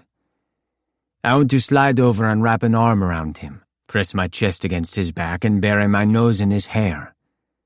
And if it was any other lover, that's exactly what I'd do. But this is Corwin, who reacts to even the most innocuous gestures of affection with mistrust and panic. I can imagine exactly how alarming it would be for him to wake up and feel disoriented by the presence of another body where there hasn't been one before. I'm just settling in to wait for him to wake up when he makes a small, unthinking sound of contentment. I watch his back as he shifts, slowly coming awake. When he rolls over to face me, his eyes light up, heaviness gone as his eyelids widen. "You're here," he says, voice gravelly with sleep. There are indents in his cheek where it was pressed against the pillow. "I'm here," and it comes out sounding exactly how I mean it. "I'm here, and I'll keep being here until you tell me to leave. Because this is too much emotion to deal with before the sun has even risen, I try to inject some levity. I was promised breakfast after all." He smiles, tucking one hand beneath the pillow to prop his head up a bit, and curling his knees up like he's settling in to go back to sleep. "Full continental breakfast, you have my word." He says it so solemnly it really does sound like he's making a vow. Since he didn't wake up and immediately bolt from the bed, I feel like it's safe for me to touch him. Reaching out, I run my thumb over his jaw, enjoying the scratch of stubble across the pad of my finger. Then, because why the hell not, I trail my fingers through the hair above his ear like I'm tucking the hair behind it, even though it's not long enough. He wiggles closer, pulling the blanket back up around his shoulder. I bring my hand back between us, pausing for a moment before sliding an arm over his waist. He's closer now than he was when we woke up, and he inches forward even more when I put my arm around him. He feels good, sleep-warmed and relaxed. His hand curls loosely around my other arm, fingers brushing my bare chest. "Did you sleep all right?" he asks. "I slept great." His thumb is moving back and forth on my forearm, and his face is so close to mine it's distracting. After last night, I'm not sure how I'll be able to function around him without remembering how it felt to lie on top of him. "You?" "Best sleep in ages. Not going to be able to sleep without you now." There is a lilt to his voice to let me know he's joking, but he also doesn't quite have his mask in place, and I can see the uncertainty in his eyes. He's so contradictory, confident on the ice and in every other aspect of his life, but shy enough to feel insecure about saying something romantic to the person with whom he spent the night. Sleep has erased the bravado from last night, and the doubts have crept back in. "Corwin?" "Yeah?" I live in one of those pre-furnished apartments downtown. It's essentially just a hotel room, which doesn't usually bother me because I'm used to places like that. But it bothers me now because every time I come over here and have to go home after, all I can think about is how much better I feel when I'm with you. His thumb is no longer moving on my arm, and his grip has tightened incrementally as I speak, eyes locked on mine. All that's to say, if you ask me to stay, I can pretty much guarantee the answer will be yes, even if all we do is sleep. I add that last part because I know he's still hung up on the sex thing. The side of his lip is slightly compressed, like he's chewing on the inside of his cheek. I feel better when you're here too. This relationship stuff is so easy, I say, and it makes him laugh. Do you want a shower? I can lend you clothes and stuff. This time he sounds sure when he continues. Next time you could pack a bag, you'd probably be more comfortable with your own stuff. I wouldn't mind the shower, but I'd rather stay here for now if we're taking a vote. He's been curled up this whole time, knees level with my hips. Now, though, he unravels slowly and stretches his legs out. When he moves closer, I help him along, tightening my arm across his hip and pulling him in. That's my vote, too, he says, and we're close enough that I can feel the barest hint of his breath on my face. Pulling his hand away, he mimics me and wraps his arm around my back. The bare skin of his arm feels searing across my back. I don't think I've ever been more hyper-aware of another person than I am with Corwin. We have a workout today, but you can do it here if you want. With me. He's tracing the tip of his pointer finger over the muscles in my upper back, following the grooves like it's a map. Sounds good. Away game tomorrow. New York, and then Montreal after that. I grunt, thinking about my old team. I haven't been in contact with any of them since I was traded, and it's not a loss. As far as I'm concerned, I'm the one who came out on top of that deal. A small sliver of worry worms its way into my mind at the reminder of my contract, though. I'm only signed for a year here, and what then? What are the odds that they offer me an extension when I'm almost 35 years old and they could get the same skills from a rookie and for a cheaper price? I look at Corwin. One of his legs is slid between mine, pajama pants rucked up slightly so our calves are touching. He's still rubbing his hand over my back, though he's made it down past my shoulder blades now. Nobody has ever touched me like this before, only doing it because they want to, and not because they expect it to go further. Whatever else happens this season, the one thing I know is this. I don't want to leave. Chapter 8. Corwin. As someone who has spent a great deal of time hiding their emotions, I'm also very adept at reading others. Whatever happened in Nigel's head just now seems to have put a damper on his good mood, the light dimming slightly in his brown eyes. I keep stroking his back, partially out of a selfish desire to have skin-to-skin contact with him, but also trying to soothe whatever ache just surfaced. There was a large, angry-looking bruise low on his hip, so I avoid that area. I wonder if he would consent to lying here all day, letting me memorize every inch of him until I would know him blind. He might, I think, as I watch his eyes close and he sighs in contentment. Smiling an internal, private smile, I nudge the blanket farther down so I can see as well as touch. His abdomen quivers when I ghost my fingers over that line of hair below his belly button. I really do like that. I feel really good this morning, and it doesn't take a rocket scientist to figure out why. I bet this is how Troy feels all the time, waking up next to someone he loves and then going into work at his dream job. Maybe I should take a leaf out of his book and ask Nigel to move in.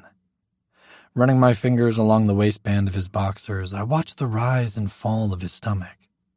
Obviously, spending half of my time in locker rooms with my undressed teammates, I've seen a lot of male bodies. I don't stare at them, and up until now that resolve hasn't been tested. But Nigel is beautiful in a way I've never encountered.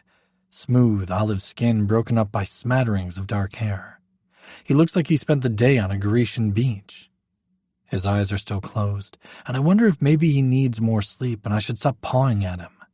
I could sneak downstairs and make him breakfast, have it ready for whenever he wakes back up. My fingers still and I rest my hand down on the bed, looking at the way his eyelashes fan out like the bristles on a paintbrush. He opens his eyes. "Sorry," I whisper. "You can go back to sleep if you want. Get some more rest." "I'm awake." He adjusts his head on the pillow, bringing his face closer to mine. Probably I should kiss him. I don't know what he tastes like in the morning, and it's important I find out. "I was just enjoying that." He wiggles the fingers on his hand. This is a fantastic development, because it means I can pick back up where I left off. Immediately, my eyes are drawn back to his happy trail, and I start there, tracing a line around his belly button before running it down that line of hair. This time, when I reach the waist of his boxers, I press the pad of my thumb against his skin and slide it under the waistband. Nigel gasps softly, but remains perfectly still. I follow the line of his shorts, keeping in contact with his skin the whole time. I don't go any further, and I suddenly wonder if that's okay. You shouldn't touch him there unless you're going to finish the job, dumbass. This time I travel north when I smooth my fingers over the strip of hair and flatten my palm against his chest. He lets out a surprised huff of air when I lean forward and kiss him.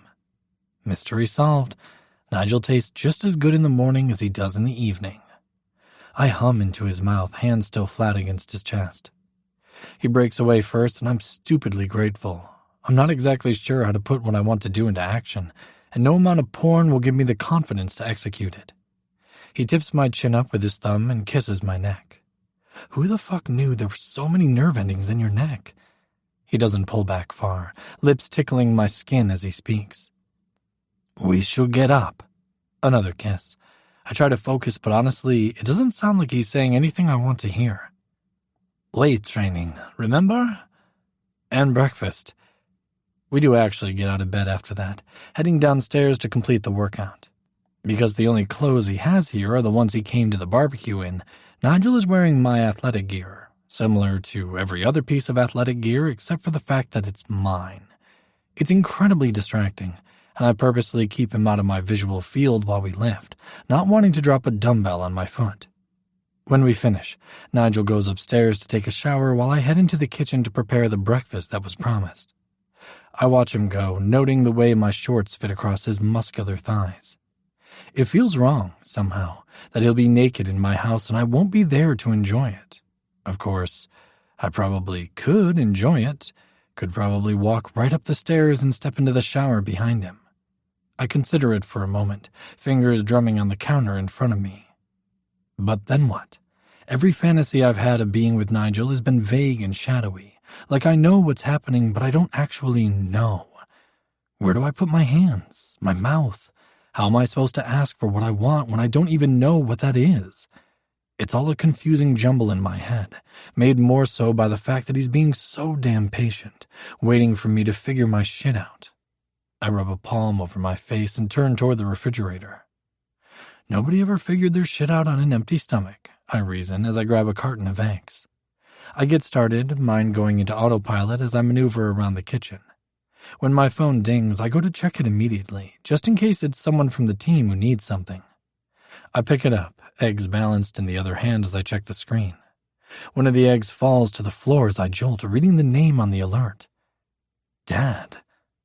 Another text comes through on the heels of the first, and I can practically feel the impatience. I glance up, trying to ascertain whether I can hear the shower running. Another text, and my heart rate picks up faster. I don't want to read what he sent. I don't want to talk to him while Nigel is in the house, because somehow these two things cannot exist in the same space. A small voice in the back of my mind warns that it'll be worse if I leave him waiting. Molten shame floods my chest.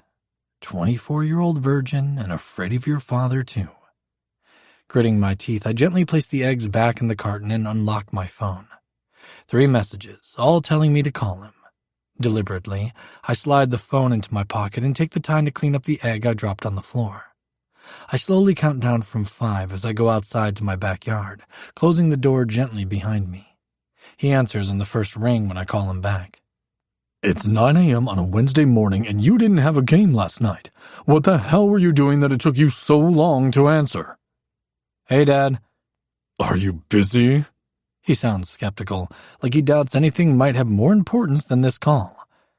5, 4, 3, 2, 1. I can talk for a minute. He doesn't wait for me to finish. So certain is he that he'll be given priority to everything else. Your mother made a donation for that charity for homeless women. You know the one. The Diane House of Hope, Dad. And they're not homeless. Some of the families... It doesn't matter.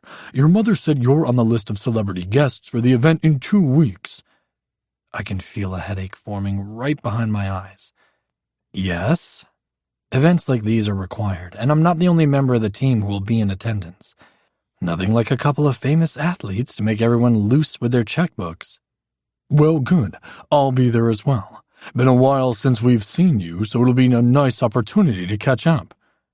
I squeeze my eyes shut. I really do have a headache. 3 years since I've seen my dad, but apparently my lucky streak is at an end. I suppose I should be grateful. It will be in a room full of people, and neither of my parents would dare cause a public scene. Remember, it's for a charity. You can be uncomfortable for a couple hours as long as it benefits others. Yeah, I say, because nothing much is required of me when speaking to my dad. He mostly wants to hear himself talk. You're still weak on your left side, you know that? You're going to break an ankle and end your own career before it's begun. Ah, so on to hockey then. And you realize you're behind on shots on goal? Both of your line mates take more shots than you, and St. James is half the player you are. Don't even get me started on that Nichols kid and the rumors I've heard about him. 5, 4, 3, 2, 1. 5, 4, 3, 2, 1. He's still talking, but the blood is pounding in my ears in a way that makes it hard to hear, like he's speaking to me underwater. Vaguely, I wonder if I'm about to pass out. Is Mom there? I interrupt. Can I talk to Mom? If you wanted to talk to your mother, you'd call her more. I flinch. And no, she's out doing God knows what, spending my money. He laughs. I don't think he'd even notice if I did pass out. He would just keep talking into the abyss until the battery on my phone died. I walk over to one of my deck chairs, sitting down before I fall down. Leaning forward, I balance my elbows on my knees and stare at my feet. He's back on hockey, unhappy with my scoring averages this season, but at least it's me he's criticizing and not my teammates. Assists, I interrupt. What? He snaps. I can't hear you when you mumble. I said assists. I have high assists. Fantastic. So you're in the business of making everyone else look good now? Jesus, I thought I taught you better than that. You didn't teach me to score goals, you jackass. There's a motion to my right, and my vision really does tunnel when I whip my head around. Nigel is walking into the kitchen, head turning as he looks for me, not having spotted me sitting out here. I've got to go, I say loudly, interrupting another tirade. I've got to go. I guess I'll see you later. I hang up, closing my eyes and taking several deep breaths in through my nose before releasing them out of my mouth. You're not going to be sick. You're fine. You're fucking fine. Colwyn? God damn it. I turn toward him, wiping my hands surreptitiously on my athletic shorts. My entire body feels cold with sweat. Hey, sorry. I stand up and teeter like I'm on the deck of a boat. Nigel's hand is on my arm, and I stare down at it. By the time I look back up at his face, I realize he's been speaking and I haven't heard him. He looks alarmed. What? I ask, and then, because I feel like I need to apologize again, though I'm not exactly sure why. Sorry. Are you okay?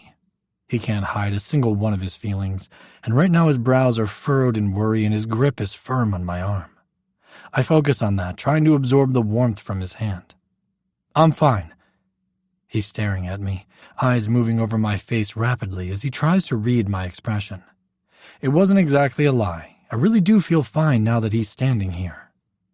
You look like you're going to be sick. Here, sit down again. I'll go get some water. He tries to use my arm to direct me back to the chair. I'm okay, really. I just got a little lightheaded. Probably shouldn't have done a workout on an empty stomach. He frowns at me, not quite buying this. I don't blame him. It's a feeble excuse at best.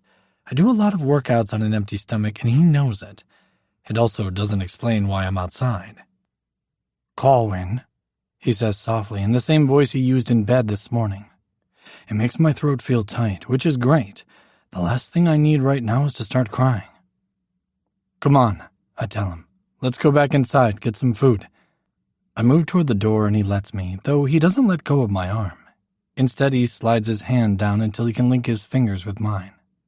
I'm a little embarrassed by this, thinking about how clammy my palms were a few minutes ago. I let go as soon as we get inside, pulling away from him. He sends me a hurt look, and I have to swallow around the lump in my throat. What are you hungry for? I ask, but Nigel places a hand on my shoulder before I can walk around him to enter the kitchen. No, you sit. I'll make breakfast. I open my mouth to protest, but he tightens his grip and shakes his head. You don't look good, Colwyn. You're pale as shit. I want to tell him I'm fine again, because I am. He's scowling, though, and would probably fight me on it. I don't want to argue, not with him, so I acquiesce and take a seat at the island. He fills a glass from the sink before I can ask and pushes it toward me before he picks up where I left off, cracking eggs into the skillet waiting on the stove. The atmosphere is tense, and even though I know it's because of me, I'm also not willing to diffuse it by telling him the truth. I can't tell him about when my dad hit me when I was 10, or how after that it became a semi-regular occurrence. I can't tell him the truth about how I broke my arm, or how my mom seems to be hell-bent on helping every disadvantaged family except her own. No, these are secrets that will stay with me until somebody pries them from my cold, dead hands. Nigel only looks at me with affection. I don't think I could stand it if I ever saw pity in those warm brown eyes. I watch as he turns the heat up too high on the stove and a shell falls into the pan when he cracks another egg. The line of his shoulders is tense, and I don't have to see his face to know he's frustrated with me. He's also stubborn, so unless I give him a better story than, I worked out on an empty stomach, he's not going to let it go. Time to trot out the same version of the truth I gave Lawson all those years ago. I clear my throat and Nigel turns around, peering over his shoulder at me. You okay? He asks. Yeah. He turns back around, dumping an alarming amount of salt into the skillet. My dad called. Your dad calling makes you look like a fucking influenza patient? He's turned back around, leaned against the counter with his arms crossed over his chest. It seems incredible that just this morning I was touching that bare chest, perfectly content with the world. Well, no, not exactly. He took me by surprise, reaching out to me like that. We don't talk. Why? I shrug. Because he's an asshole and a terrible father. I've gotten a lot in life because of who my dad is. And I'm grateful for that, but he's... Well, I don't particularly like him, and I prefer not to speak to him if I can help it. What did he say to you? He sounds angry, though I don't think it's directed at me. Oh, the usual. Just wanted to talk about everything I do wrong. That's bullshit. You're the strongest forward on our line. What could he possibly have to complain about? It's okay. No, Corwin, it's not. Whatever he said to you made you physically ill. Don't answer next time he calls. He's uncrossed his arms and is now aggressively scraping the eggs onto plates. Actually, better yet, let me answer the phone. He pushes a plate in front of me. Thank you. The eggs are burnt and crunchy where they shouldn't be. I dig in, planning on eating every bite. He watches me eat, tapping his own fork against his plate.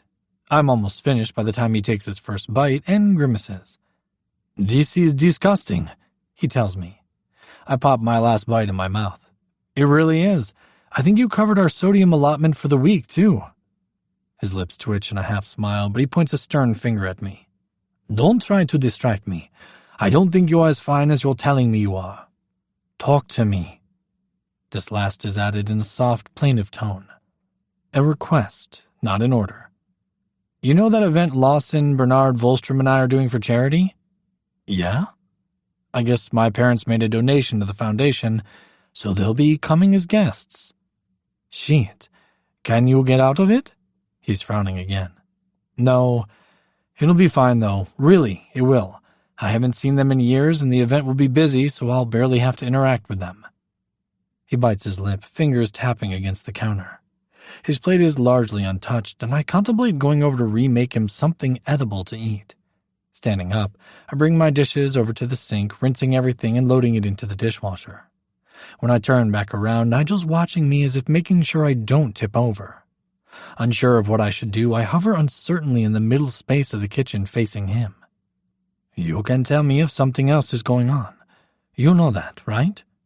Yeah, I know. He eyes me for another second and then holds his hand out, palm facing up.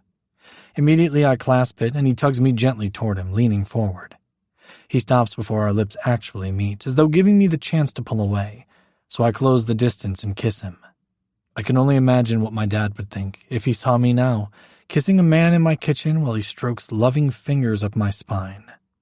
Fuck you, Dad. Chapter 9. Nigel. Corwin catches my eye in the locker room after practice, chatting with Troy over by his stall. I shoot him a quick text, letting him know I'll be heading home from here and that I've got nothing else going. I never assume that he will, but he always invites me over. Every night we weren't on the road this week, I was at his house. I'm going to be fucked if he doesn't ask me to sleep over one of these nights. There is no way I'll be able to sleep in my bed without him now. He's looser somehow, as though he's more comfortable in his skin these days, and I've been welcomed into that secret society of people Corwin smiles at. The emotionless facade is slowly crumbling away. Although we remain distant when we're in public and at work, at home he's pretty much an entirely new person. He's so affectionate it's hard to believe there was a time when I questioned how even the lightest touch would be received. Now Corwin seems to always be reaching for me. My phone vibrates and I pull it off the shelf in my stall. It's Corwin, so naturally I can't keep the grin off of my face. Someone catcalls me from across the room, wanting to know what my girlfriend wants. I don't bother answering other than a quick flip of the middle finger over my shoulder. Let them think what they want. Corwin, come over tonight? I tap out a quick affirmative and finish packing up my things. It's been a week of back-to-back games, and although we have an off day tomorrow and Sunday, we still have morning skates and another flight to catch on Monday. Not to mention the charity event tomorrow night that I was able to wrangle a last-minute spot for. I peek over at Corwin, still mulling over how best to tell him I'll be going. Something tells me he'd prefer I wasn't there, but an even stronger feeling tells me I need to be. "See you guys," I say to the room at large as I head out the door. Lawson, who's warmed up to me drastically in the last few weeks, steps up beside me and slings a companionable arm over my shoulder. I can already tell I'm going to have to let him down easy. "Sane, what's up, buddy?"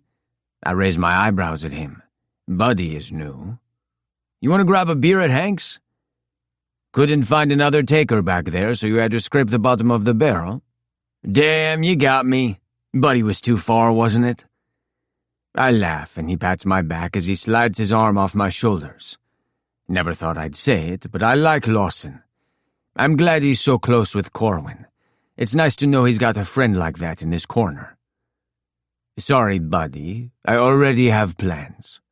He snorts. "Hot date?" "Hotter than you, that's for certain." "Well, in that case, people hotter than me don't come around too often. Go have some fun." I roll my eyes, although it's not exactly wrong. Lawson really is hot. "I'll see you tomorrow, though, at the charity event." "Oh shit, they picked you up too? I didn't know they had you on the roster. Shouldn't be too bad, though, with Cor there too. We might have a little fun." I hum noncommittally. Apparently Corwin hasn't told him that his parents will be in attendance. I'm glad the pair of us are going, though, so we can act as a buffer between Corwin and his dad. Whatever is going on there is obviously toxic, and I'll be damned if he has to deal with it alone. "Have a good night, man." Lawson slaps my back and starts to peel off toward his car. "Rain check on the beer," I call after him, and he tosses a thumbs up over his shoulder. My apartment isn't far from the practice rink, which was another reason I picked it. In less than 15 minutes of driving, I'm parking and jogging up 5 flights of stairs. The sooner I'm packed, the sooner I can get to Corwin's. I've started leaving my bathroom stuff at his house at his request, so I only need to grab a change of clothes. On second thought, I add a few more things to the bag, on the off chance that I stay the whole weekend. I dig my tuxedo out of the back of the closet, unzipping the garment bag to do a quick visual inspection. Everything looks good, so I sling it over my shoulder, grab my duffel, and head out the door. As I'm jogging down the stairs, my phone vibrates with a text. Hands full, I don't check it until I get to the car. He's texted me, asking me to stop and pick up a takeout order he placed at a local Italian restaurant. Looks like I'm not the only one feeling the strain of a long week.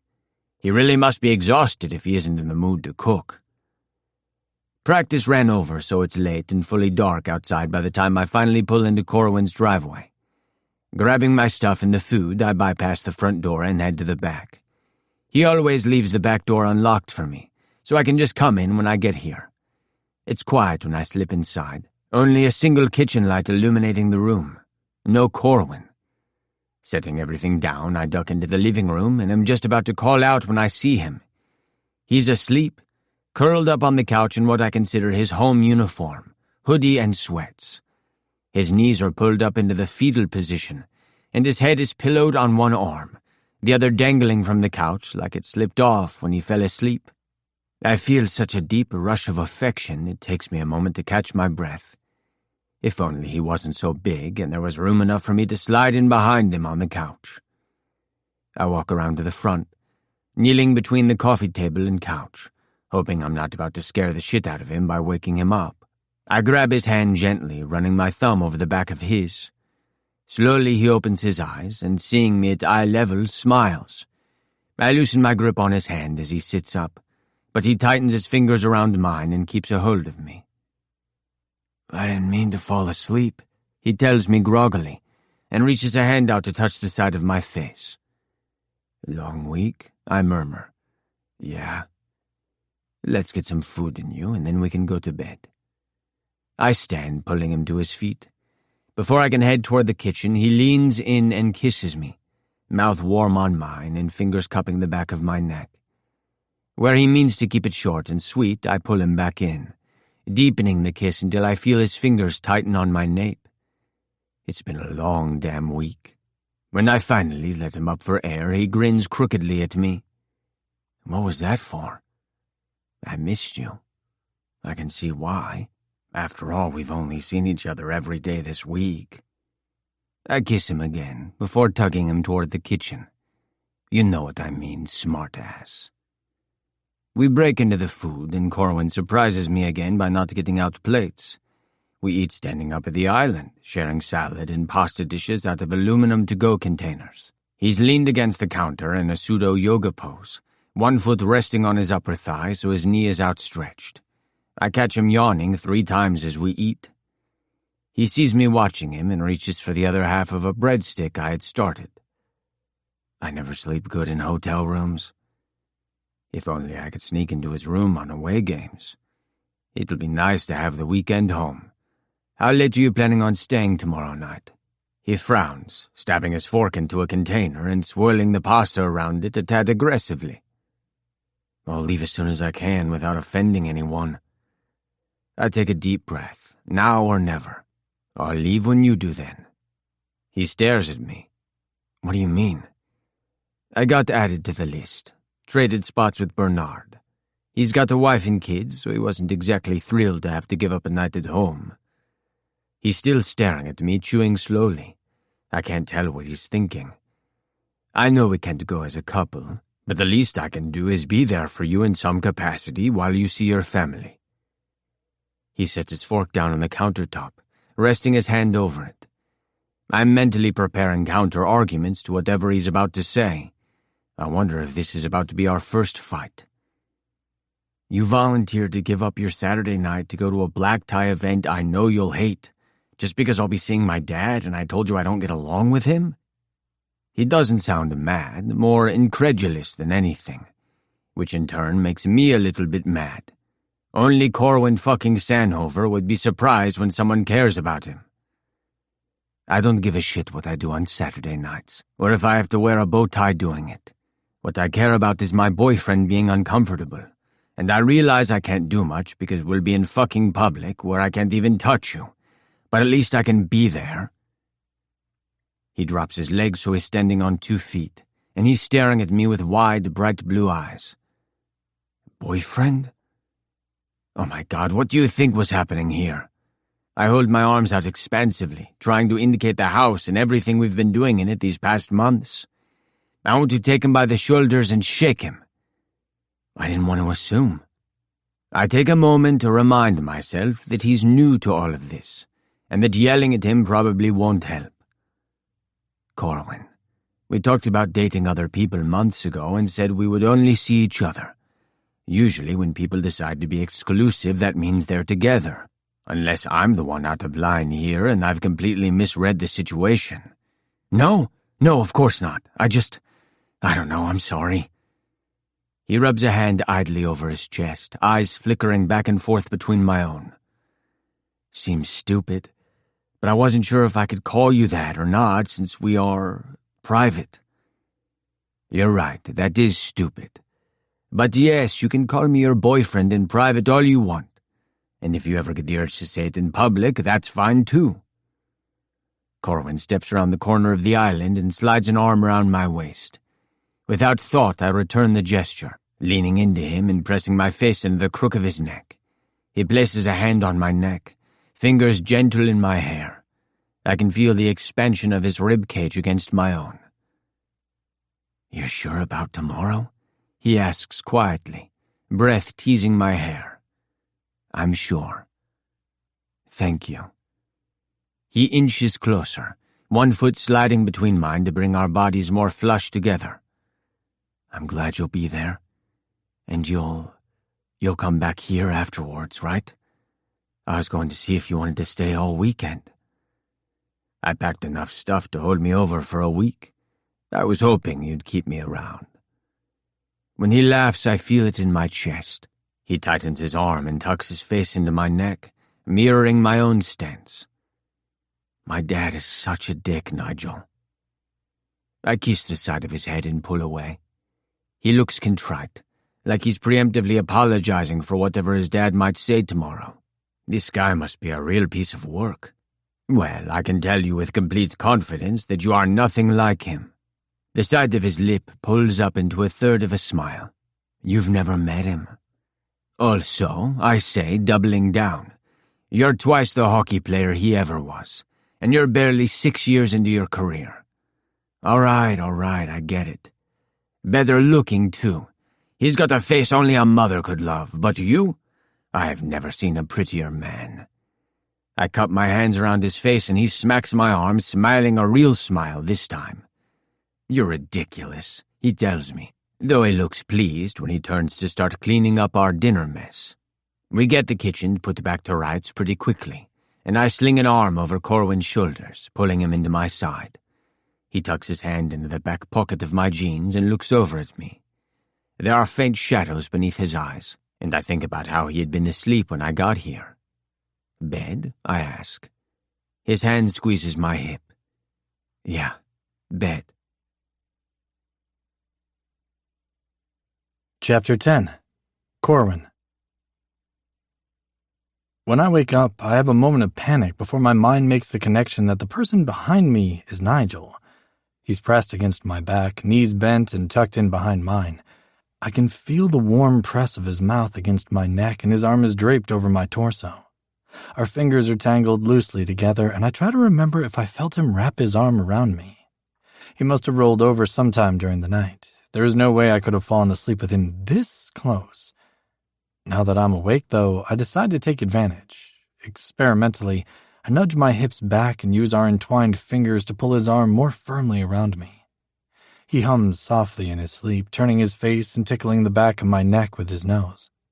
In this position, his morning wood is pressed against me, giving me other things to think about beyond snuggling. I haven't worked up the nerve to actually do any of the things I've been considering, and there are a lot of things. I've got the ideas, it's just the execution that is evading me at this point. Every time we're together and I start thinking about sliding my hand further down his stomach, beneath the waistband of his boxers, my heart goes into overdrive and the butterflies in my stomach start to feel like they're made of lead. There is something seriously wrong with me, and I need to figure it out before I lose my goddamn mind. I want Nigel so bad, it fucking hurts. He groans in his sleep, inhaling as deeply as he can with my back constricting his chest. I wouldn't have thought it possible, but he moves closer, one of his legs pushing between my own and his face burrowing deeper into the space between my hair and the pillow. I want to turn around and see his face, but his arm is banded across my chest now, my hand clutched in his, and there's no way I can adjust myself without waking him up. This is the first time I've woken up with him wrapped around me like this, but maybe if this becomes a usual occurrence, I should start sleeping in less clothing. I'm obsessed with the thought of feeling so much of his skin against my own. Are you awake? I can feel Nigel's lips move as he speaks, words garbled against the back of my head. I smile helplessly. What was that? You're awake. He's moved his head, propping his face up in the crook of my shoulder where he can both speak freely but also kiss my neck. I'm awake. He nuzzles my hairline, kissing the area behind my ear. Now I really want to turn around, but his arm is still holding me against him. If anything, he's holding me more tightly, hips rolled forward against mine so I'm pushed forward. We should stay here all day. Yeah? His leg is completely between mine now, knee against the mattress as his pelvis pushes into me, pressing my own into the bed. The friction of the mattress against my own erection has desire snaking up my spine. I jostle his arm with our linked hands. Let me turn over. He lets me go so fast it's clear he thinks I'm anxious about our positions. I roll over quickly, not wanting him to scoot back away from me. He is, but I halt him with a hand on the hip. I smile at him, and he relaxes immediately, smiling back. He looks so lovely in the morning, dark hair falling over his brow and skin dusted gold with dawn light. This close, I can see every one of his eyelashes, like a black picture frame around his brown eyes. He's so perfect it's hard to look at, the kind of beautiful that hurts.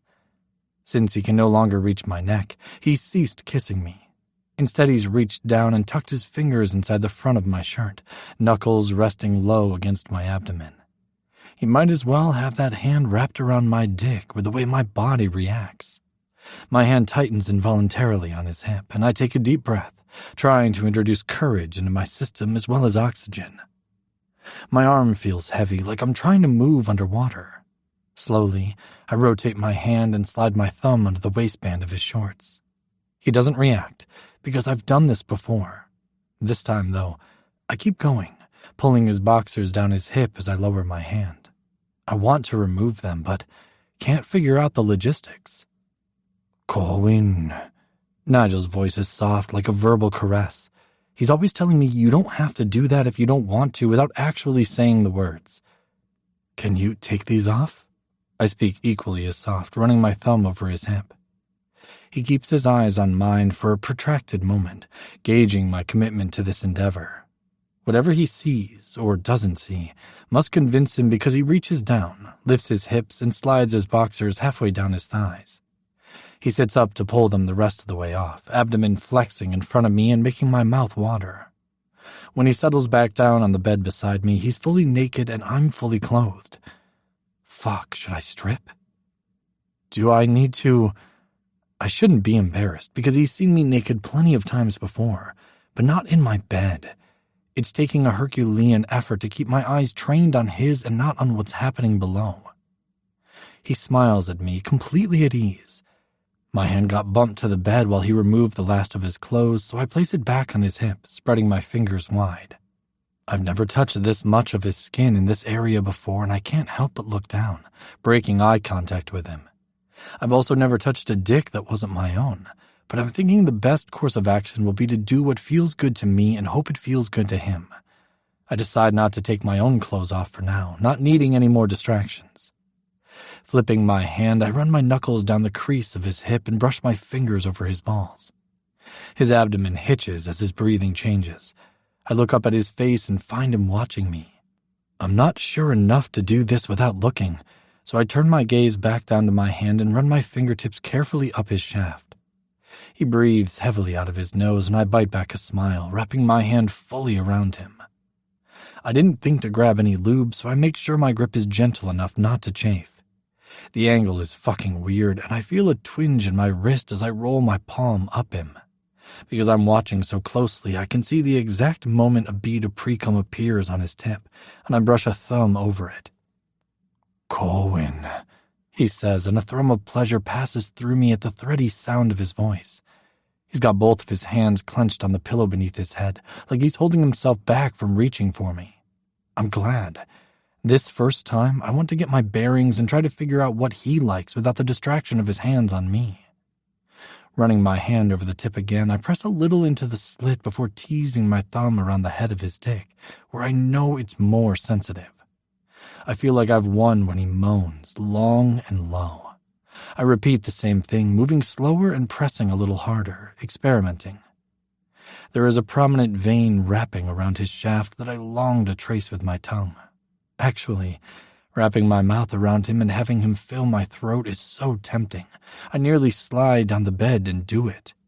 One thing at a time.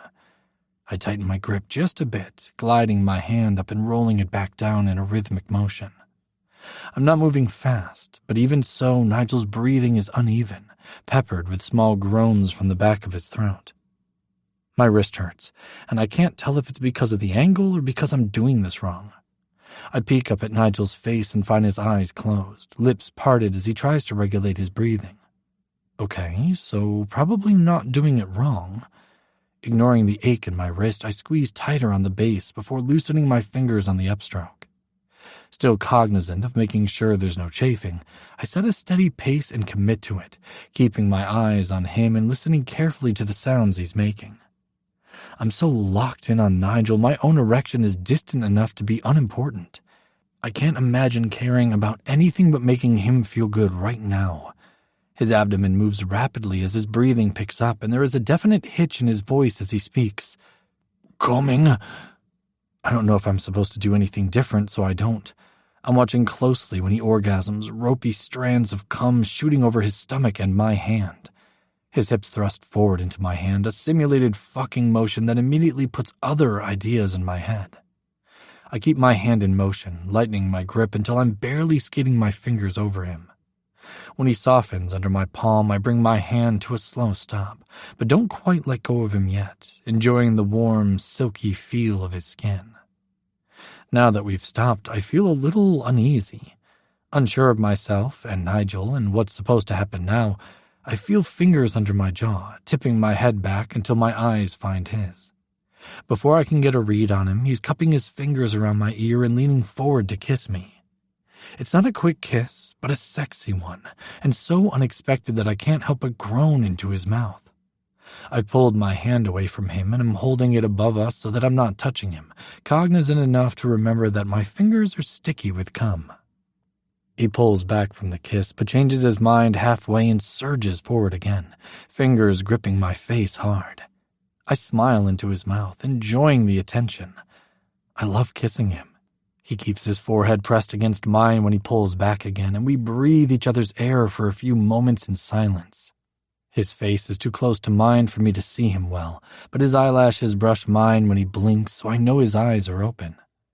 "What are you doing with your hand?" he murmurs. I'm still holding it out, shoulders straining as I keep my arm elevated above us. It looks, I realize, pretty ridiculous. I didn't want to get you all messy. Also ridiculous, seeing as he made a mess of his own stomach. Smooth, Corwin, very smooth. Nigel chuckles, dips down for another quick peck, and then moves far enough back that I can see his full face.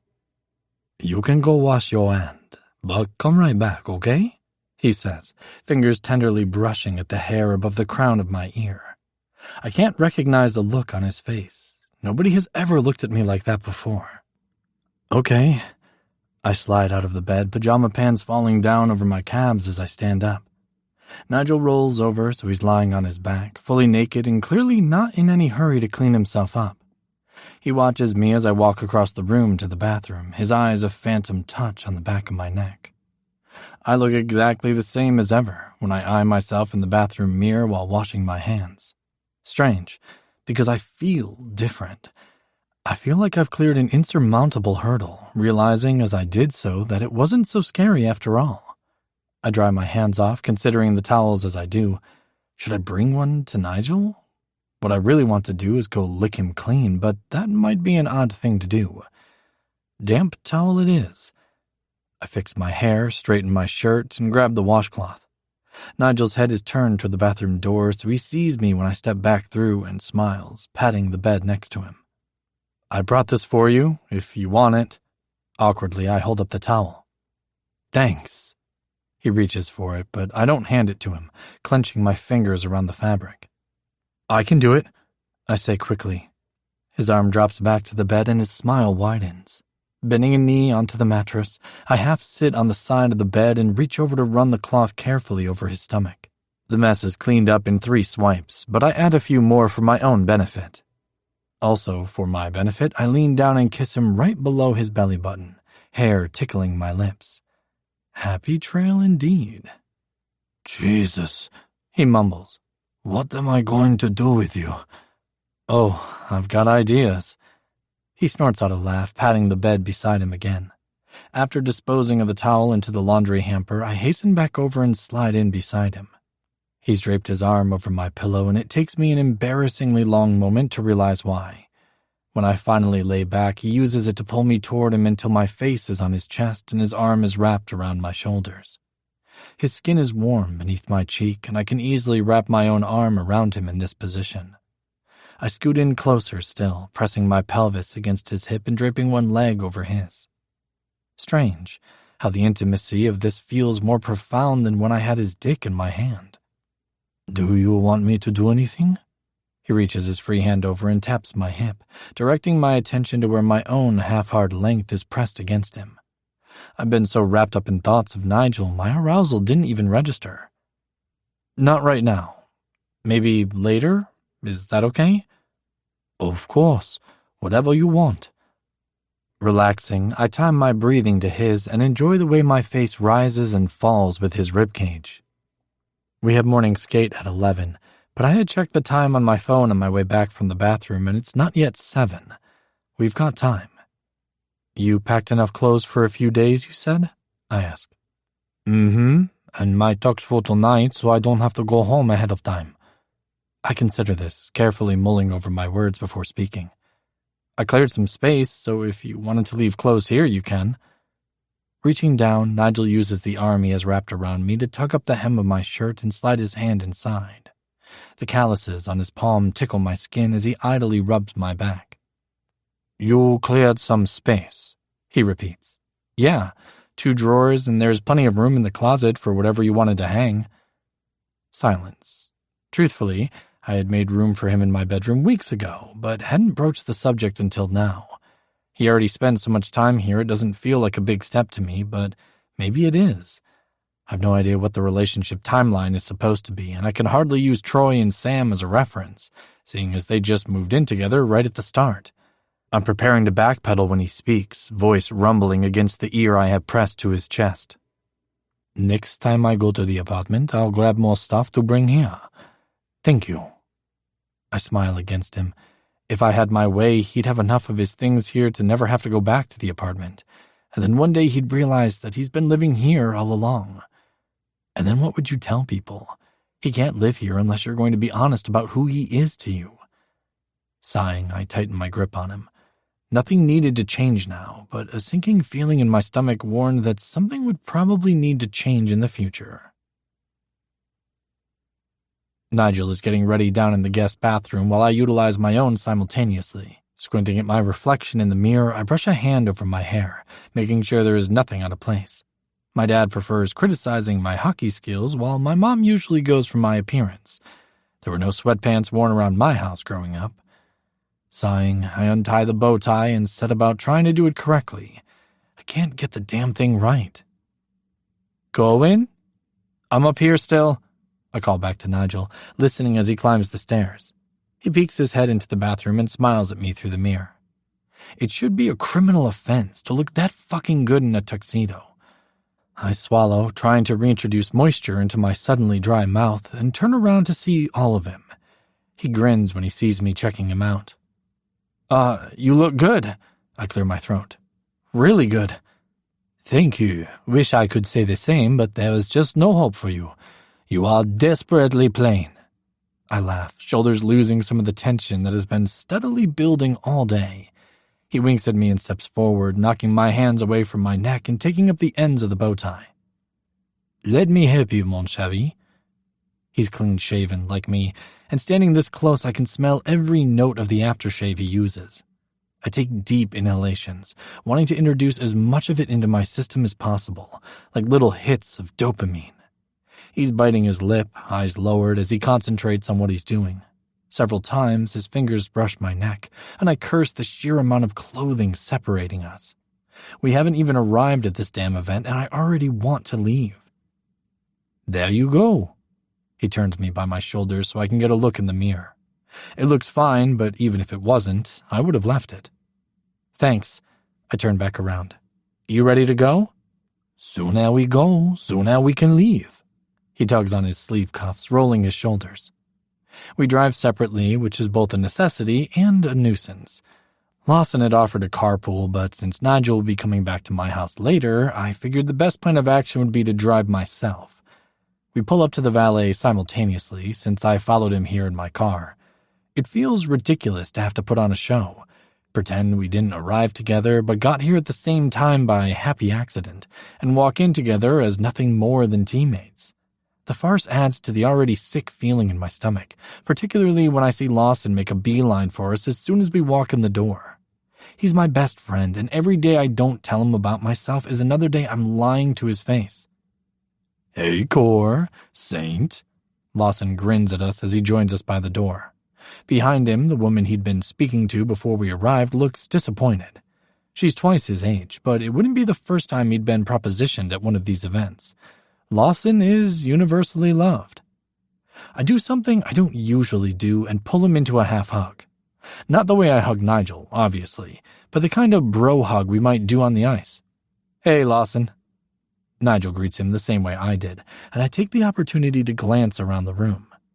My dad is a big guy, 6'3" like me, but a lot wider. He has an imposing figure on the ice and carries that with him off as well. I heave a relieved sigh when I don't see him in the crowd. A short reprieve, since he'll be here later, but a reprieve nonetheless. It's an open bar. I'll go get you guys a drink. Saint, what are you having? Lawson knows I don't consume alcohol, so he doesn't bother asking what I'll have. He knows.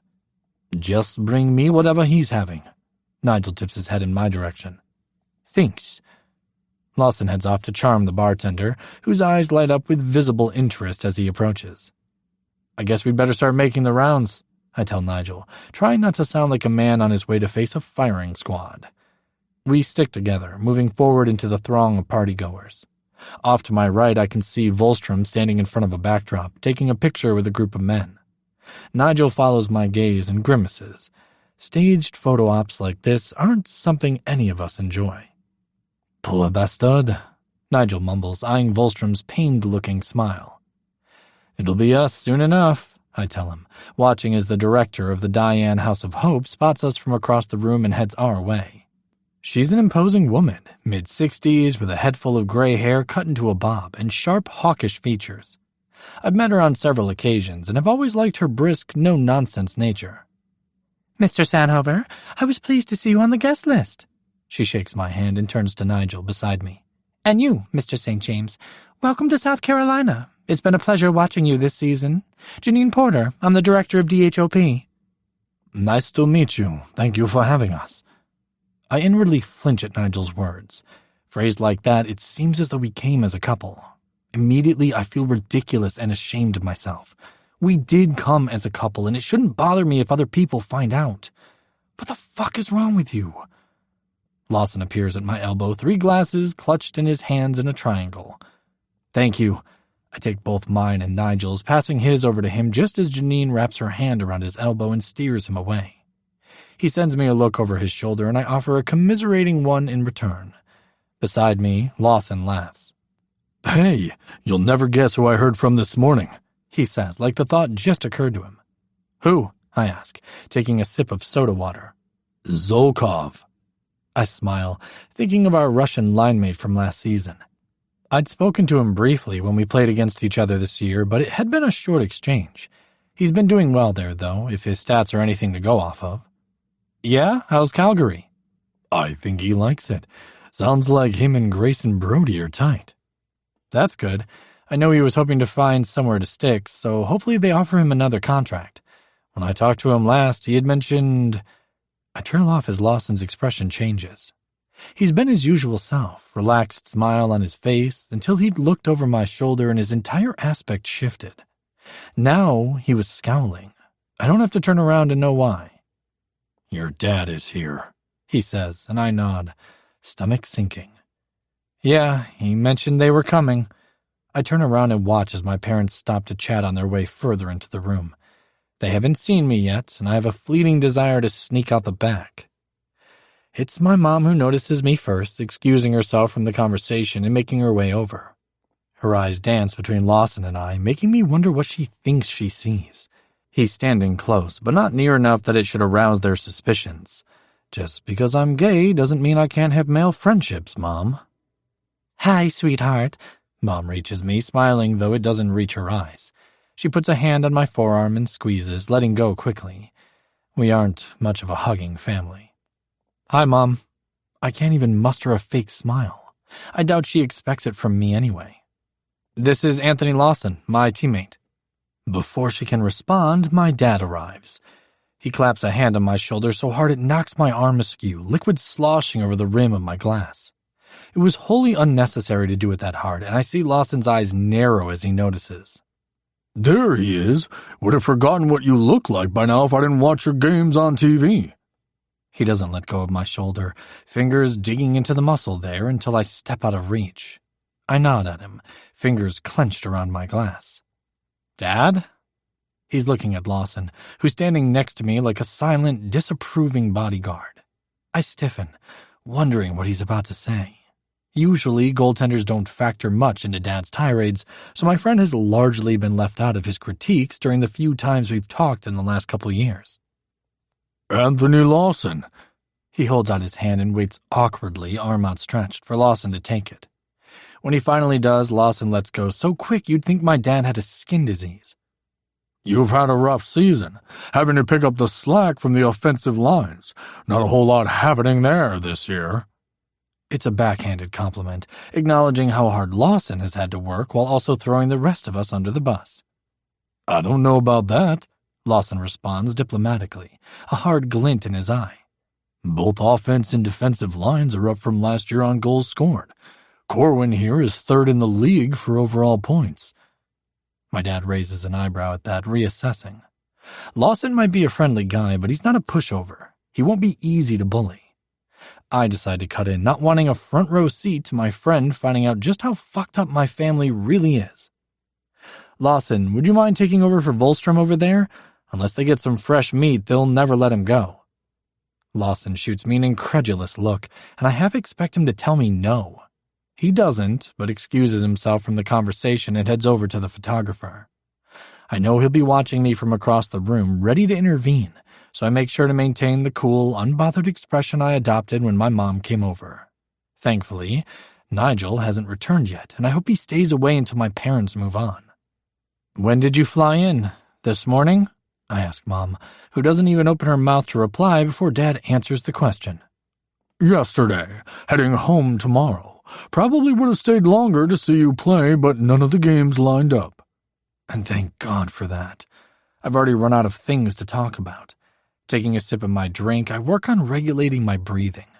My body has such a visceral reaction to my dad's presence. I'm like Pavlov's dog. I can feel my shirt sticking to my back, damp with sweat. Are you seeing anyone, honey? My mom leans toward me, hand on my dad's elbow. I stare at her, the words stuck in my throat. Saying no would be easy. It would shut down this line of questioning, which is what I want. It would also be a lie, and I'm so fucking tired of pretending to be someone I'm not. Yeah, I am, I tell her and watch as her eyes widen in surprise. Dad looks at me over the rim of his whiskey. He's not as good at hiding his emotions as I am. His eyes have narrowed and his mouth is pinched in a thin line. Oh, well, that's nice. Mom smiles at me, but doesn't follow up with any other questions. Smart lady, my mom. Is she here? We'd love to meet her. The emphasis my dad places on she makes the question sound vaguely aggressive. I slowly count down from 5 before I answer. 5, 4, 3, 2, 1. No. Dad breathes out hard from his nose, adjusting the lapel of his suit in an agitated manner.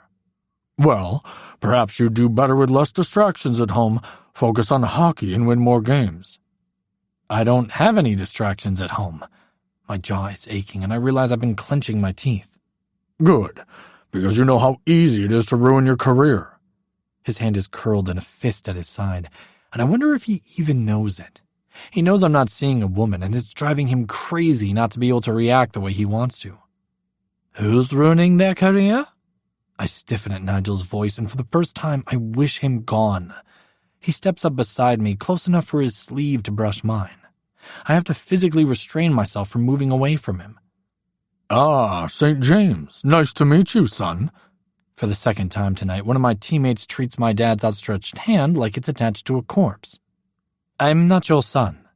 Nigel corrects him mildly, shaking Dad's hand and smiling in a way that threatens violence. I close my eyes briefly and reevaluate my decision not to drink. Chapter 11. Nigel. Corwin is standing so rigid it looks like he's got a 2x4 shoved down the back of his tux. The tension rolling off him is noxious. It's miraculous the entire room can't feel it. I have to slide my free hand into my pocket to keep from reaching for his. I nod to Corwin's mom, pointedly ignoring his dad. Good evening, Miss Sanhover. You look lovely. When I first met Corwin 6 years ago, I'd wondered from where he'd inherited his beauty. Nobody could accuse Mitch Sanhover of being a looker. Now it's clear they came entirely from his mother.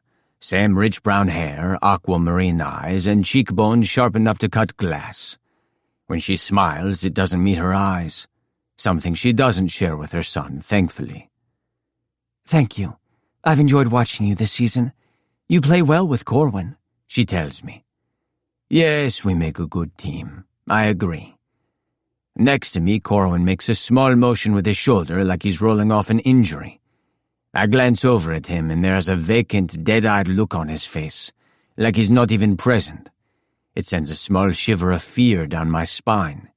He looks nothing like the relaxed, happy Corwin of this morning. The other partygoers seem to part around us, nobody breaching our little circle. I can see Lawson taking photos, shooting glances our way. When he catches my eye, he nods, grimacing. I wonder where Wulfstrom has gotten to. Perhaps he's the first to escape, sneaking away while the rest of us are occupied. How do you feel about your prospects for next season? Corwin's dad asks me. You're a free agent under your current contract, if I'm not mistaken. I don't know how he managed it after only just meeting me, but he certainly knows how to hit where it hurts. Corwin turns his head toward me and I catch his eye. I wish I hadn't. For just a moment he looks anguished, before he remembers to keep his expressions on lockdown. I want to tell him not to worry, and that I'm not going anywhere. I'd like to stay in South Carolina, I respond to his dad, while still looking at Corwin. The words are for him. You think they'll offer an extended contract, do you? There is an unmistakable sneer to the words, like he knows something I don't.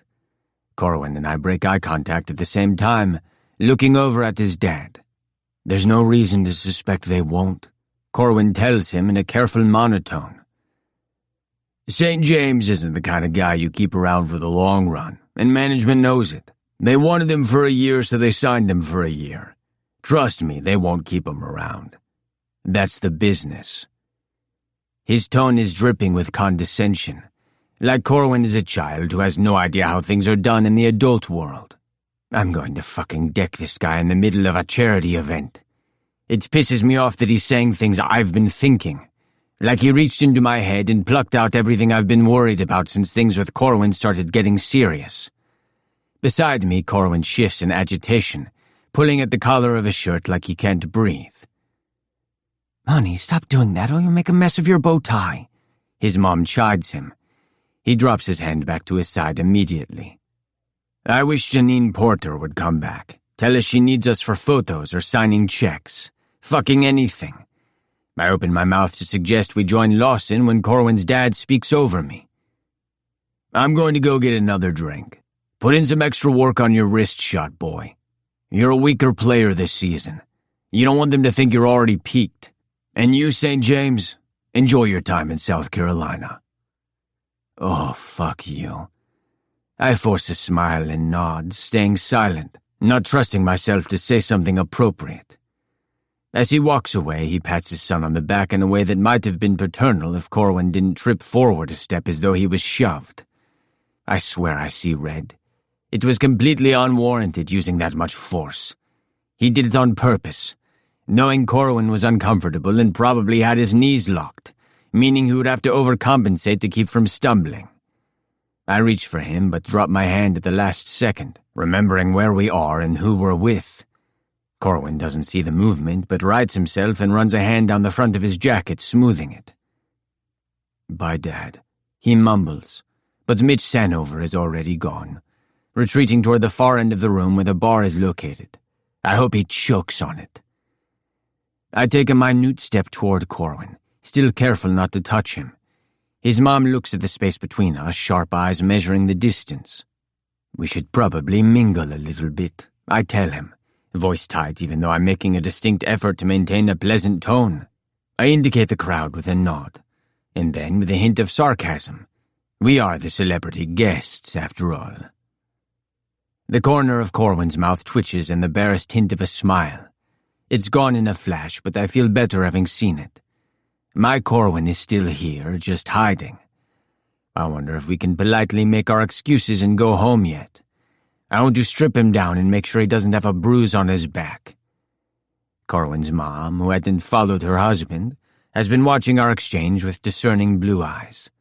She sighs, looking between us before placing a gentle hand on Corwin's arm and kissing his cheek. Oh, honey, why can't you love someone sensible? She says it in a low voice meant only for him, but which carries to me nonetheless. Corwin flinches, and I decide I've had about enough of this shit that I can take. Stepping forward, I close that last bit of distance between us, placing my hand on the top of his shoulder gently. It's the kind of touch you might see between friends, and I'm careful to keep it that way. Corwin's mom might see it for what it is, but nobody else is paying close enough attention. It was nice to meet you, but we've got to go, I say firmly. Corwin nods to my relief. I'll call you sometime, Mom. She smiles like she knows this is a lie, before turning and moving off to find her husband in the crowd. As soon as she's gone, I drop my hand from his shoulder. He slumps slightly. Clearing my throat, he tugs on the cuffs of his jacket, avoiding my eyes.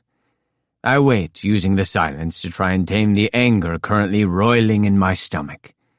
You lied to me, I say silently to the top of Corwin's head. You fucking lied to me. Shoving my hands into my pockets, I take a step back from him. He finally looks up, and he looks so unlike the Corwin I've grown used to these past few months. I want to throw my glass against the wall and watch it shatter. Let's get some air, I suggest, turning on my heels and walking away. We're stopped several times as we make our way across the room, each time making my jaw clench tighter. I don't look at Corwin, already struggling to keep my facial expressions and tone neutral. Lawson tries to flag us down, but Corwin waves him off, murmuring something about not feeling well. It makes me angrier, and knowing how unfair that is to him only pisses me off more. It's relief when we finally push the front door open, cool night air a blessing against my warm face. I take a couple deep breaths. I need to calm down before I say something I regret. The valet approaches us, and I hand him my ticket. Corwin reaches for his own as well, but I wave him back. No, I'll drive and we'll leave your car here tonight. The young man working the valet stand opens his mouth to inform me how expensive it'll be, but I cut across him. It's fine, I'll pay for it. Corwin doesn't even try to argue, just tucks the ticket back inside his jacket before sliding his hands into the pockets on his pants. We're alone, the sounds of the party are muffled in through the glass front doors. We shouldn't be leaving so soon, but I can't bring myself to walk back inside. I make a mental note to contribute a large donation. They need that more than photo ops with athletes anyway. I'm sorry, Corwin tells me like I knew he would. Why are you sorry? About what he said to you? I breathe out hard through my nose. You don't have to apologize for that. He stares at me hard. A very small frown creases the lines of his eyebrows. It's clear he can tell I'm pissed, but is unsure whether it's directed at him or not. I think you lied to me. His eyes widen in surprise, his only physical reaction to my words. I'm keeping my voice pitched low, just between us. Anyone could walk out or see through the windows. It's not the place to get into a shouting match. You made it seem like you avoided talking to your dad because he criticized your hockey career and made you feel like shit. You made it seem like nobody knows you're gay, but it's pretty obvious that your homophobic fucking parents know. You gave me just enough of the truth to keep me off your back. You wanted me to think you guys just didn't get along, not that you've been abused.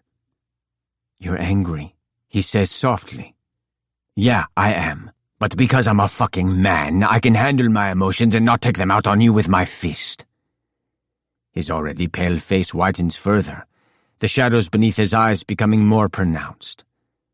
I never said he hit me. No, you didn't. But your face just proved me right. But I wish you had. Or if you couldn't tell me, at least you could have told Lawson. Either one of us would have done what needed to be done to make sure you didn't have to come here tonight. My car pulls up then, drawing our attention. I angrily pop the passenger door open for Corwin before skirting around the hood. When we're both settled in, I glance over at him. He's turned away, looking out the window toward the partygoers inside. I want him to talk to me. I want him to trust me enough to share hard things with me. But I can't force it, not without creating more damage. Sighing, I put the car in drive and slowly pull away. The car is silent, lit up by passing streetlights.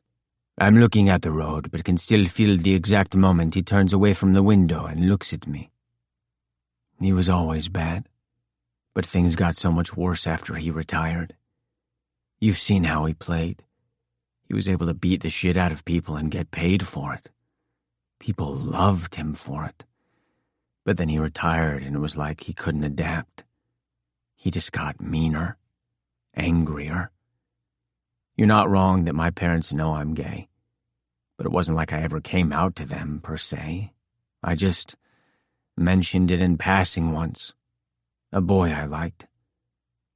That was the first time Dad ever hit me, and it was like a dam broke after that. Corwin laughs suddenly, the sound so unexpected that it's jolting. Can you imagine? Here he wanted a son who was just like him, someone who played hockey the way he played it and was just as mean and tough as he is. Instead, he got me. And what a fucking disappointment that was. Being gay, I doubt he could have come up with anything he'd have liked less. I listen quietly, not wanting to interrupt. I can feel the stitching on the steering wheel digging into where my fingers are gripped tightly around it. My heart aches for him, and the pain makes it hard to breathe. I can hardly fathom the sort of miracle that must have occurred for someone as compassionate and selfless as Corwin to come from a household like that. You're right. I should have told you, or Lawson, Troy, but it's easier not to bring it up. And frankly, I didn't want to see you look at me like I was someone who needed to be pitied. There are a lot of people who have it worse than I did. First of all, pity isn't a bad thing. Of course I feel bad that this happened to you. You're my person. I'm never going to be okay with you being hurt. And as for other people being worse off, that's not the point. Just because he didn't kill you doesn't make it okay that he beat you. He doesn't get to claim moral superiority because he didn't act as badly as he could have done. I glance over at Corwin, but he's watching the road out the windshield. His face is mostly in shadow, and it's impossible to see his expression. I drive for several miles before he speaks again. You're my person too, he says before lapsing back into silence. I think about the young Corwin, attracted to boys and being told he shouldn't be, being so scared of who he was and what he wanted that he spent the last 6 years alone. How he shies away from casual affection even from his closest friends. Mostly I think about how he spends so much time taking care of everyone else, but nobody has ever taken care of him. Are you still mad? He asks suddenly. Blowing out a breath, I pull up to a red light and turn to look at him. I want to stroke my fingers down the smooth line of his cheek, but I can't.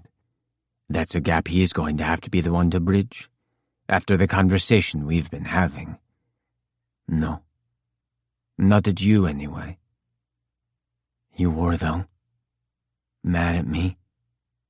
He aims for teasing, but falls short. He only sounds exhausted. A little. It's frustrating to know that there are a lot of things I could have done differently to protect you from all that. I wave a hand toward the back of the car, like the charity event is sitting in the back seat. Me and Lawson both. Jesus, I can only imagine the hell he would have raised if Lawson knew half of the shit you just told me.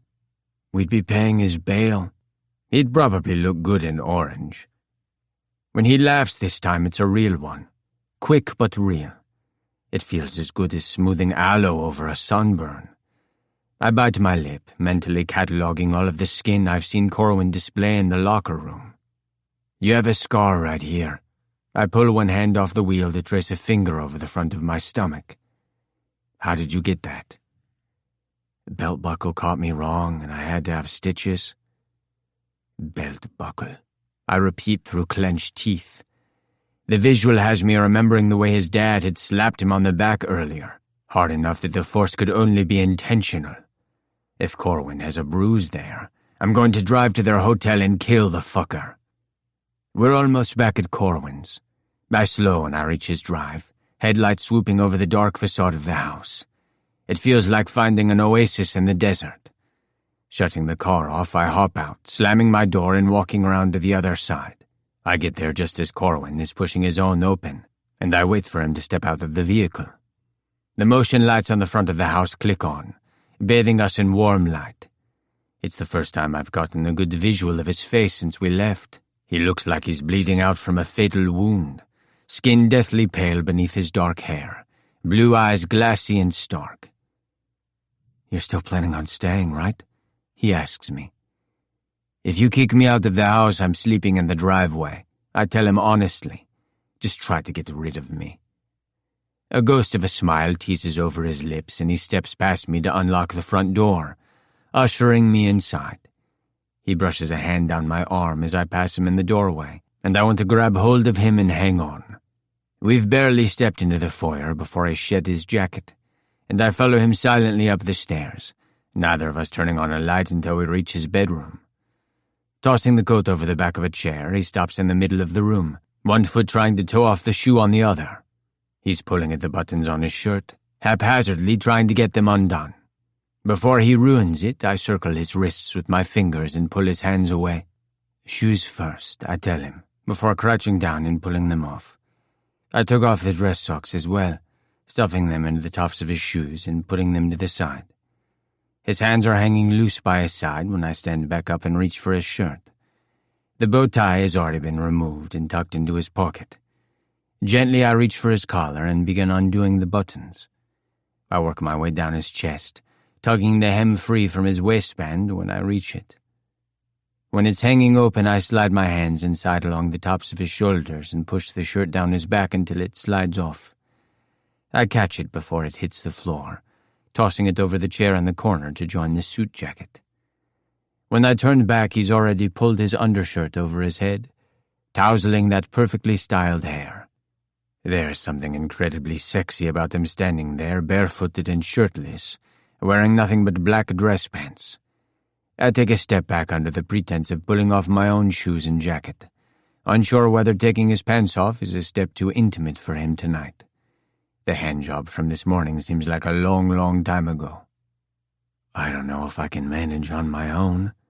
Corwin's voice is soft, and when I look over at him, there is warmth in his eyes. He waves a hand down at his still-clad lower half. "No?" I move back into his personal space, amused, and rest my hands on his hips. He shakes his head. "You're lucky I'm here to help you." "Very lucky," he says solemnly. I tug him forward by the hips and kiss him, feeling his sigh against my lips. Pulling back, I trace my fingers over the scar on his stomach before loosening his belt and tugging it free. After I unfasten the waist, I slide my hands inside and mimic the way I removed his shirt, skimming my hands down his hips until the pants pull at his ankles. Nudging him back, I bend over and grab them off the floor, tossing them over the chair with everything else. Color has returned to Corwin's face, as though being home has breathed new life into him.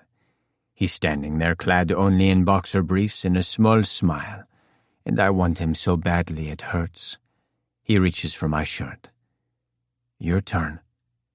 I stand still, content to watch his face as he removes each piece of clothing with the seriousness of a brain surgeon. Soon enough, we're both mostly naked, and all I can think about is pulling him in and feeling his bare chest against my own. "Do you want to have sex?" he inquires. "Yeah." "Wait, what?" He repeats the question, eyes unwavering on mine. I gape at him. "Right now?" "Right now," he confirms. I don't think. He's watching me, standing so close I can see every individual shade of blue in his eyes. I don't think it's a good idea. He steps close enough to put his hands on my hips, fingers brushing the skin above the waistband of my boxers. It's hard to pay attention to his words when his face is this near. If his goal is to distract me with his beauty, he's doing a good job. "You don't want to?" "Oh, I want to. But is tonight really the night, Corwin? It's been pretty shitty, and I don't want you to regret it tomorrow. Maybe we should just go to sleep?"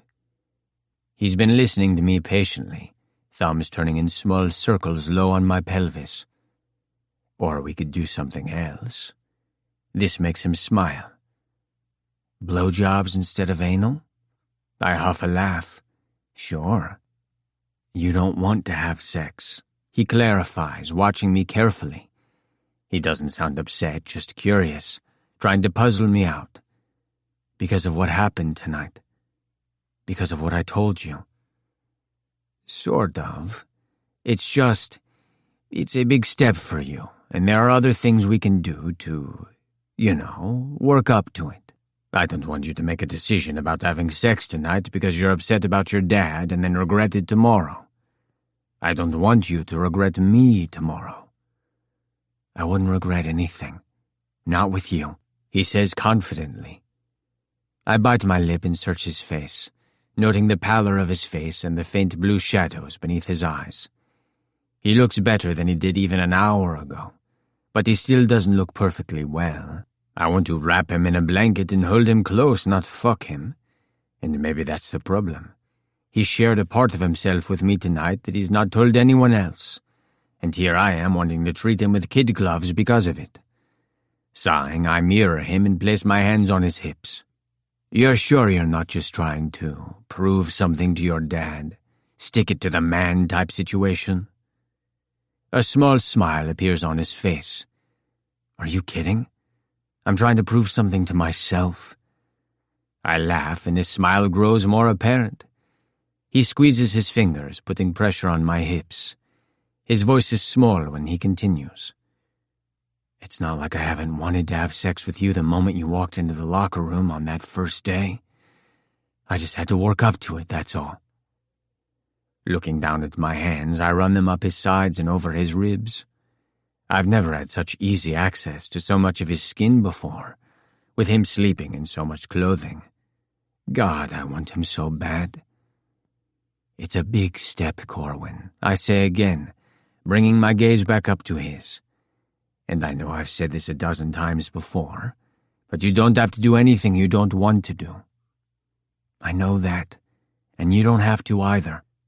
He drops his hands and probably would have stepped back if I wasn't still palming his ribs.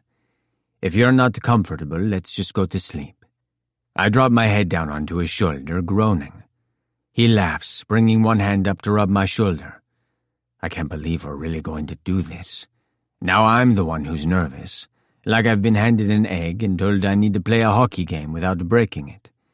Pressing my lips to the warm skin of his shoulder, I trail my mouth up his neck, pulling back when I reach his jaw. His eyes are bright, faint color staining his cheekbones. All right, I agree, letting my hands travel across his chest and up to cup his face. I trace my thumb gently over his lips. Let's go to bed. Really? He asks. Really. I drop my hands, letting him step back. He's smiling widely as he moves to the side of the bed and pulls down the sheets. He looks up at me, still unmoved from where I'm standing in the center of the room. Okay. He hooks his thumbs into the waistband of his boxers. What next? Should I take these off, or do you do that? He asks so sincerely I can't help but laugh. Corwin Sanhover is a national fucking treasure. I walk to stand opposite him, leaning forward to pat the middle of the bed. Just come here. He complies, sliding onto the mattress and laying on his back, legs outstretched and hands folded on top of his abdomen. Because I don't want to deal with it later, I shuck off my underwear before putting a knee on the bed next to him. He eyes me as I lean over him, one hand braced against his shoulder as I angle myself down until my face is only inches from his. Lube? Condoms? Oh, right. He nods his head to the side. Bedside table. I kiss him before reaching over and grabbing what I need. I rest back on my heels, tossing the stuff onto my side of the bed. Corwin sits up, suddenly. Can I ask you something? I nod, wondering if he's having second thoughts now that the presence of the condom has made the scenario more real. Who's going to, Which one of us is the... He trails off, squinting at the open air over my shoulder like he's trying to read cue cards behind me. I put my hand on his thigh. I know what he's trying to articulate. I don't have a preference. Bottom or top, it's up to you. He looks relieved that I didn't leave him to flounder for the correct words. I don't want to. I'd like you to be on top, if that's okay. That's okay, I respond, and he lays back down, satisfied. His eyes are still on me, hands now resting on the bed. I spend a moment just tracing the lines of his thigh with my fingers, feeling the way his hair tickles against my palm. Adjusting myself, I rest one knee on the bed between his legs and move my hand off his leg to brace it against the mattress. Leaning forward, I press careful, loving kisses to his abdomen. The night feels infinitely long, and I'm giddy with options as I think of all the things I want to do with him. I'm going to go maddeningly slow, treat every square inch of him with reverence and care. As I run my tongue along the grooves of his abs, I flatten my hands high on his hips and begin running them down his flanks, boxers sliding off in my wake. Following the retreat of the fabric with my mouth, I bypass his rapidly hardening cock and kiss my way toward his upper thigh. When I can't pull them down any farther, I sit back on my heels and check in on him. He's fully bare, the boxers halfway down his legs. His eyes are heavy-lidded, mouth parted slightly as his breathing starts to quicken. When he sees me watching him, he smiles. His fingertips brush the knee I have planted near his hip. Go on, he murmurs. I step off the end of the bed and pull his underwear all the way off, tossing them in the general direction of the hamper. I've never seen him like this outside of the locker room, which means I've never allowed myself to really look. I do so now, eyes tracing over the smooth, hairless expanse of his chest and stomach, and down lower to the trim patch of pubic hair. I want to bury my nose into the crease of his hip and inhale the masculine, musky scent of him. He squirms under my scrutiny, and I tear my gaze away back up to his face. A blush is still coloring his cheeks. I grin at him. Sorry, I just like to look at you. Crawling up the bed, I lower myself down with an elbow on each side of his head and kiss him. He leans up into the kiss, pressing his mouth hard against mine. When my chest brushes against his, he wraps his arms around me and pulls me down until I'm on top of him. I part his lips with my tongue, and he groans into my mouth, hips arching off the bed against mine. There is a delicious friction against my erection, and I shamelessly rut against him, nice and slow. That's nice, he breathes against my mouth, and I smile, rocking my hips a little harder. I'm so hot for this man I could easily come by this alone. I nudge his chin upward with a hand and start searching for sensitive patches of skin with my tongue.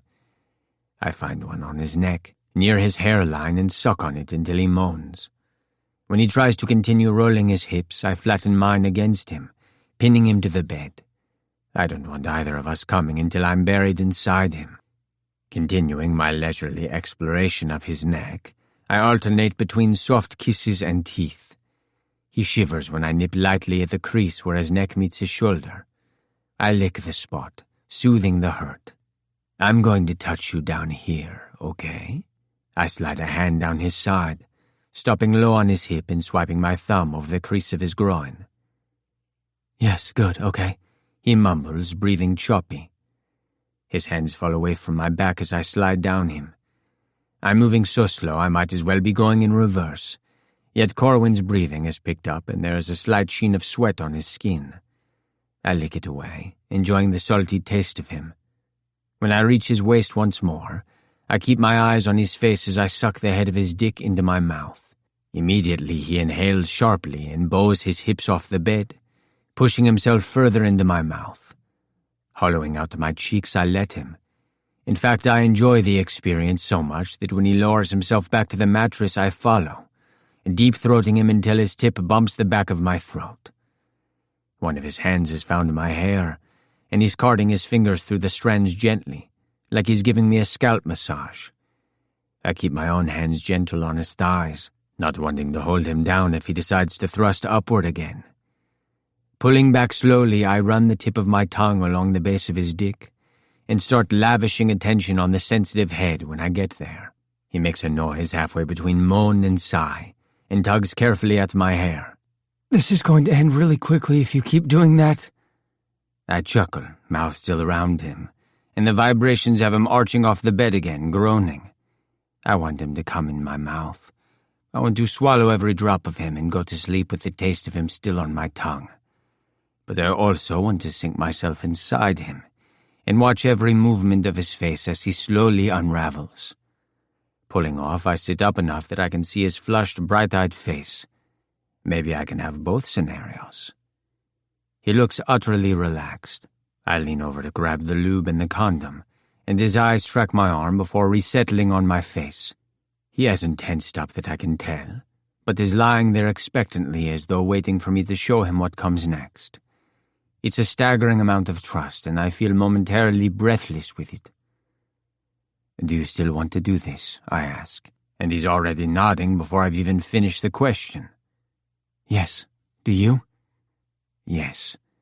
I reach down, tucking my hands underneath his knees and lifting them until his feet are flat on the bed. Stroking the pads of my fingers over his knee and down his thigh, I smile as his muscles quiver. So receptive. I'm going to go slow with the prep. You might feel a bit of burning and stretch, but that depends on how relaxed you are. It shouldn't hurt as long as you're relaxed. Okay. He doesn't sound nervous at all, nor does he look it. And there will be some pressure. Flattening my hand, I rest it atop his knee. You have to tell me if it bothers you or if anything is too uncomfortable, okay? Okay, he says again. I bite my lip. I'm fucking nervous. He sits up again, one hand coming to rest atop mine and the other reaching to touch my face. Do you want me to do something for you? I'll do whatever you need. I let out a slow, painful breath. My throat is tight all of a sudden, with Corwin's fingers touching my face and his eyes a dozen shades of blue they have no right to being.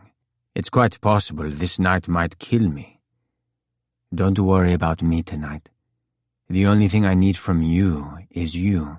I just want you to relax and enjoy yourself, feel good, fall in love with me. Is it too much to ask for all of the above? Get off, he fills in helpfully, and I snort out a laugh. Exactly. I can tell you with absolute certainty that won't be a problem. I laugh again, and he smiles, wide and without restraint, the way my Corwin smiles. So, how does this work? Do you want me to roll over? Absolutely fucking not. I press a hand to his pec and push him lightly back onto the bed. I'm situated between his knees now, hovering over him. He adjusts his hands so they're cupping my ribs. I want to see your face. He brightens, practically beaming at me. Oh, good. Then I can see you too. I kiss him, a quick peck that brings me in close enough to whisper a reminder. Tell me if you want me to stop. Sitting back on my heels, I open up the condom and roll it on quickly, not wanting to worry about it later. Palming the lube, I notice that it's both expensive and unopened. I wonder if he bought it with us in mind. Warmth suffuses through my belly, dispelling some of the nerves. Breaking the seal, I pop open the lid and generously coat a finger. Pushing one knee so he's spread a little farther apart, I press my finger against him gently, teasing it around the rim but not penetrating. I linger, eyes skating over his body and cataloging every reaction. I want to know all his tells, all the non-verbal cues about what feels good and what doesn't. I don't bother reminding him to relax again, because it's clear he is. His breathing has calmed during our brief chat, and his skin has lost its warm flush. When I slip a finger inside, there is virtually no resistance. I make it well past the second knuckle before he clenches around me briefly. He's barely reacted, no change in breathing and no flinching, so it was probably involuntary. Smiling and watching his face carefully, I seat my finger fully and turn my hand, using my fingertip to search for his prostate. There's the reaction, I think, when he gasps out a surprised, "Oh!" I wasn't certain until now, but I had a strong feeling Corwin had never tried this on himself before. I massage my finger over that soft spot inside him, enjoying the catch in his breathing every time I make another pass. The flush has returned to his face, staining the tops of his cheeks rose. His eyes are closed, lashes fluttering, and he's breathing so intentionally I wonder if he's utilizing yoga techniques to stay relaxed and pliant. I could probably add the second finger as things are right now, but I'm going to err very far onto the side of caution with him. I slowly pull my hand back, douse a second finger in lube, and press back against him. I can tell the added stretch bothers him this time, so I stop moving to let him adjust. He notices my stillness, lifting his head off the pillow to get a better look at me. "Okay?" I ask him, remaining motionless. Just pressure, it's okay? His voice is thready, the desire burning bright in his eyes, making them appear feverish. Maintaining eye contact, I slide forward and connect with his prostate. He drops his head back to the pillow and groans. When I press harder against it, fingers moving back and forth, his toes curl into the bedspread and his neck arches. I prefer vocal lovers, and I'd wondered if Corwin would be more of the silent variety. It's nice to be proved wrong. With every pass over his prostate, I adjust the pressure, eliciting low groans from him that make my dick twitch in response. I can't wait for the moment when I can position myself within reach of his mouth, wanting to swallow down each noise he makes. My feet, Corwin mumbles, before cutting off with a throaty gasp when I trace a small circle over his prostate with a fingertip. I slow down, switching to a languorous slide of my fingers in and out of him, feeling him stretch around me. "Numb?" I ask. Yeah, like a buzzing feeling. That's normal, but I can stop if you... No, please don't stop. Shit! He sounds wrecked already. I don't fight the grin that spreads across my face. I hadn't let myself get too far into imagining what sex with Corwin might be like, but if I had, there is no way the fantasy would have been as good as this. I continue fucking him with my hand, tortuously slow. I'm going to add a third finger, okay? Just to be sure I'm not going to hurt you. Sure, yeah, good idea. You have a huge dick, so... I let out a peal of laughter, pressing my face into his knee. 34 years old, and I've never gotten this much enjoyment out of foreplay. Pulling my fingers out again, I make a quick detour up to his face. Cupping my clean hand over his ear, I lean down and kiss him, languid and deep.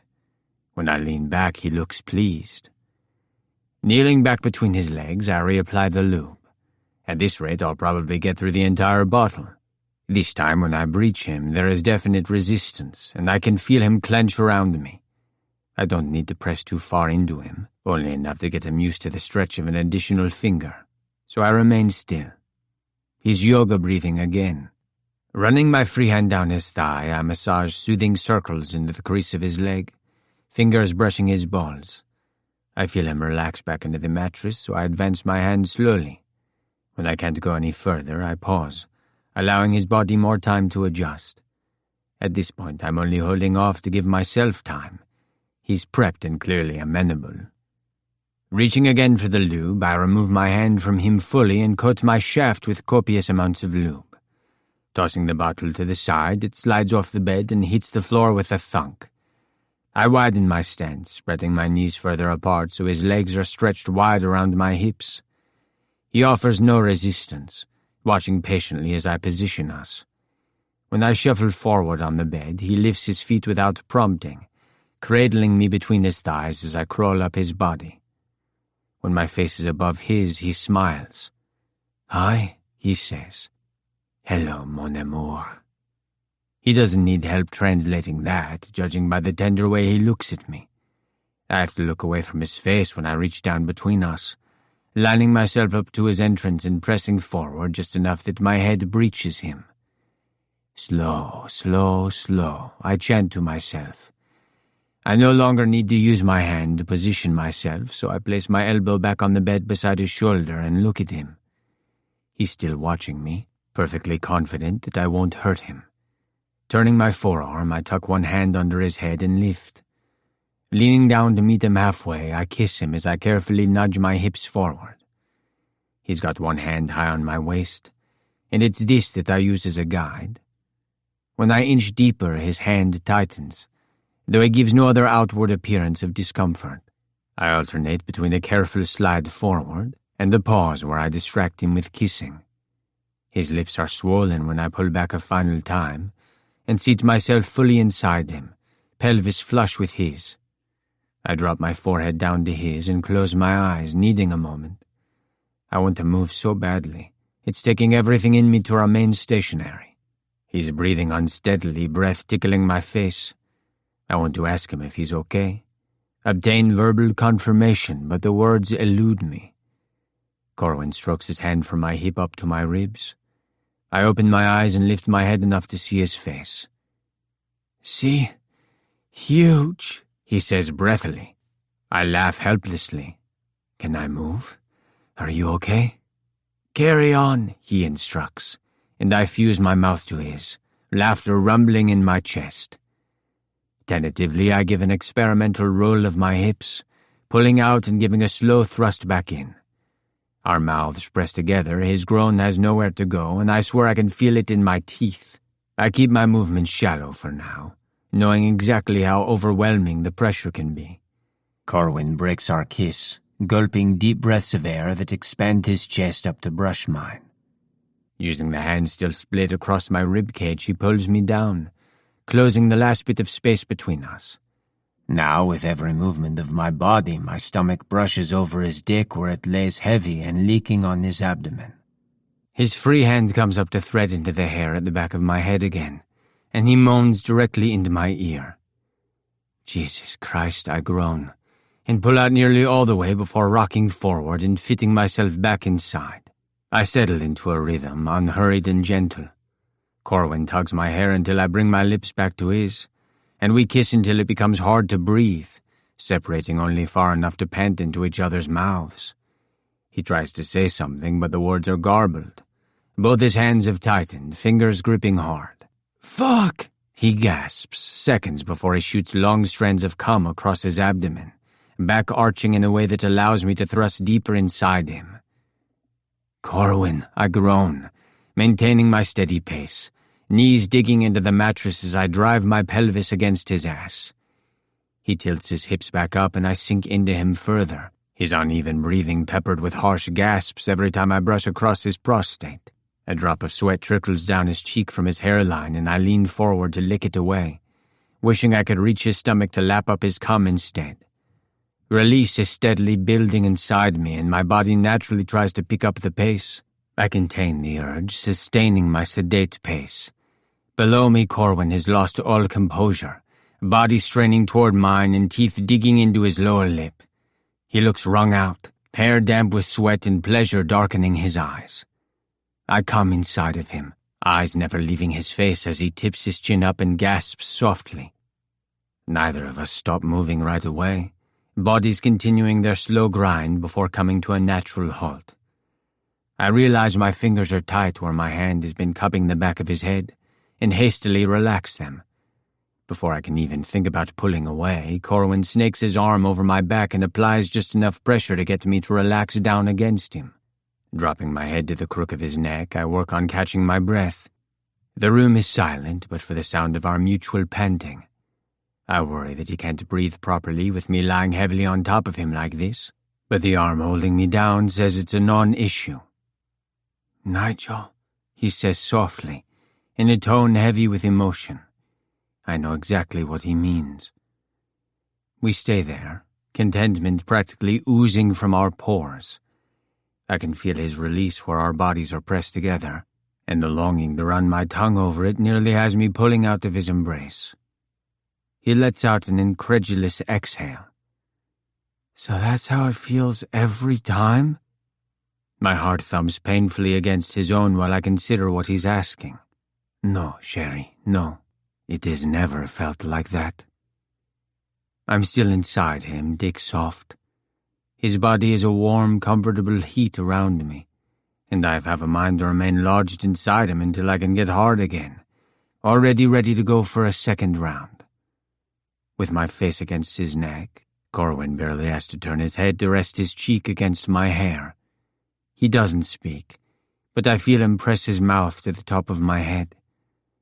After a few more minutes, I lift off him partially. He gives me just enough space to see his face before he tightens his arm and prevents me from moving further.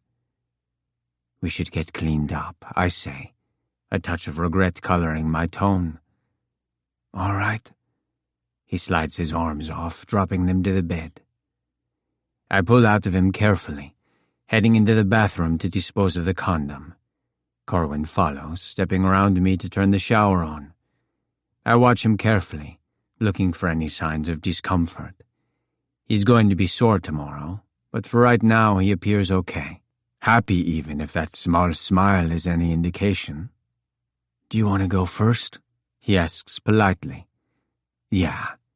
I grab his wrist as I step into the shower, tugging him in with me.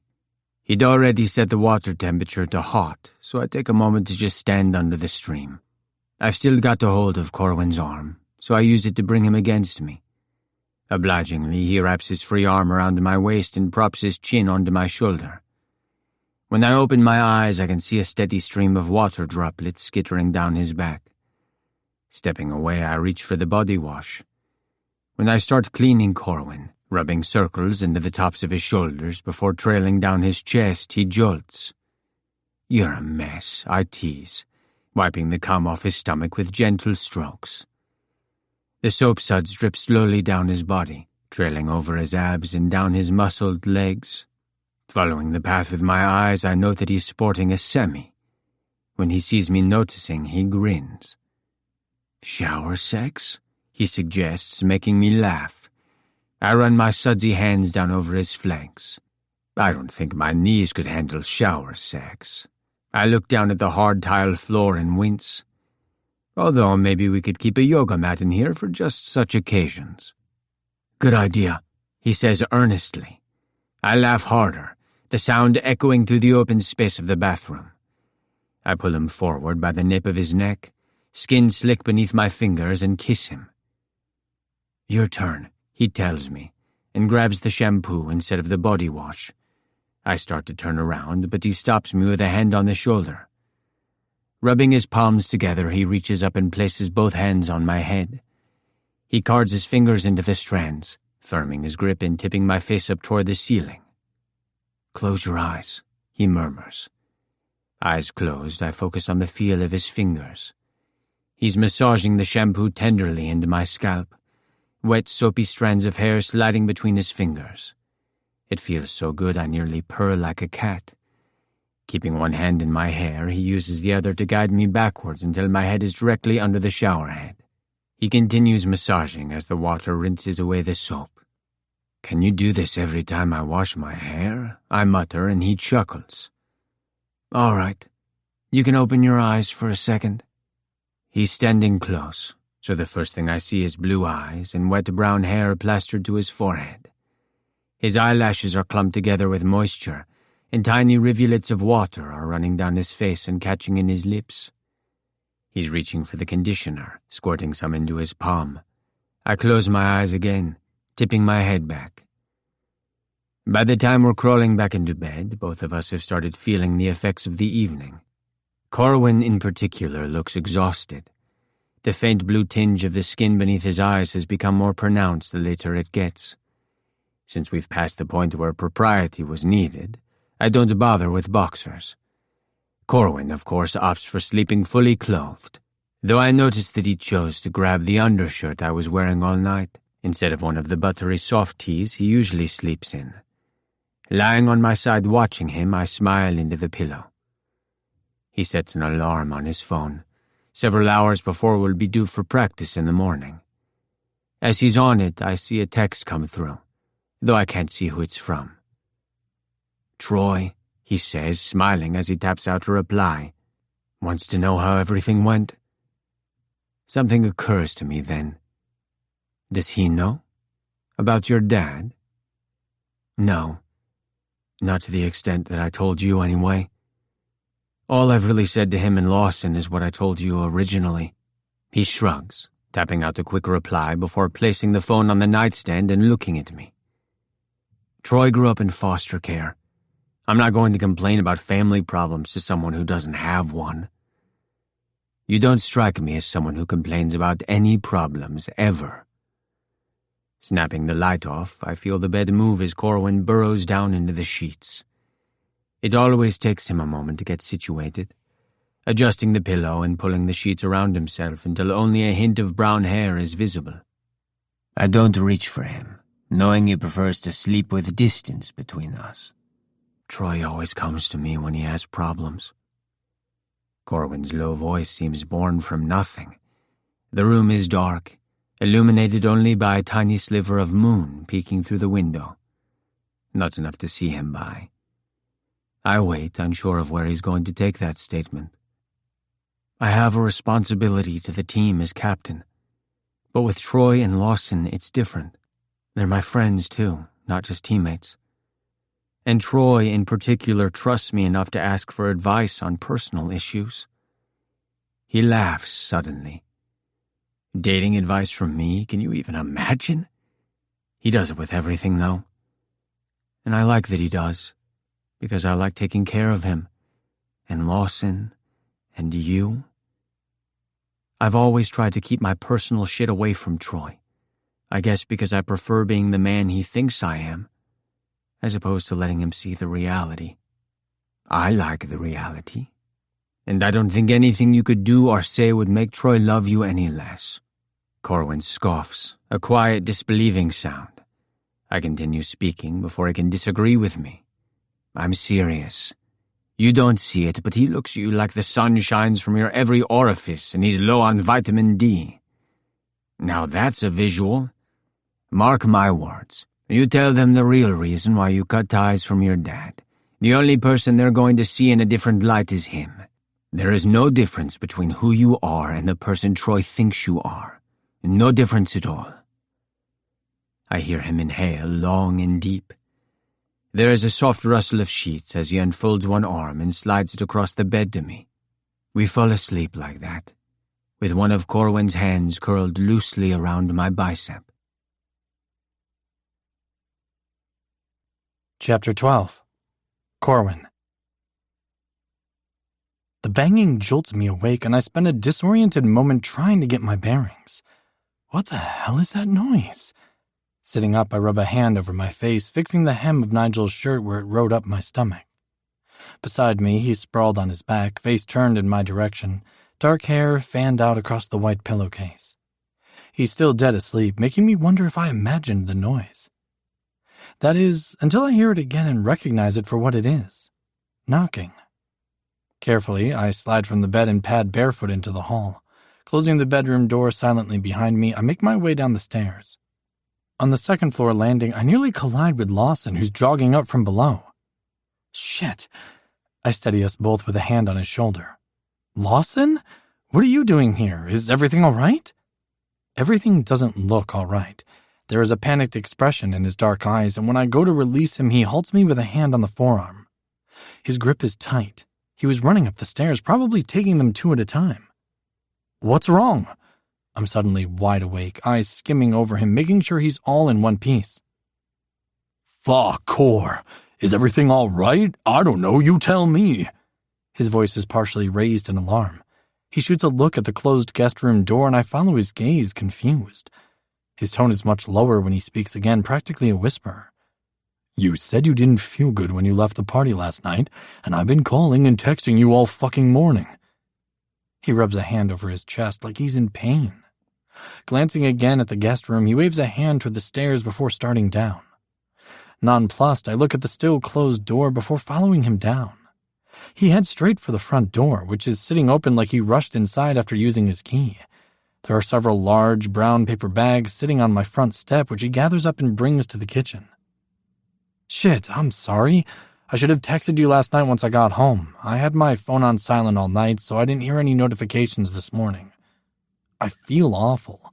Lawson clearly thought he was going to find me upstairs, so sick I was incapacitated and unable to answer a simple text. I've never been unreachable for him or anyone else on the team before. I'm sorry. It's okay. Are you feeling better, though? He eyes me, gaze raking over me like I did to him upstairs. Did I wake you up? I'm good, and yeah, but that's okay. I was going to be getting up soon anyway. Do you want something to eat? Sit down, I'll make you something for breakfast. Right now, Nigel is upstairs asleep in my damn bed. A veritable ticking time bomb of secrets. I try to step past Lawson toward the refrigerator, but he stops me with a hand flat on my stomach, pushing me back. Core, what's going on? I let out a small sigh. Will there be a better time than this? No, probably not. My relationship with Nigel isn't a road I'm willing to U-turn on, which means it's time to loosen my grip on the secret, at least in regard to my friends. Nigel is upstairs, still asleep. Lawson looks apologetic, as though I'm reprimanding him. I know, I saw his car out front. Figured he must have given you a ride home last night. I hope I didn't wake him up when I was pounding on the door. I stare at him for a moment before realizing my mistake. He thinks Nigel is in the guest bedroom, where both Lawson and Troy have spent countless nights. Oh, no, I don't think you woke him up, but, actually, there is something I need to talk to you about. Okay. He looks concerned. I motion for him to have a seat on the other side of the island and step past him to fill a water glass at the sink. I drink the entire thing down before refilling it and repeating the process. Filling one for Lawson, I turn around and slide it toward him. He doesn't reach for it, but keeps his hands resting in his lap as he surveys me. All right, here goes nothing. So, I'm gay. Okay. Lawson nods, smiling faintly. He doesn't look mad or upset. He doesn't even look surprised. He looks like he's waiting for me to continue and get to the point. I'm sorry I didn't tell you. I wasn't worried he'd react badly to having a gay friend, obviously. I was worried that he'd feel betrayed by the 6 years of friendship I'd spent lying to him. Core, come on. He adjusts himself on the bar stool, leaning forward and resting his forearms on the island. You get to decide when you come out and to whom. Thank you for telling me. I closed my eyes for a moment, overwhelmed. When I opened them again, he's sitting unmoved, watching me. If I were Troy, he would have pulled me into a hug. There's something else, too. Nigel isn't in the guest room. He's in mine. We're together. I stumble over together, not having said it out loud to anyone but Nigel before. This time, I do catch Lawson by surprise. His eyebrows wing up his forehead and his lips part slightly. I have the sudden, mad urge to tell him I lost my virginity last night. Like telling one secret has opened the floodgates for them all. Pressing my mouth into a firm line, I wait for him to speak. Lawson is still processing when Nigel himself makes an appearance, walking into the kitchen in sweatpants and a hoodie and looking deliciously unkempt. His eyes immediately find mine, but before I can speak, Lawson slaps a palm down onto the marble countertop. Are you fucking kidding me, dude? He says to Nigel, swiveling toward him on the stool. You skate around acting like the biggest homophobe in the league. What the hell is wrong with you? I nearly laugh at the expression on Nigel's face. He's clearly wishing he'd remained upstairs, leaving me to deal with Lawson. He's not a homophobe, I tell Lawson. Yeah, no shit, he says, eyeing me sideways. Nigel breaks in, voice still raspy from disuse. I hold out my water glass. You're right, I probably did give that impression, but this is the first team I played for that doesn't use slurs in the locker room and on the ice. I figured if I talked the way everyone else did, nobody would question that I was straight. He shrugs, taking a drink. The people in this room are the only people from my professional career who know I'm bi. Lawson's eyes narrow, as he considers whether this is an explanation he will accept or not. He blows out a breath, shaking his head. Montreal were a bunch of pricks, huh? Oh, you have no idea, Nigel responds, skirting the counter to stand next to me. His arm brushes mine. Lawson looks between us, eyes snagging on the contact between our bodies. Are you going to tell Nikki? He asks. I wince. Yes, I think I'll try and talk to him today, after practice. Nigel glances over at me, surprised by this new piece of information. I hadn't planned on having this conversation with either of them today, but Lawson knowing with Troy still in the dark feels worse than neither of them knowing. Bile curdles in my stomach. Somehow, I don't think it'll be quite as easy as this was. Lawson, either reading me or inferring correctly, offers me a conciliatory smile. It'll be all right, he tells me. What's in there? I ask, pointing to the paper bags Lawson brought in a wildly transparent attempt to divert the conversation. He lets me get away with it, nudging one across the counter toward me. Soup. He eyes Nigel, smirking. Because I thought you were sick, not getting laid. Ignoring this, I peek inside the bag. I've been friends with him long enough to know that one should be wary around anything he cooks beyond a grill. You made me soup? Of course not. I asked Alicia, and she made you soup. I stare at him. Who the hell is Alicia? Her parents own that cafe outside of town, the Sea Glass. She works there as a pastry chef. He says all of this as though it's perfectly conceivable that a pastry chef would whip up some soup for his sick friend at his request. Nigel has his lips pursed like he's holding back a laugh. Their lunch menu has a killer chicken noodle soup. Lawson points at the bag and Nigel hooks a finger in the opening to peek inside. I check the time on the stove. 7 a.m. So your pal Alicia made you soup off of the lunch menu at some ungodly hour this morning because... why? Well, you know. He shrugs. We went on a few dates.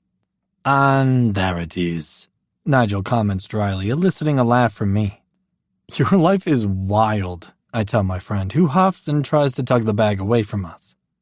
Fine, he says. No soup for you, you ungrateful bastard. I swipe the bags out of his reach. Nigel is already at the cupboard grabbing bowls. Lawson's eyes follow him as he moves confidently around my kitchen, noting the way he doesn't have to ask where anything is located. Possibly wondering just how long this thing between us has been going on. I know him well, and feel confident that I'd know if he was mad or upset, but even so. I'm sorry I didn't tell you, I tell him. I feel foolish now that I've done it, as though I just realized the mountain I've been climbing has been a hill all along. I feel like an idiot. I've been wondering if you're human like the rest of us. Nice to know you're not perfect after all. Lawson jokes, but sobers quickly. He reaches a hand out and wraps his fingers around my forearm. You weren't ready to tell me. I get it. I don't want you to worry about me, all right? We're good. Lawson lifts his head, tipping his chin to indicate Nigel, who's busy measuring out 3 servings of soup. And just so we're clear, you ever say the word and I'll take him out. No questions asked. I can hear you, Nigel mutters. Good. I expect you to treat Cor like the beautiful, smart hockey god that he is. Have you been drinking? I ask, while Nigel snorts with laughter.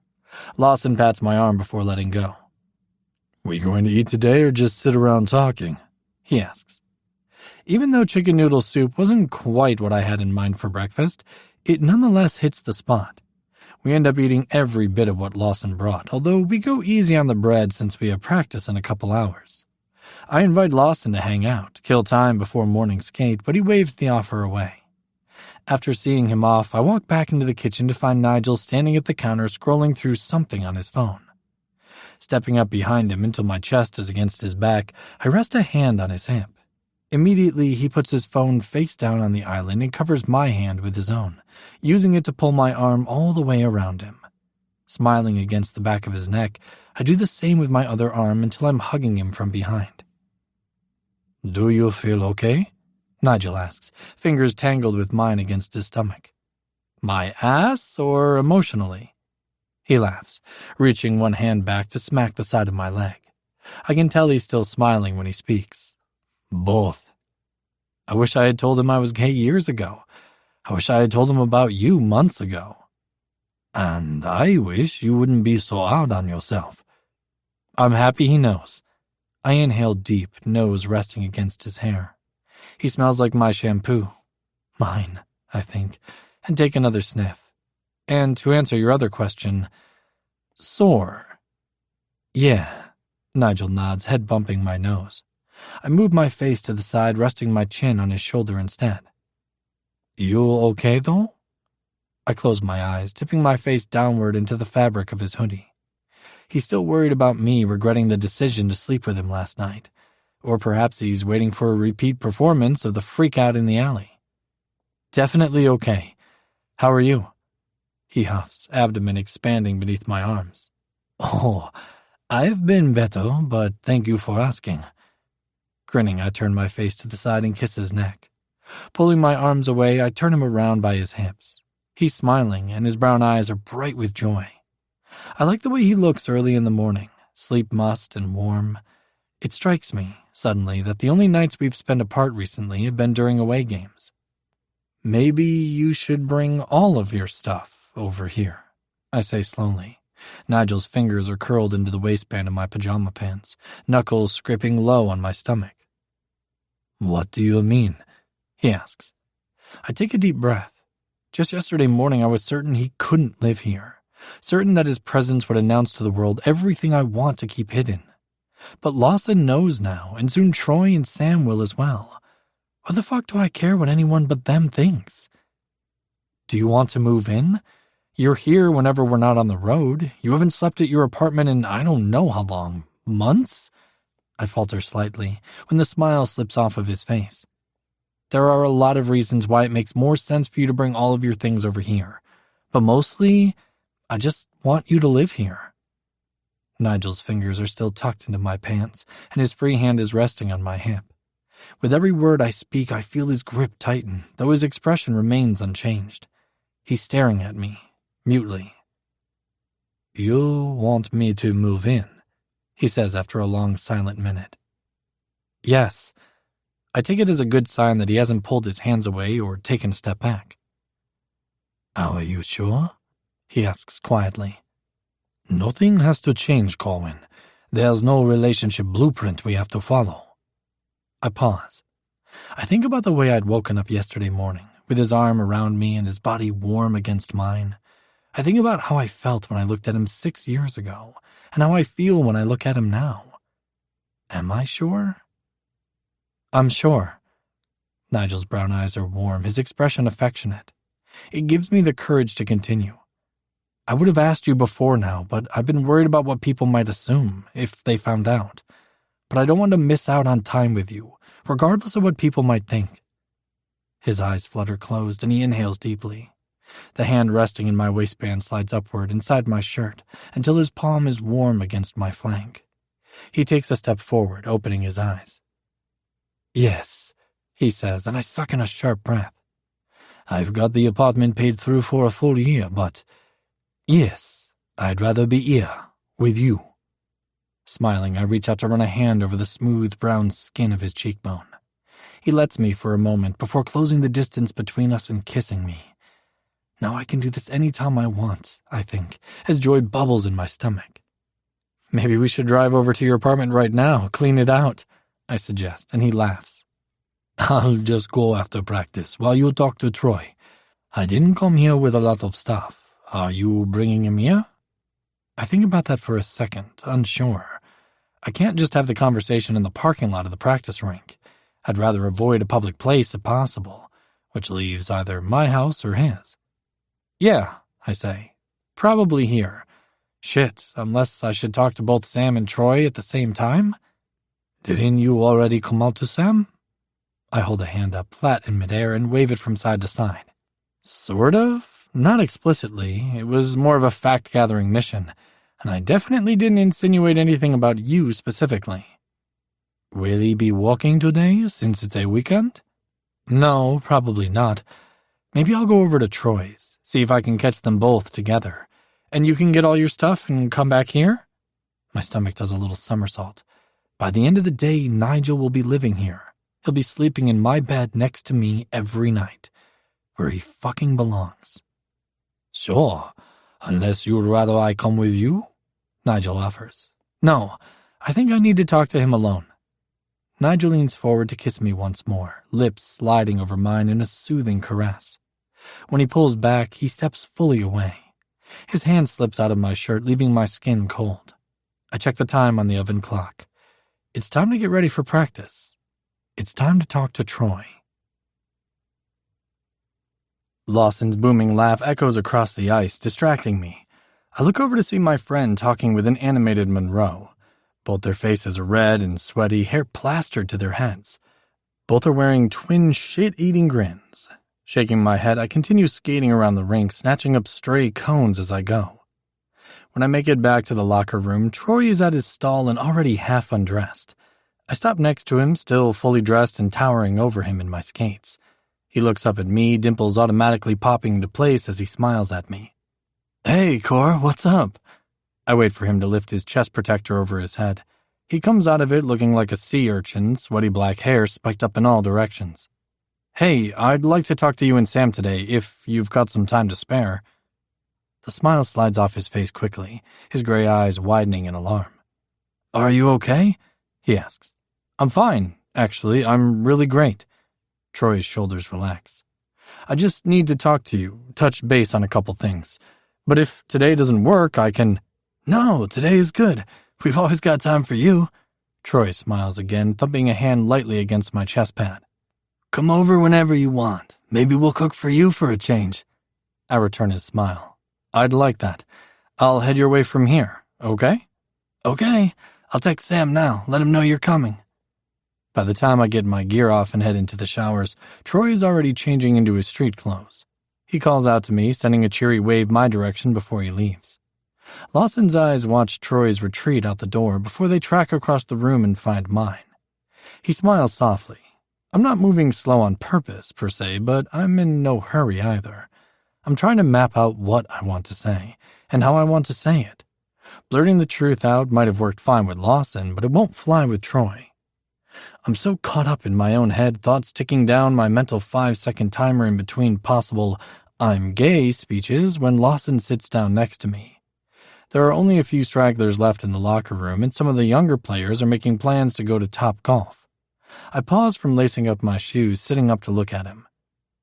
"Saint going with you to talk to Nikki?" he asks quietly. "No, just me."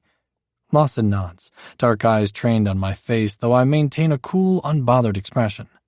I'm practically shitting myself with nerves, but there's no need for him to know that. Nigel is actually going to pack up his clothes and stuff and bring it all over to my place. Lawson's eyebrows wing upward. Suddenly he bursts out laughing, rubbing a hand over the stubbled lower half of his face.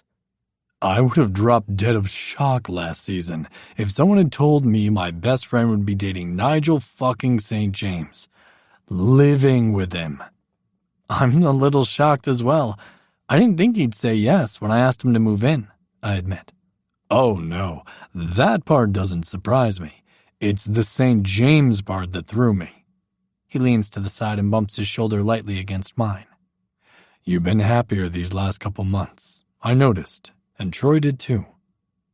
My foot slips off the bench where I have it propped up so I can tie my shoes, jarring my knee. Rubbing it, I look over at Lawson in surprise. I haven't been acting any differently this season. "What do you mean?" "Cor, you're the most serious motherfucker I've ever met. You didn't think we'd notice that you're smiling more, laughing with the guys? Other than last night at that damn party, you even look more relaxed lately." "Oh," I say and look back at my shoe. The laces are trailing onto the floor and I lean forward to tie them. I didn't realize all of that. "We did." Lawson stands, waiting for me to follow. We're the last two in the locker room. "Don't worry too much about telling Nicky. He might need a day or two to agonize over it, but it'll be all right." I nod, but refrain from commenting. I know he's probably right, and it kills me to think about giving Troy anything at all to agonize over. It's cold when we step outside, the sky dark even though there are hours of daylight left. Maybe I'll stop at the grocery store on the way home from Troy's, grab stuff to make stew for dinner. Does Nigel like stew? "Are you going home? It looks like we might be in for some weather," I ask him. Lawson shrugs, unconcerned. "I might go out. We'll see. Call me if you need me, all right?" "Yeah." He turns, heading toward where his SUV is parked a few rows over from my car. I call out to him before climbing into the driver's seat. "See you tomorrow." I watch as he pulls out of the lot, letting my car warm up while I send a quick text to Nigel. "What kind of stew do you like?" I ask him, and barely 30 seconds pass before a reply comes through. "Whatever kind you're making." The answer makes me smile and gives me enough motivation to put the car in drive and head over to Troy's. He's at the door waiting before I've even walked around the hood of my car. He's barefoot, wearing the South Carolina sweatpants and jacket he left the practice rink in. The smile on his face is so wide it looks like it hurts. He steps aside to let me in, and I lean down to take my shoes off. Because of the way Troy's house is laid out, I can see Sam in the kitchen when I lift my head. He calls out a hello before turning back to the stove. "Hey, guys." Beside me, Troy is rocking up and down on his heels. "Thanks for letting me stop by." "Of course," Troy responds at the same time Sam calls from the kitchen. "You can stop by whenever." It smells amazing in here, and my stomach immediately starts reminding me how long it's been since I ate anything. Following Troy to the kitchen, I lean against the island and try to peer around Sam to see what he's doing. There is a large pot on the stove, making me wonder if he had the same idea as I did. "Hope you like stew," Sam says, confirming my suspicions. "I do. Need any help?" "Oh, you mean the way you always let us help you?" Sam shoots me a wry look over his shoulder. I smile. He's got me there. "Fair enough," I respond, and take a seat at the bar. Troy grabs me a water, and I grip the glass tight with both hands. He doesn't take the stool next to me, instead opting to remain standing near me. His fingers are tapping on the marble. "I hope you didn't go to any trouble making lunch." "Nah, I was planning on having this ready for that one." Sam nods toward Troy. "When he got home from practice. Ran late today, huh?" "Yeah, a bit," Troy confirms. "Video went long, and then the defensive coach got a hold of us." Sam begins ladling soup into large bowls, and Troy moves over to help him. I wonder if Nigel and I look like that when we're together. Occupying the same space so seamlessly, you begin to wonder how one could exist without the other. I have to smother a smile when Troy looks over at Sam in a way eerily similar to a look I've seen on Nigel's face.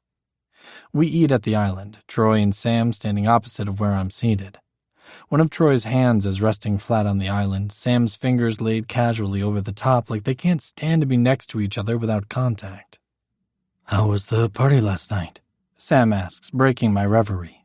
"Oh, it was—" I nearly say fine and change the subject, but no. No more lying to the people we love. "Shitty, actually. My parents were there." Troy lowers his spoon back into his bowl, concern darkening his eyes. "What? Lawson didn't tell me they'd be going." "He didn't know until they showed up." "Because I didn't tell him." "Fuck, I could have gone to your place, Cor. I'm sorry." Troy's brow is furrowed, and he's rocking his spoon back and forth against the rim of the bowl, a soft clink punctuating the movement. "Did you talk to them? To your dad?" Sam remains silent, listening.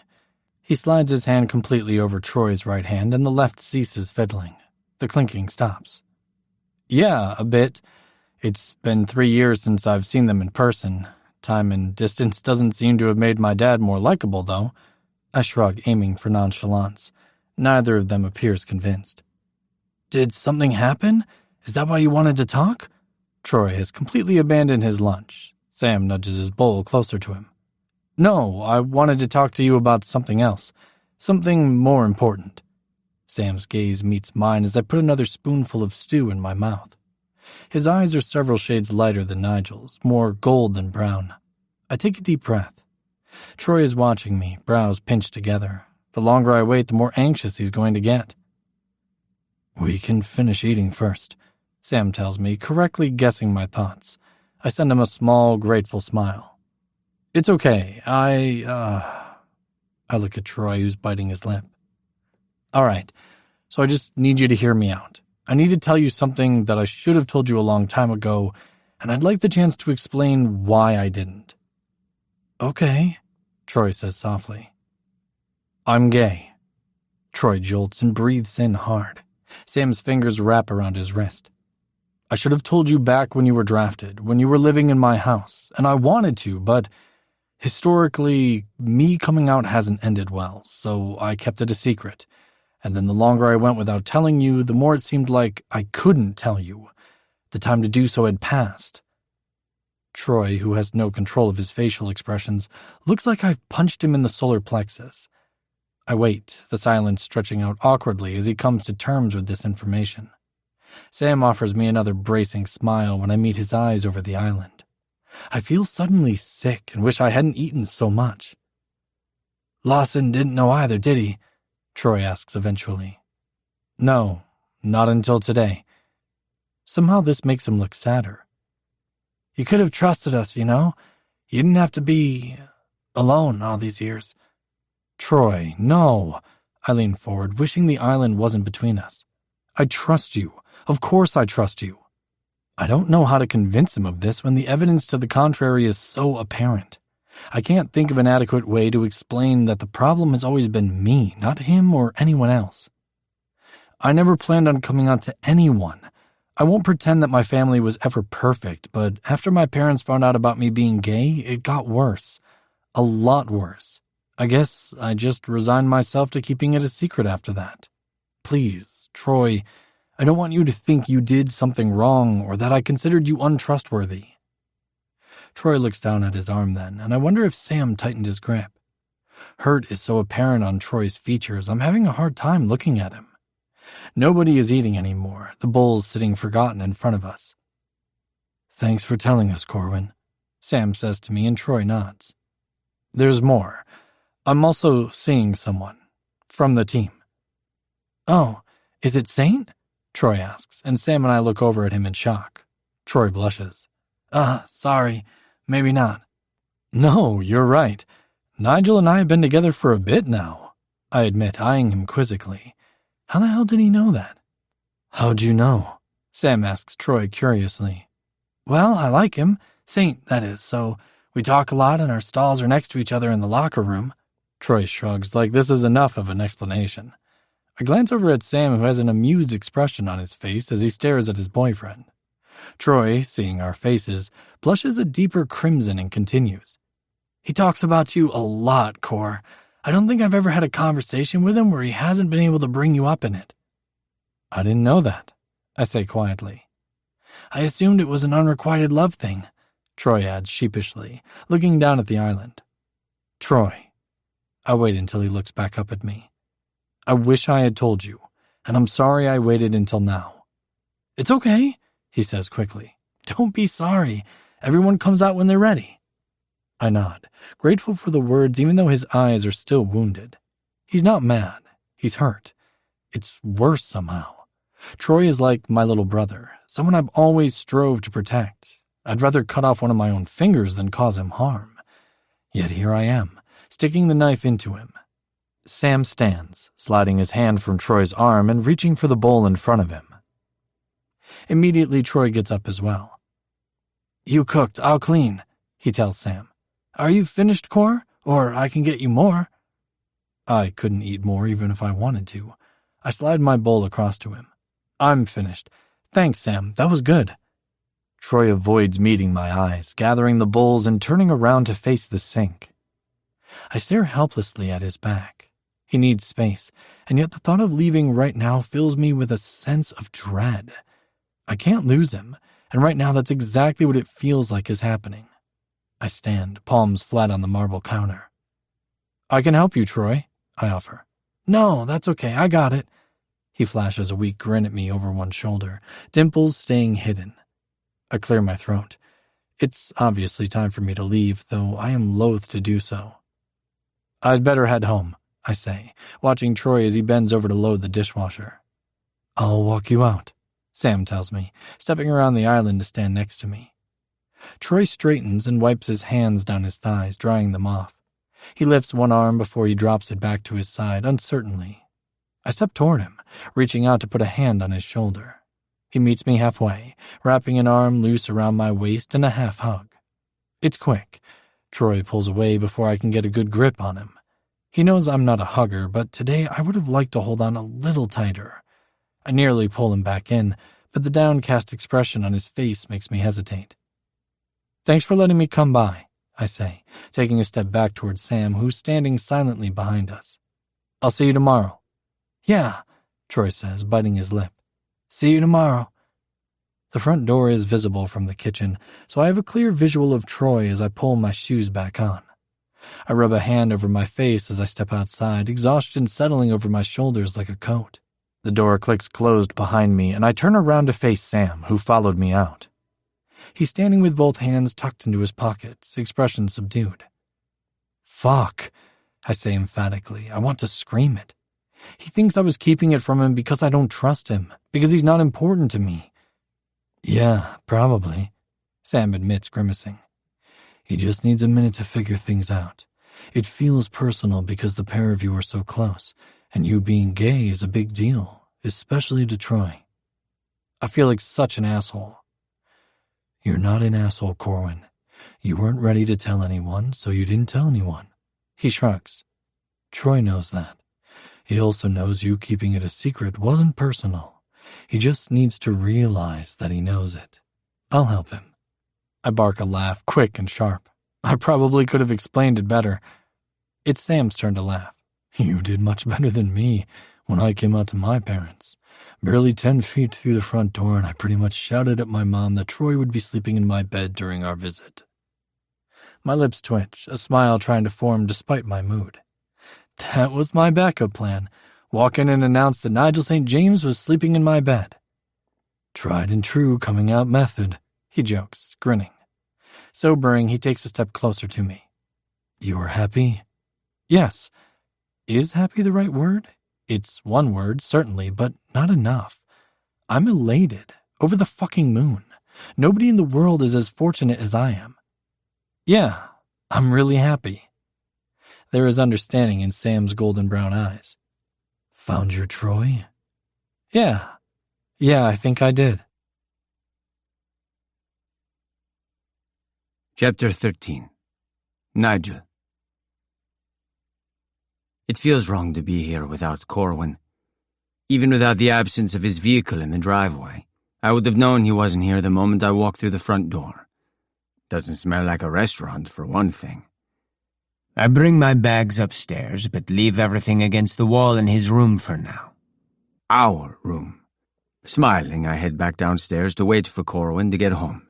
Filling a glass of water, I stand at the counter to drink it. This is fucking weird, I tell the empty room. I don't think Corwin would mind if I unpacked my clothes, seeing as he cleared space for me. But making myself at home without him home feels strange. Hell, even the idea of sitting on the couch and watching TV feels strange. Feeling ridiculous, I drink the rest of the water and place the glass in the dishwasher. I go back upstairs to unpack. Back in his bedroom, our bedroom, I decide to do the dresser first. Sliding open the bottom drawer, I'm surprised to see it filled with neatly folded socks, underwear, and pajamas. The drawer above is filled as well, and I take a moment to run my fingers over the tops of the soft shirts. Shaking my head, I pull open the top two drawers. Empty. I'm equal parts exasperated and charmed. I'm sure I'll find something similar in the closet. Prime real estate left open for me. I consider moving his clothes back to the topmost drawers. It's his house, after all. His space. Sighing, I decide against it and go grab one of my bags. This is what he left for me, and it would be ungrateful not to use it. I work my way through my luggage slowly, knowing it will likely be a while before Corwin gets home. Even so, it's not long before my clothes are all put away, and I'm once more feeling uncomfortable and out of place. The rest of my stuff is more a random assortment of things I've been carrying around during trade deals. Books, a handful of framed photographs, and the puck from my first NHL goal. I'm sitting on the end of the bed, turning the puck around in my hand when I hear the front door open. Fucking finally. Tucking the puck into my pocket, I jog down the stairs in time to see Corwin placing his shoes into the front closet. I'm so happy to see him, you'd think he had just returned from war overseas. I hop down the final 2 steps and am close enough to grab him into a hug by the time he stands back up. Oof, he says as I pull him into my chest and tighten my arms across his back. He wraps his own arms around my waist, one hand snaking underneath my shirt at the small of my back. His skin is cold. Hi, I greet him, and take a deep inhale of his hair.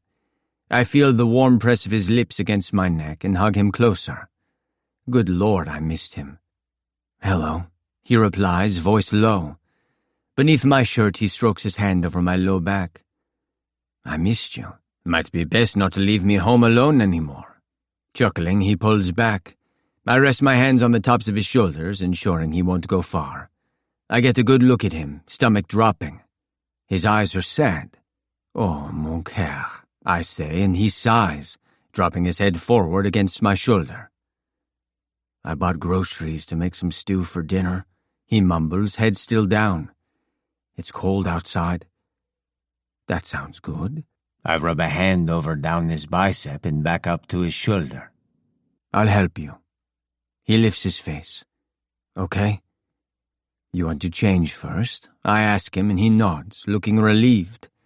I look to the shopping bag sitting by the front door. I'll grab those. I watch him retreat up the stairs to the bedroom, waiting until he's out of view before grabbing his groceries. He joins me in the kitchen barely 5 minutes later, wearing his usual South Carolina hockey hoodie and gray sweatpants. I've emptied the shopping bags, lining everything up on the island in a row. I have no idea what to do with any of it. Seeing the row of groceries, Corwin smiles. Just tell me what to do, boss. I nod toward the counter. He puts me to work, and we spend a few moments in comfortable silence. Eventually he sighs, and I look up to see him rubbing a hand over his jaw. He meets my eyes and smiles a soft, melancholy smile. Well, I made Troy feel like shit, he tells me. I wince. Was it that bad? No, but I hurt his feelings by not telling him that I'm gay. He got drafted to South Carolina and never lied about being gay. It looks like I just left him to navigate that on his own. Like I didn't trust him enough to tell him, even though it's something we have in common. I've stopped what I'm doing in favor of watching Corwin. His face is angled downward as he keeps his eyes on the knife in his hand, mahogany hair falling over his brow. Feeling me watching, he looks up. He used to live with me, for fuck's sake. Even I don't know why I didn't tell him. Now that I've done it, what the hell was I waiting for? He sounds exasperated, frustration evident in the tight way he's holding his shoulders and the stern set of his features. You were waiting until you were ready. I respond quietly. A muscle ticks in Corwin's jaw as he clenches and unclenches it. He turns his face away, looking back down at the cutting board. Well, if I wasn't such a fucking coward, I could have been ready long ago and avoided this whole situation. Whoa. I abandon my side of the island, stepping around the corner toward him. I have to place a hand under his jaw and angle his chin upward to get him to look at me. What is that supposed to mean? It means I've spent my entire life afraid of my father. It means I was afraid of what happened with you 6 years ago, and I was afraid to tell Lawson and Troy I was gay, and the only thing it's gotten me is wasted fucking time. Hey, stop. I grab Corwin's wrist as he tries to go back to prepping dinner. Stepping closer into his personal space, I force him to keep his gaze on mine. His eyes are bright, and there is more pain than anger in them. Don't do that. It's true. Okay, so what? If you weren't scared of your dad, I'd probably question your sanity. And what happened between us 6 years ago, that's on me. Having self-preservation doesn't make you a coward. I wish I'd told them, he says, voice small. I know. I mimic his tone. Reaching for him, I cup my hand around the nape of his neck and brush my thumb down the line of his throat.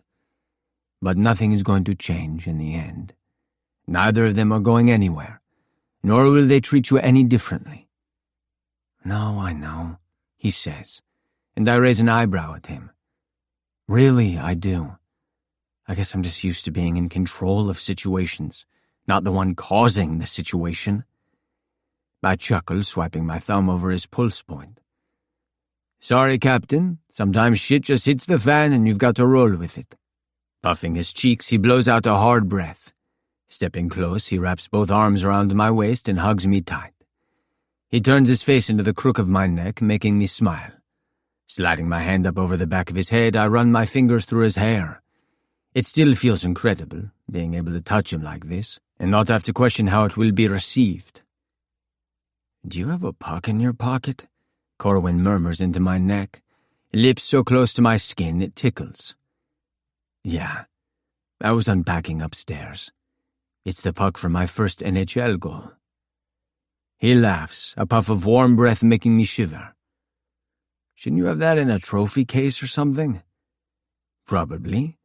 I hope it's okay that I unpacked before you got home. I tried to wait, but I was kind of going out of my mind being here alone. Corwin lifts his head, loosening his arms.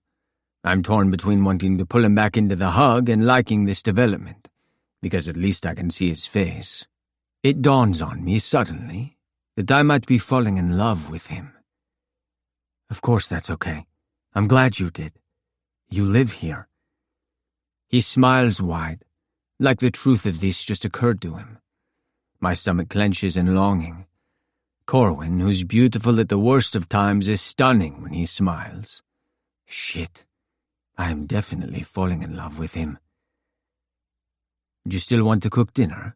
Or we could go upstairs and have sex again, I suggest, making him laugh. He slaps a hand lightly against the side of my hip. Yes, dinner. Go sit down, I'll do it, he says, stepping around me and forcing me to turn in order to keep him in view. If we have sex again, I might have trouble skating tomorrow.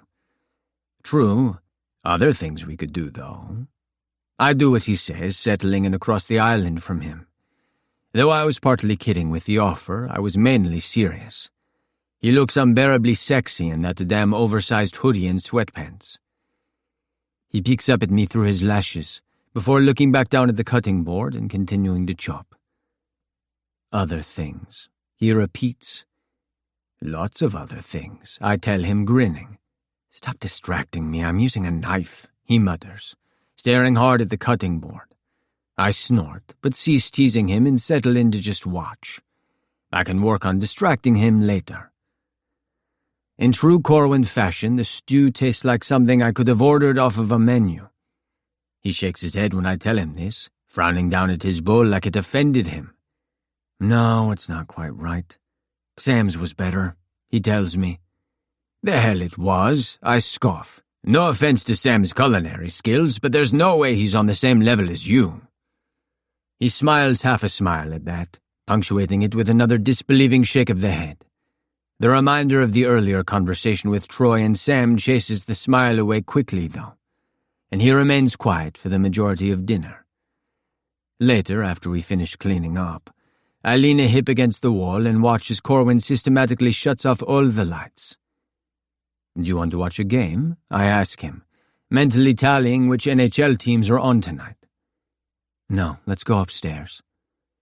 Corwin reaches for my hand. I squeeze his palm against mine, firming my grip, and barely refrain from lifting his hand and kissing the back of it. Probably I should be embarrassed by the sheer number of romantic notions I have about Corwin at any given time of the day, but I don't.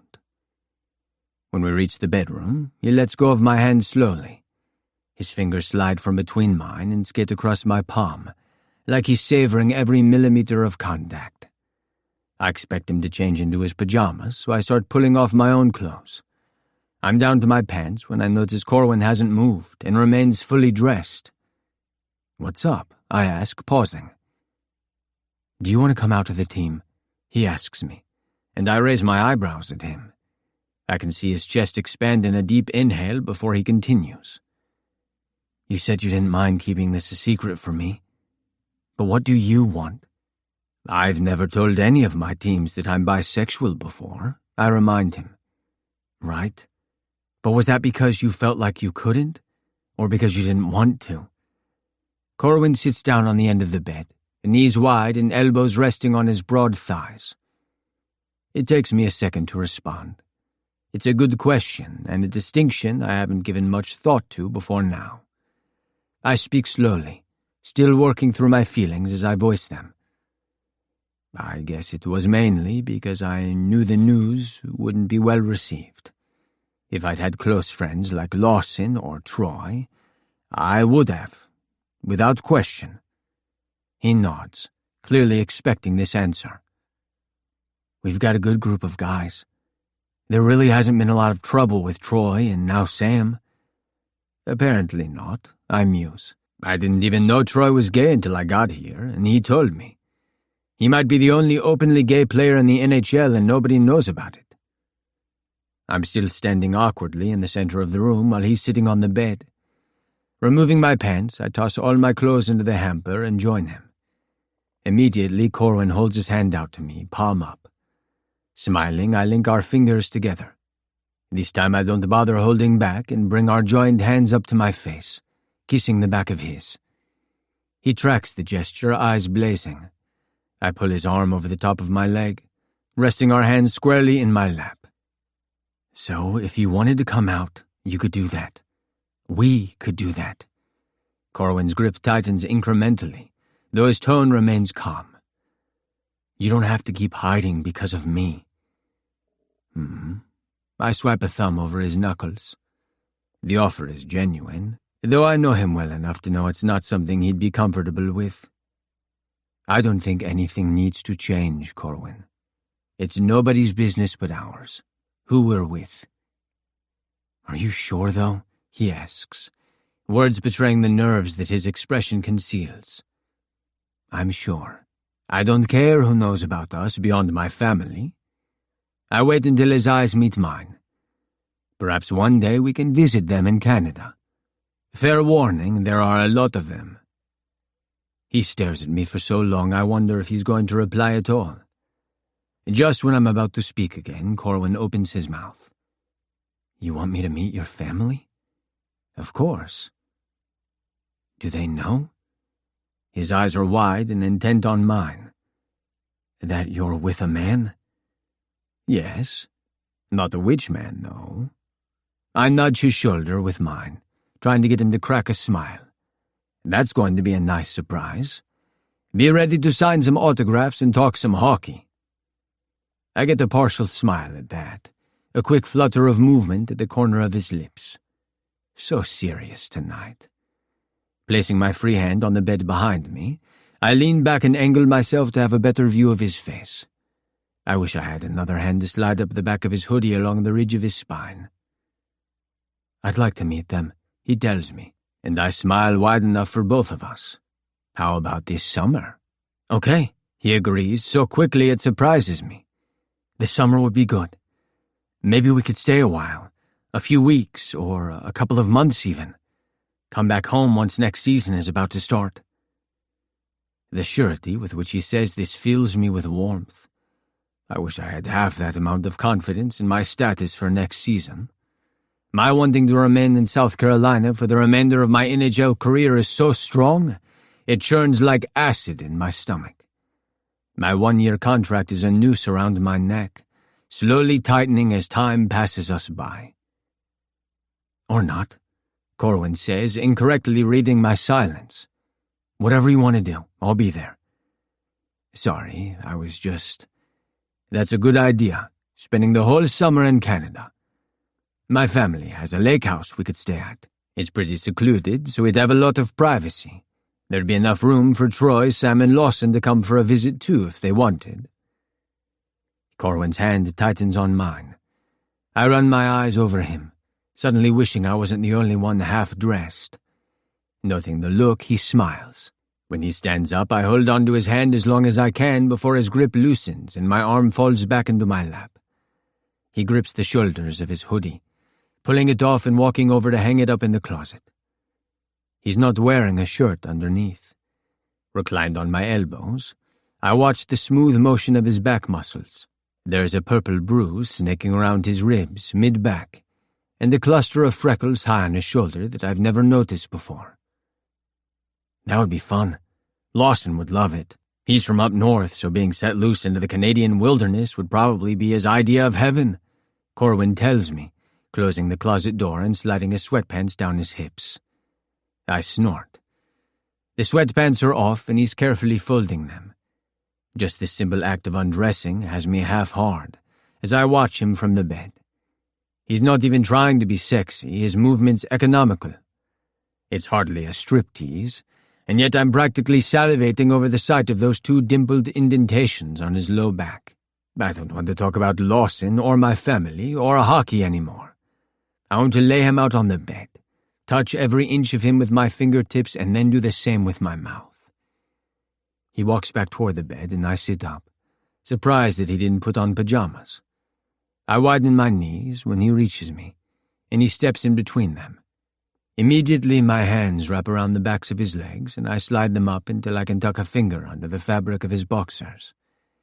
Leaning forward, I kiss his stomach. His abdomen hitches, and I smile against him, doing it again. When he clears his throat, I stop and look up at him. I was wondering if I could give you a blowjob, he says, and I burst out laughing, Only Corwin would offer head to his boyfriend in a tone of voice suitable for a mortician offering condolences. He pretends to look offended. Hey, I'm being serious. Oh yes, that was immediately apparent. I kiss his belly button again, chuckling. Tightening my hands on the back of his thighs, I aim a pointed glance at his bulge. Or I could give you one. You're already right where I need you.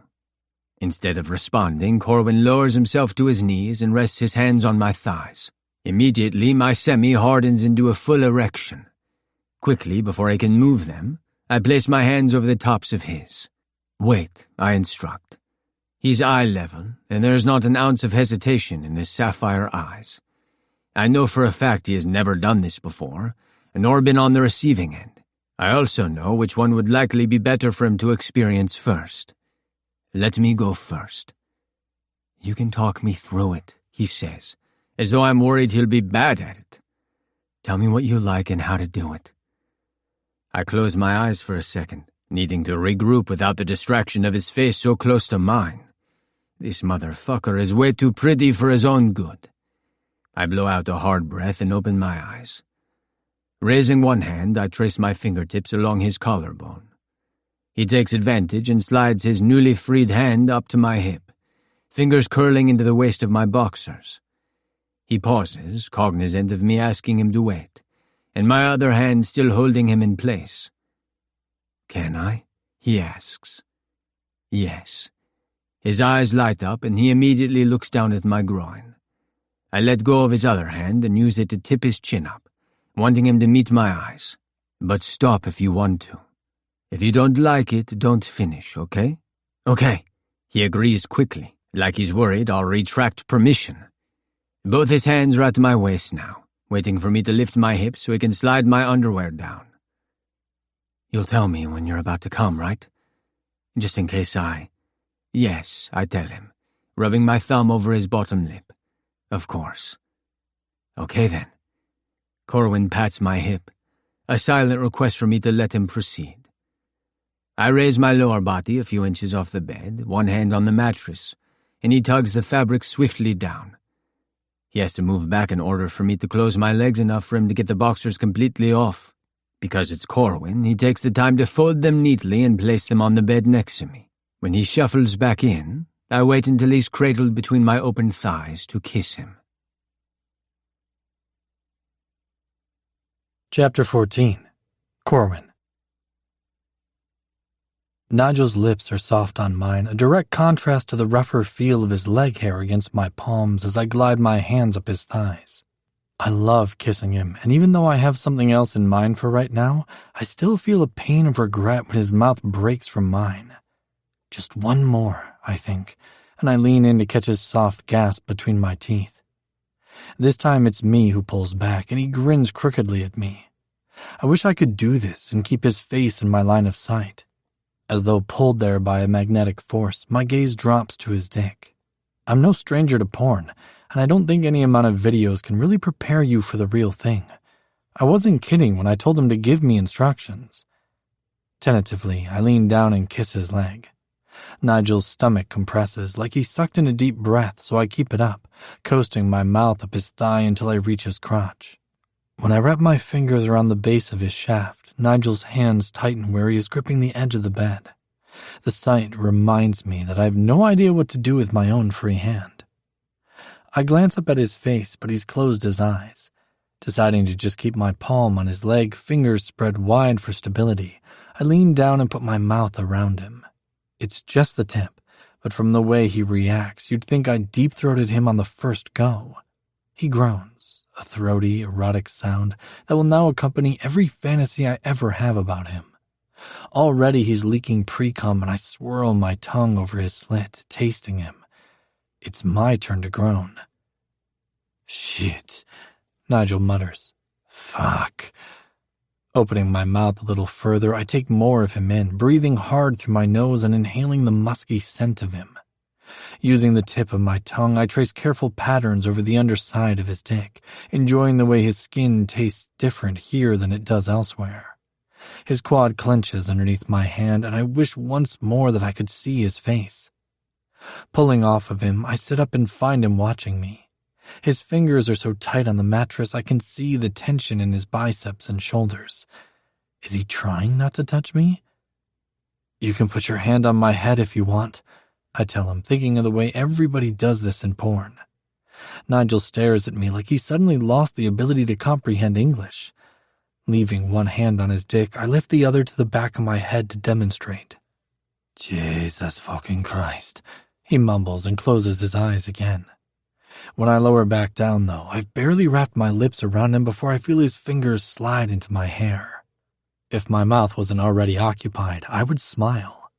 Settling in, I spend a little time lapping up pre-cum from his tip, savoring the taste. There is no way I'm pulling off when he comes. I squeeze my hand gently around his base, sliding my mouth a little lower, and I'm rewarded with a slight tug of my hair. I have to open my mouth wide to go further and gag when he hits the back of my throat unexpectedly. Adjusting the angle of my head, I try again. I get a little farther this time and even further on the next try.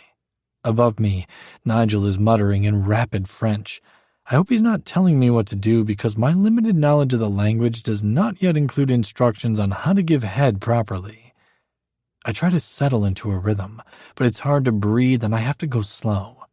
Even with the glacial pace, my eyes are watering from the effort it takes to repress my gag reflex. I retreat almost all the way, and then trace my tongue around the sensitive head of his dick. His hips rise off the bed involuntarily, and his fingers tighten in my hair. I feel a heady surge of desire. I had thought giving a blowjob would make me feel submissive, but it's the exact opposite. Moaning, I hollow my cheeks and dive downwards once more. "Make that noise again," Nigel requests, voice thready. I acquiesce, taking as much of him into my mouth as I can. He groans in response, and the hand on the bed moves to my shoulder, gripping tight. "You can use your teeth." Teeth? Up until now, I'd been practically dislocating my jaw with the effort of not using my teeth. Carefully, I close my mouth a bit and scrape my teeth up his shaft. His hips twitch, one solid thrust upward into my mouth, and I hear him mutter a string of désolé. Enjoying the response that evoked, I do it again and again. Nigel is panting, fingers clenching and unclenching on the back of my head. I realize I don't even need a warning, knowing he's close to orgasm just by the sound he's making. "Colwyn." He doesn't tug on my hair to lift me off of him, so I don't bother stopping. "You can pull off." "No, thank you." I tighten my grip on him, adjusting the angle of my hand. He was able to give me a good 30 seconds of notice, so I'm more than ready when I feel the first warm spurt of cum hit the back of my throat. Eyes watering, I moan at the intoxicating taste and try to swallow around his dick. It's a lot, but I keep sucking until I feel him beginning to soften in my mouth. Moving my hand back to the top of his thigh, I slowly pull away. My knees fucking hurt, so I sit back onto the floor and swipe a hand across the moisture under my eyes. My butt has barely touched the ground before Nigel's hands wrap around my biceps and he tugs me to my feet. Turning me, he pushes me back against the wall with a thump, cups my face with his hands and shoves his tongue down my throat. It's not kissing so much as devouring, and I gasp, trying to keep up. Eventually, his mouth separates from mine, though he leaves a bare inch of space between our lips. I suck in as many deep breaths as I can, woozy with desire.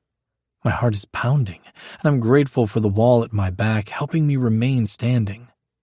Nigel's body is pressed against me, one palm flat on the wall, the other tucked into the crook of my shoulder. Both of us are gasping, and it takes several long moments before I can speak. "Was that—" I don't get the chance to finish before Nigel's palm against my cheek pushes my mouth back to his. "Colwyn," he groans. God damn, I love the way he says my name. We stand there, Nigel's flushed body keeping me pressed against the wall, foreheads resting together. I'm so aroused by this point, if he so much as looks at my dick, I'm going to explode. When he finally does step back, he doesn't go far. I look at him greedily. His chocolate brown eyes are still close enough to mine that I can see each individual eyelash, and his hair is mussed where I ran my fingers through it. I hadn't even realized I was doing it. "Well then," I clear my throat. Nigel places both hands on my hips, glancing down. I'm painfully hard, desire coursing through my body and making me lightheaded. Go lay down on the bed, he says quietly. His accent turns the words into something downright filthy. He keeps one hand on the small of my back, walking over to the bed. I barely lay down before he crawls on top of me and fuses his mouth to mine. He uses his thumb to angle my chin into the air and scrapes his teeth over my throat. Desperately, I rock my hips upwards, searching for his. He's moving excruciatingly slow, kissing his way down my chest. When I try to arch my back again, he reaches down to place a hand flat on my abdomen, holding me in place. Patience, he chides me, nipping gently at my pec. Instead of moving faster, he slows further. I tangle my fingers in his hair and close my eyes. He alternates between kissing, licking, and using his teeth on every inch of skin, lingering when I have a pronounced reaction. When he finally reaches my groin, every nerve ending in my torso is on fire. I'm also still wearing my fucking boxers. Reaching down, I try to push them down my hips, but Nigel catches my hands and places them on the bed. Not yet, he says, mouthing me through the fabric. His lips are on my inner thigh, and I feel like I could crawl out of my skin. If his mouth ever does make it to my dick, I'm probably going to embarrass myself. I've got the bed sheets clenched in my fists when he finally steps off the bed, lifts my hips, and slides my boxers off. Leaning over me, he places a palm on the center of my chest. I wonder if he can feel how fast my heart is beating. What do you want, mon amour? You, I answer without thinking. His gaze is affectionate as he smiles down at me. I take a shaky breath. Sorry, that wasn't what you were asking. And what is it that you're asking? I could give you a blowjob. Okay. Or we could try rimming if you wanted. Nigel stares down at me, waiting for me to answer. He likely thinks I'm considering my options. Probably best to be honest with him. I don't know what that means, I say, embarrassed by the fact. He doesn't laugh. Rimming is when your partner uses their mouth and tongue on your ass. Surprised, I widen my eyes. He's still above me, hand warm on my chest. Does he really want to do that? Does that... I have no idea what I'm asking. Thankfully, Nigel does. It feels good. Really good. Oh, but is it good for you? I doubt he would offer if he didn't truly want to do it, but I'm skeptical. Do you like doing that? Placing his knees more firmly on the bed, he lowers down onto an elbow. Arching my neck, I reach for his mouth, sighing when it meets mine. Soft, short kisses that are at complete odds with the desperate heat of earlier. I like doing it if the person I'm with enjoys it. He pauses to lean down and kiss me again. And I think you'd be one who enjoys it. I raise my eyebrows at that. Really? Why?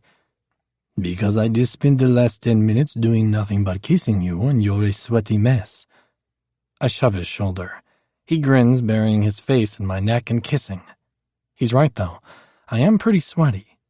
Cupping the back of his head, I tangle my fingers in his hair and tug. He licks my jaw before pulling back far enough that I can see his face again. We can try rimming if you want to. If you want to, he corrects me. Well, it sounds like you're the one getting the ass end of the deal here, so I feel like the decision is up to you. For the second time tonight, Nigel cracks up laughing.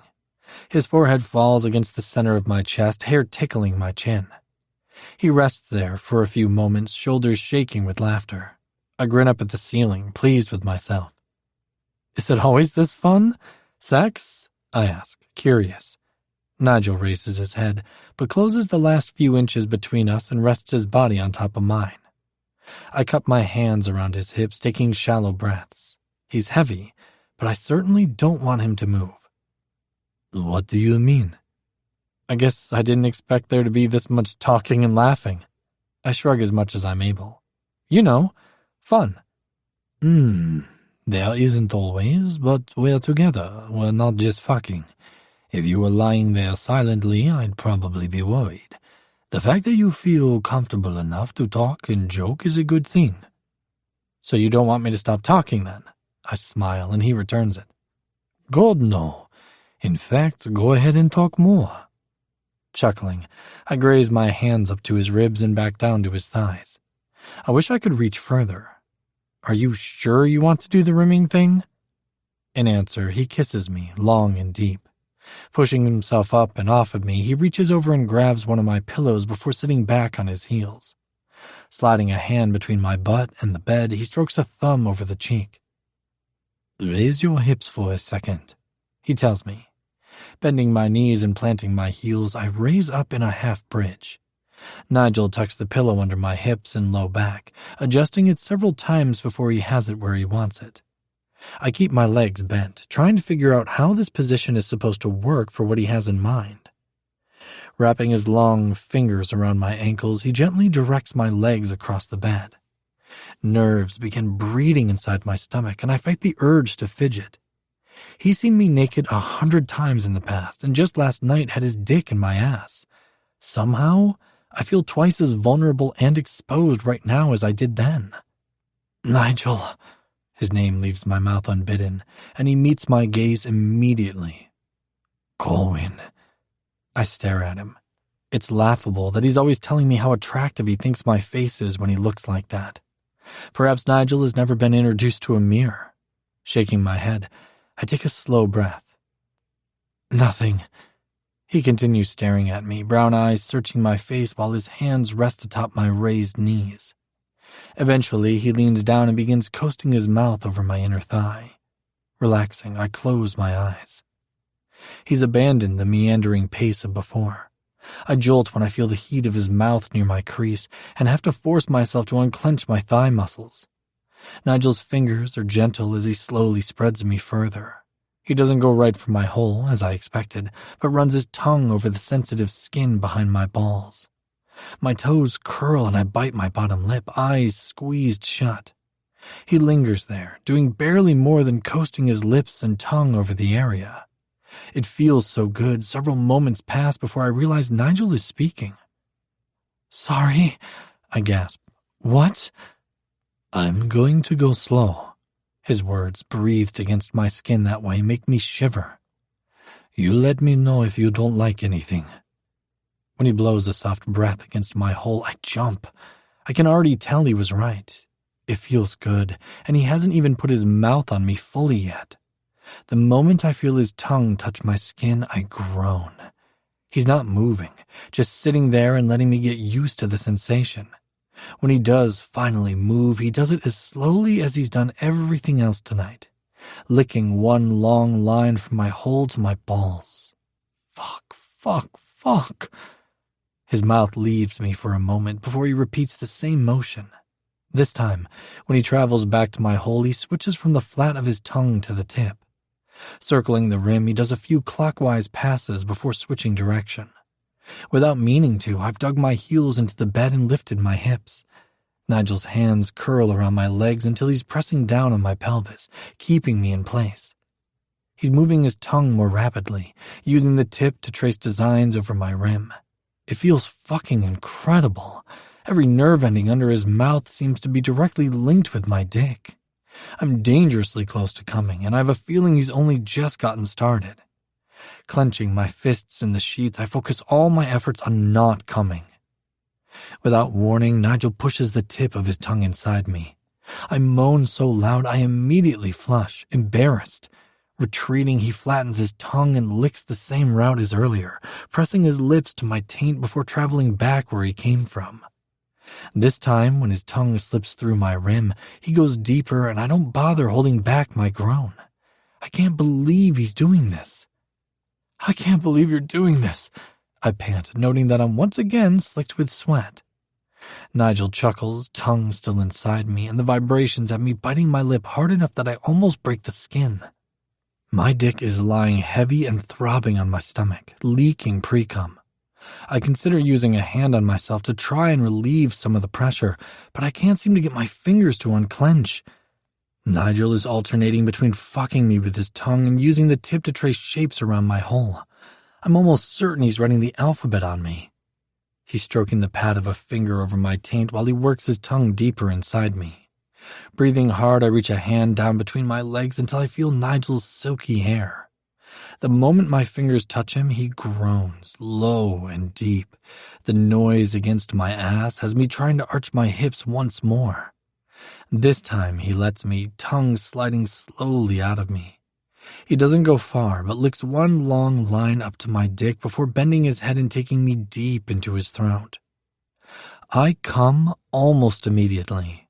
Gasping, I struggle not to rock my hips as Nigel hollows his cheeks and sucks.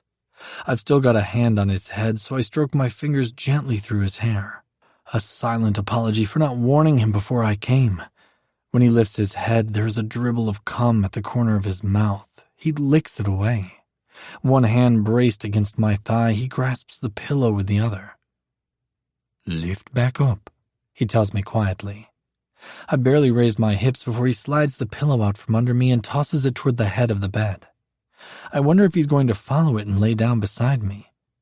"You could come up here," I offer, patting my chest.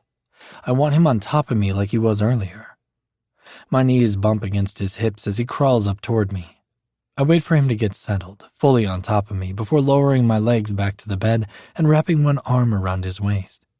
I slide the other back into his hair and smile, pleased. "Can you breathe?" Nigel asks, cheek against my pec. Yes, it's true, although my breathing is shallow. I like the way he feels, though, all that bare skin pressed against my own. I wouldn't ask him to move even if I was seconds away from suffocating. "I'm sorry I didn't warn you before I came." Nigel huffs, warm breath coasting over my sternum. "You don't have to warn me. I would have stayed where I was if I hadn't wanted you to come in my mouth." Jesus. I try to adjust my hips with one of Nigel's legs thrown over mine. "Oh, I thought it was good etiquette, just in case." "Well, it is," he agrees. I can feel his mouth pull back into a smile. "But not necessary with me. I could tell you were there anyway." "Really?" "Really." He turns his head and kisses the center of my chest. One of his hands comes up to trace over my shoulder and down my arm.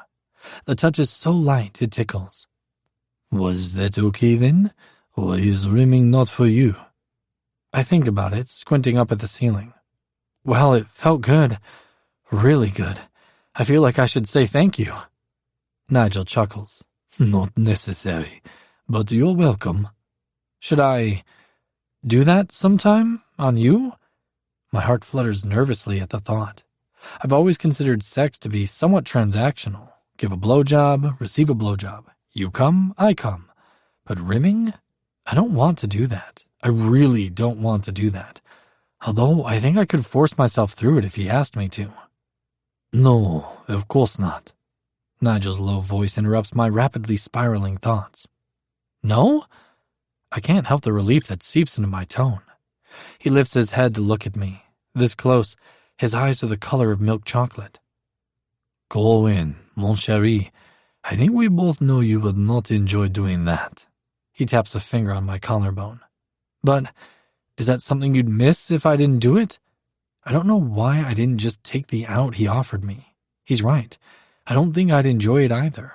But he had told me earlier that it felt good, which means he'd been on the receiving end at some point. What if being rimmed is his favorite thing in bed? What if, by not doing it, he won't be satisfied? He cocks his head to the side, surveying me. Sighing, he pushes himself up so that his face is square to mine. "What are we really talking about here?" he asks. "You cater to me. No, it's true and you know it. You cater to me in bed because I have no idea what I'm doing or what I like. But you do know what you like. It's not fair, Nigel, for everything to be about me." "Yes," he deadpans. "Everything was about you last night when we had sex, and today when you gave me a blowjob. It's very difficult to live like this, but I am making it work." I huff an exasperated breath as well as I can with him compressing my ribcage. He raises both eyebrows at me. "Do you like to bottom?" "What?" he asks, thrown by my seemingly random question. "Do you like to bottom?" I repeat, carefully watching his face. "You brought it up last night. I want to know if you like being fucked or if you prefer to do the fucking." He stares at me. Yes, I like to bottom. Let me sit up. I wrap a hand over his shoulder and nudge him back. He sits back on his heels, and I slide up until my back is resting against the headboard. Nigel scoots forward, closer to me, and rests a forearm on his elevated knee. With him sitting like that, I can't help but look down at his dick. Talk about distracting. I don't think I want to top, and I definitely don't want to rim. I didn't ask you to do either of those things, he reminds me. But what if I never do? You're going to be happy fucking me for the rest of our lives? Nigel's lips twitch into a half smile. He reaches out and rests a hand on my thigh, speaking a string of rapid French. Unexpected as they were, I don't catch any of the words. I open my mouth to ask for a translation when he tightens his grip on my leg, silently asking me to stay quiet. Barely a handful of months ago, you would hardly let me touch you. Kissing felt like an insurmountable goal, he says, and I flinch, embarrassed. I came into this relationship wanting nothing more than you. However, I could have you. The only thing that would make me unhappy in bed is if you weren't in it. I wish the blankets weren't bunched beneath us. I want to yank them up to my chin, suddenly wishing I wasn't sitting here naked. Nigel looks perfectly relaxed, thumb stroking my thigh. I wish I was half as comfortable in my skin as he is. I hope you're not just saying that, I tell him honestly. I don't want you to leave. His hand tightens on my leg and his eyes pop wide in surprise. Leave? I'm not going to leave. You might, if you get bored of me, or if I'm not making you happy, or... Corwin, stop. Nigel's voice is rough, the tone I've never heard him use off the ice. Jesus, I wish I had some damn clothes on. What the fuck are you talking about? Why are you thinking this? Squeezing my eyes shut, I pinch the bridge of my nose. I wish I'd never started this conversation. When I reopen my eyes, Nigel's own eyes are dark with anger. He looks like he's ready to drop the gloves and hit someone. I don't know. His eyes narrow, mouth pinched in a severe line. He's not going to let me get away with I don't know. Okay, I need to get dressed. Just give me a second. I don't wait for him to respond, sliding off the bed and turning my back to him. I tug on boxers and pajama pants as quickly as I can. Once I'm pulling the hem of a shirt down over my chest, I immediately feel better. When I look back at the bed, Nigel has shifted, watching me. He's pulled one of the sheets free and draped it over his lap, but seems unconcerned with any further modesty. He still looks pissed. Biting back a sigh, I slide back onto the bed, reclining once more against the headboard. His voice is low and even when he addresses me, waiting only long enough for me to get settled. Talk. Can we pretend I never said anything? I ask, hoping he'll smile. He doesn't. No? Sighing, I adjust my pajamas and pull part of Nigel's sheet over my lap. He waits, patiently. Eventually, I drop my head back against the wall with a thunk, staring at the ceiling instead of him. I sometimes feel like I'm holding you back. We can't go out on a date because I don't want to publicly come out. We waited to have sex, or as you pointed out, kiss, because of me. We told my friends about us because I was ready to do so. Now I tell you that I don't want to top, without ever having tried it before, and you're going along with it. Opening my eyes, I roll my head until I can see him. He's sitting so still it looks like he's hardly breathing.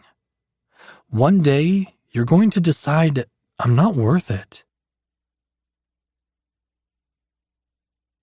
Chapter 15. Nigel. I stare at him.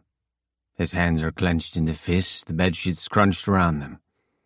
I force my fingers to relax and my jaw to loosen, not wanting him to think the gesture is directed at him. Shitty self-esteem, just another thing Corwin can thank his parents for. I want to wrap him in a blanket and keep him safe, while simultaneously slapping him upside the head for being so damn clueless. None of what you just said was a hardship for me, and you are worth it. I love you, you fucking idiot. Corwin sits up so quick I swear I can hear his neck pop. His eyes are narrowed, a thin strip of blue visible between dark lashes. What? You heard me? You can't love me, and you shouldn't just say that, Corwin protests, voice shaking. I can, actually, and I do. Probably going to keep saying it too until the message gets through your thick head. I respond, and he scowls.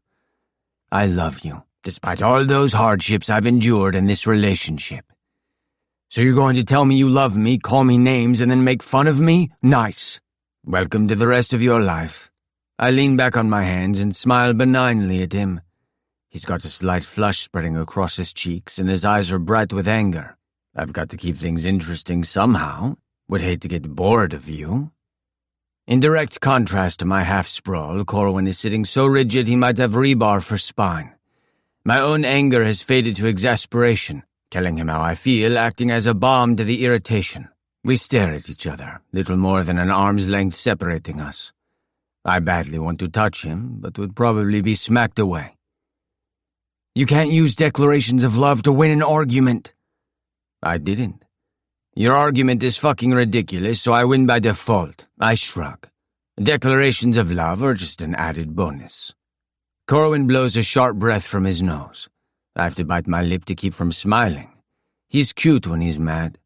Neither of us speak for a handful of minutes, the silence stretching uncomfortably.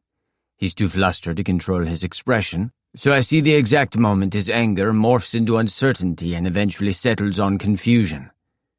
You love me? He fidgets with the sheet over his lap, tugging it up as though to cover his fully clothed body. I do, I tell him, nodding once. Sitting up, I reach out and rest a hand back on his thigh. His eyes follow the movement, staying locked on my hand. Eventually, his gaze comes back to mine. That's insane. Snorting a laugh, I give his leg a squeeze. It is, I agree. Later, much later, Corwin turns off the lamp and we settle down to sleep. I want to wrap an arm around him, fall asleep with his smooth cheek pillowed on my chest. As usual, however, he's a foot away and wrapped up in the sheets like a burrito. Adorable.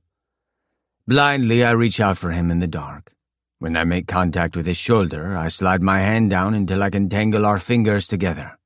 He makes a small sound, bringing our linked hands up to tuck beneath his chin. It takes him barely 5 minutes to fall asleep, breathing deepening and his grip loosening on mine. I remain awake for longer, thinking about our conversation. I don't want you to leave, Corwin had said, and if he had stabbed me with a knife, it would have hurt less.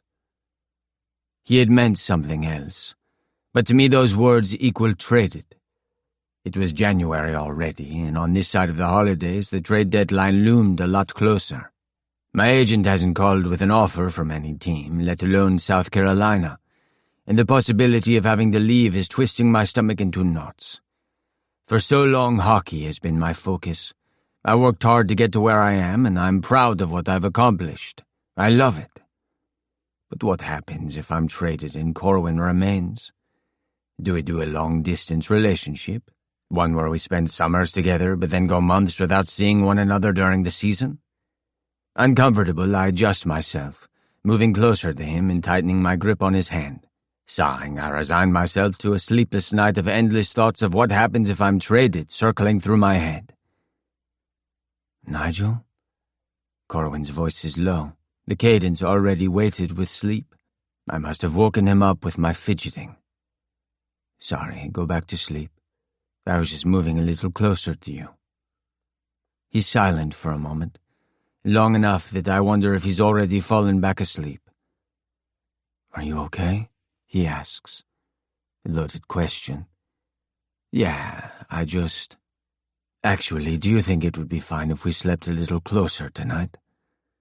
The words are out of my mouth before I can wrangle them back. Slightly embarrassed, I'm suddenly grateful for the dark room and Corwin's inability to see my face. Sure, he says, and lets go of my hand. There's a rustle of sheets as he scoots over to me. I'm surprised when I feel the soft fabric of his shirt brush my chest. I hadn't been expecting him to move that close. Before he can settle his head on my pillow, I lay onto my back and slide an arm around his shoulders, directing his head onto my chest. I smile at the ceiling when he doesn't fight me on it, and even goes one step further by laying a leg over the top of mine. His hair is tickling my chin, and I angle my face downward until I can breathe him in. Okay? He whispers. Yes, perfect, thank you. I tighten the arm around him, and feel him lay his palm on the opposite side of my chest that his cheek is on. I doubt he'll be able to sleep well like this. I just need a few minutes, then you can roll back over. That's all right. He wiggles a little closer. This is kind of nice. You're warm. If I could bring him closer, I would. He feels so good, long body firm against mine. Corwin's clothes are soft against my skin, and I can feel his breath when he exhales. I decide it's worth a shot to try and pull him in further, elated when it works, and Corwin moves up until his face is in the crook of my shoulder and he's half laying on top of me. He sighs, nose nudging my neck. Before I fall asleep, I whisper one more "I love you" to the top of his head. We drive together to the airport, deciding that we'll simply tell anyone who asks that Corwin offered a spare room to me until I can find a place of my own. Nobody needs to know I'm not actually searching. We're unloading our bags when a car pulls up next to us and Corwin stiffens uncertainly. Troy hops out of the driver's seat and flashes me a smile. "Hey," he calls, rounding the back of his Jeep to get his bags. "Hi, Troy." I return the smile and watch as he looks over to where Corwin is standing stock still, staring at his friend. "Hey, Cor. How are you guys doing? Ready for New York?" Troy asks, falling into step beside us as we head toward the plane. Between us, Corwin is still tense, gaze continually falling on Troy. I wish I could reach out and run a soothing hand over his back. "We're good," Corwin answers, with a side-eyed glance toward me. "How about you? Sam going to make it out to any of the games up north?" "Maybe Jersey. I hope he can. I kind of hate road trips now." A faint blush stains Troy's cheeks at this admission, and he grins sheepishly at us. Noting that nobody else is within hearing distance of our group, I shrug and agree. I hate them too. It's hard sleeping in an empty hotel bed when you're used to being with someone. "Agreed," Corwin whispers, hand brushing mine. When we board, I snag a window seat and settle in as Corwin prepares to claim the spot next to me. Before he can sit down, Troy grabs his forearm. "Can we sit together?" Troy asks, a voice barely discernible over the sound of the idled plane engine. "Sure." Corwin looks to me to confirm. "Of course." They choose the seats directly across the aisle from me. I watch them, noting Corwin's ducked head as he fastens his seatbelt unnecessarily early, and Troy fidgets. It's not a terribly long flight, thankfully, and we don't have a game until tomorrow.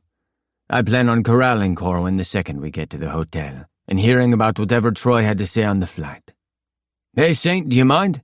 Broken out of my surreptitious eyeballing of Corwin and Troy, I look up to see Monroe pointing at the empty aisle seat next to me. "Go for it," I tell him, shooting another glance over at Corwin before looking away out the window. When we finally get to the hotel later that day, several of the guys immediately start making plans to go out. New York is always a favorite for away trips, and an argument breaks out over where they're going to go. Several of them have favorite haunts. Listening to them, my rookie season feels very far in the past. Shaking my head and trying not to grin, I look around for Corwin's chestnut head. I find him in conversation with the assistant coach, and catch his eye to indicate I'm heading up to my room. He has all the room assignments and will hopefully come find me once he's done. "You guys staying in?" Lawson's voice is pitched low, words barely intelligible over the din of a lobby filled with hockey players. "Yeah, we are." "Have you seen Troy?" I ask, realizing that I haven't found him in the crowd. Lawson grins. "Was on the way upstairs to call Sam the second he got his key card. I swear that kid could lose a leg and he'd still miss Sam more." Let's hope Troy's limbs all stay intact. We're going to need him tomorrow, I note. And Lawson snorts. I'm going to head up as well. Wait for Corwin to finish up. I'll send him your way if I catch him. You going out with the young folks? Lawson blows out a breath, scratching at the scruff shadowing his jaw. Nah, not tonight. I think I'm going to hit the hotel gym, actually. I need to stretch. He punctuates this by rubbing a hand over his left shoulder. I raise an eyebrow at him quizzically. During a recent game, Lawson had gotten pinned against the post during a goalie interference, but he'd played the rest of the game and there hadn't been any mention of possible injury. "Are you all right?" I ask, and he shrugs casually. "Nothing a little stretching won't fix, just sore. Have a good night, man." He smiles, patting me on the shoulder before walking toward the elevator. I opt for the stairs, making a mental note to ask Corwin about any previous shoulder injuries Lawson might have had, wondering if he aggravated something pre-existing. Once I get to my room, I toss my bags on the floor and contemplate showering. Before I can make a decision, a light knock sounds on my door, and I pull it open to reveal Corwin. I step to the side quickly, giving him room to wheel his suitcase past me. I'm surprised he came here before dropping his things off in his own room, and I peek down the hallway to make sure it's empty. The last thing we need is someone noting Corwin bringing his stuff into my room instead of his own. Closing the door and turning around, I find him seated on the end of the bed watching me. Unless someone was standing behind their door watching the people, nobody saw me, Corwin tells me. But even if they did see, there are a dozen reasons we might hang out in your room. I'm always in Troy or Lawson's rooms on away games.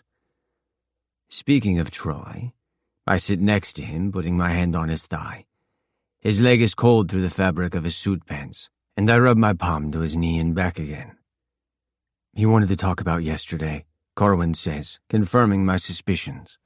He felt bad for making me feel bad about him feeling bad about me not telling him I was gay. Makes perfect sense. Corwin chuckles. Yeah, say that one 5 times fast. You guys are quite the pair, I joke, nudging his shoulder with mine. I know. I shouldn't treat him like he's a kid or like he needs protecting. He's a grown man. It's a hard habit to break, though. He still feels like my responsibility. I think it's nice, and I bet he appreciates it. I know you're nearly the same age, but I get the impression you're a bit of a father figure for him.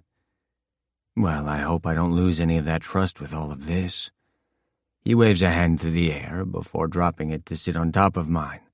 Turning to look at me, he smiles tenderly. He wanted me to know how much he likes you.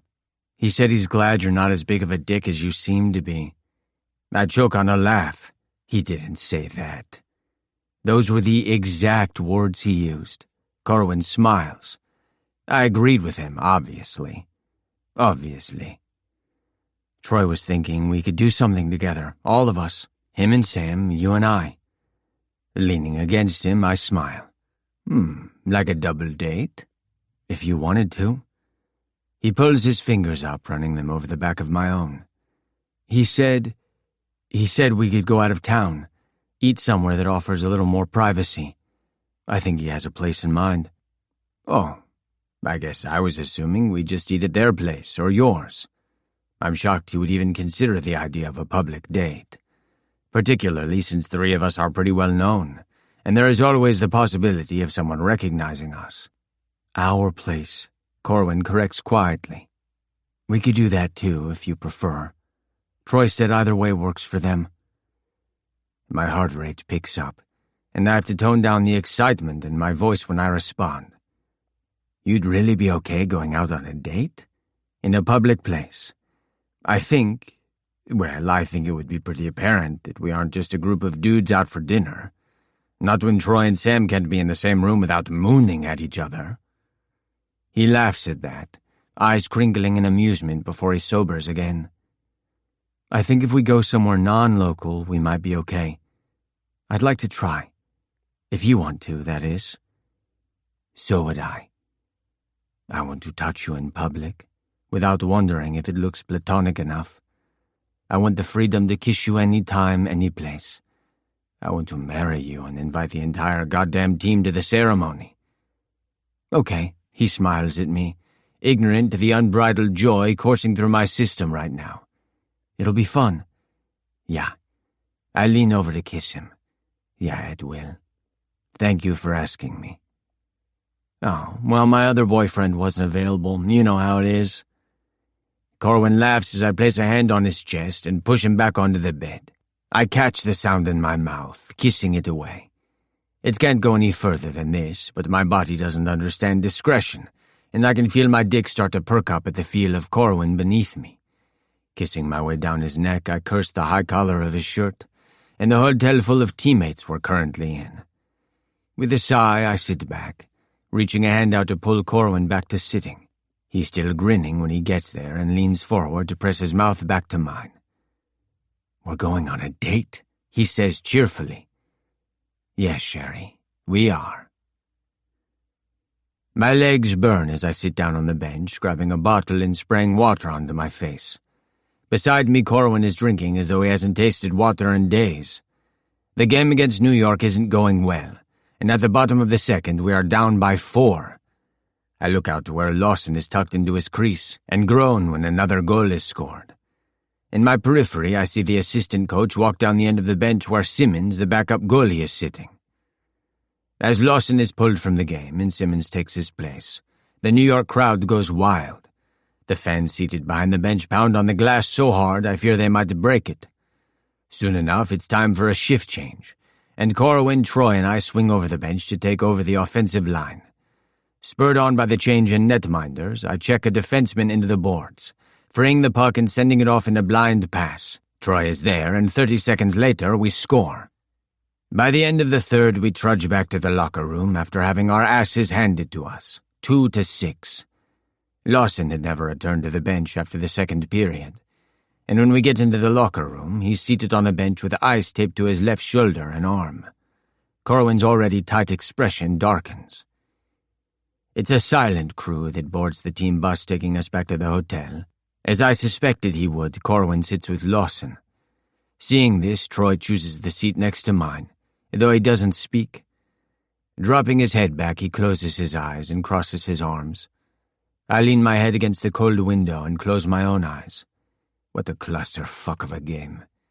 I wish we were at home and there was at least dinner and sleeping with Corwin to look forward to, instead of crispy hotel sheets and bland room service food. When I hear a knock on my door a couple of hours later, I open it expecting to see a tray of food waiting. Instead, it's Corwin. "Lawson is out," he says without preamble.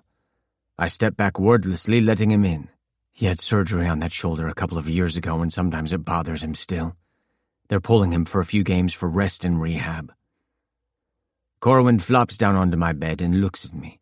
His hair is partially dried and he's wearing a faded hoodie from one of my old AHL teams that I gave to him. I sit next to him on the bed and slip a hand up the back, splaying my fingers across warm skin. When I rub my thumb in a circle, he sighs and leans into the touch. It was bothering him yesterday when we got in. Maybe since that game against Colorado. "He's so damn stubborn," Corwin huffs. "Is he staying for the rest of the road trip?" I ask. "Yeah, but he won't dress out, and they're flying in a backup from the farm team. Simmons will be bumped to first. He played well tonight." "He did." Corwin nods and then rubs a palm down his face. He looks as tired as I feel. Jesus, I wish I could sleep here tonight. The pair of us look longingly at the bed we're sitting on, and I run my hand up his spine, rucking up the back of the hoodie. 3 more days until we go home. My phone rings suddenly, breaking the comfortable silence of the room. Regretfully, I pull my arm from Corwin's hoodie and walk over to the desk to check it. My agent's name, Jack Porter, is flashing across the screen. My heart stutters, and I contemplate ignoring the call and letting it ring through to voicemail. "Who is it?" Corwin asks, noting my reluctance. "My agent." I press the green answer button and close my eyes as I hold the phone up to my ear. "Hey, Jack." "St. James! Tough game tonight, huh?" Jack's raspy smoker's voice makes me smile, even though his surprise calls rarely portend good news. "Yeah, it wasn't great." I peek back over my shoulder at Corwin, who points to the door and mouths, "Do you want me to leave?" I shake my head no, before moving toward the door myself and stepping into the hallway. "What time zone are you in?" "I'm in sunny Florida right now, scouting a future basketball star. Kid has legs for fucking days and is polite to reporters. A gift from the sports gods." I snort, leaning my shoulders back against the wall next to my door. Jack is a good agent and has done well by me, even though I haven't always given him a lot to work with. But more than that, he's also my friend, and genuinely seems to care about his clients' lives. How long before you head home? I ask. Tomorrow, probably. How are you liking South Carolina? I love it, I answer honestly, and Jack laughs. Told you it'd be a good fit. You did, I admit. Is that why you're calling, about my contract? I wanted to feel you out. It's been radio silence from South Carolina, although I've got some pretty high interest from L.A. No, I interrupt, panicked. I can't go to L.A. East Coast teams are nothing. Preferably, I'd like to stay where I'm at. I'd really like to stay where I'm at, Jackie. He's silent for a long moment, long enough that I pull the phone away from my ear to check that the call is still connected.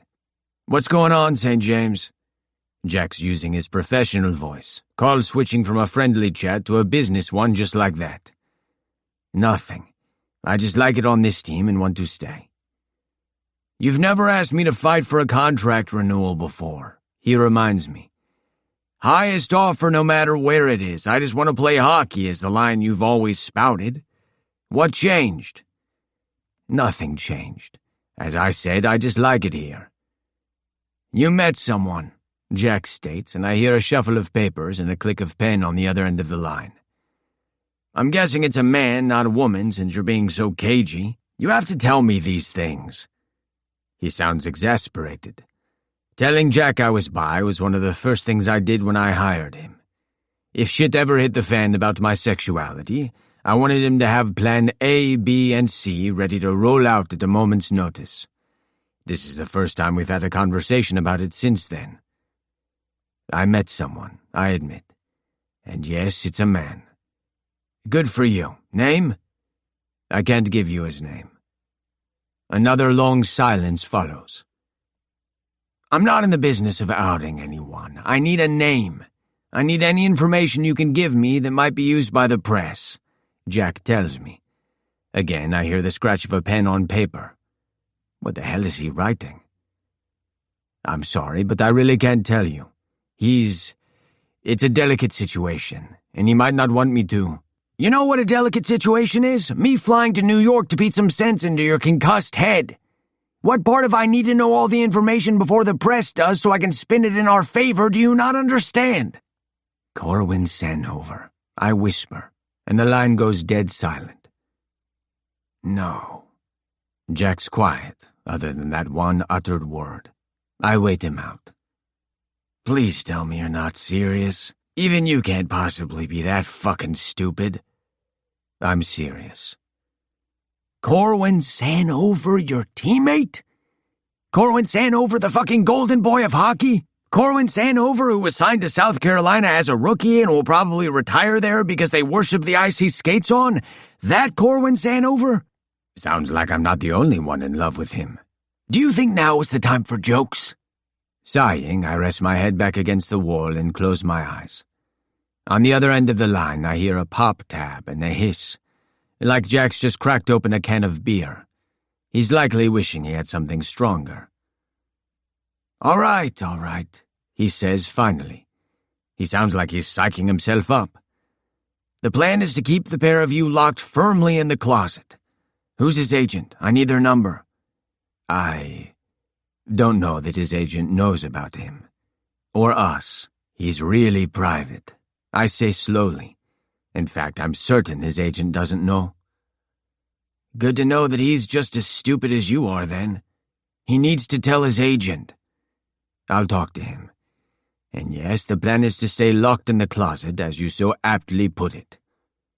You do that. I'll be expecting a call from them. Now, about your contract. He sighs, and I thunk my head back against the wall a couple of times. I don't know that South Carolina will work out. Either they'll keep you but re-sign you for half of what you're worth, or they've got their sights on someone else and we're just using you as a placeholder. Please, I say, feeling desperate. I don't care about the pay cut. Any extension South Carolina offers, I'm taking it, okay? Don't negotiate. I'll try, buddy, but don't get your hopes up. Best case scenario is we keep you on the East Coast. Worst case is we hear what L.A. has to say. No, I'm not moving to fucking California. An icy pool of dread forms in my stomach. What if LA is my only offer? On the complete opposite side of the country.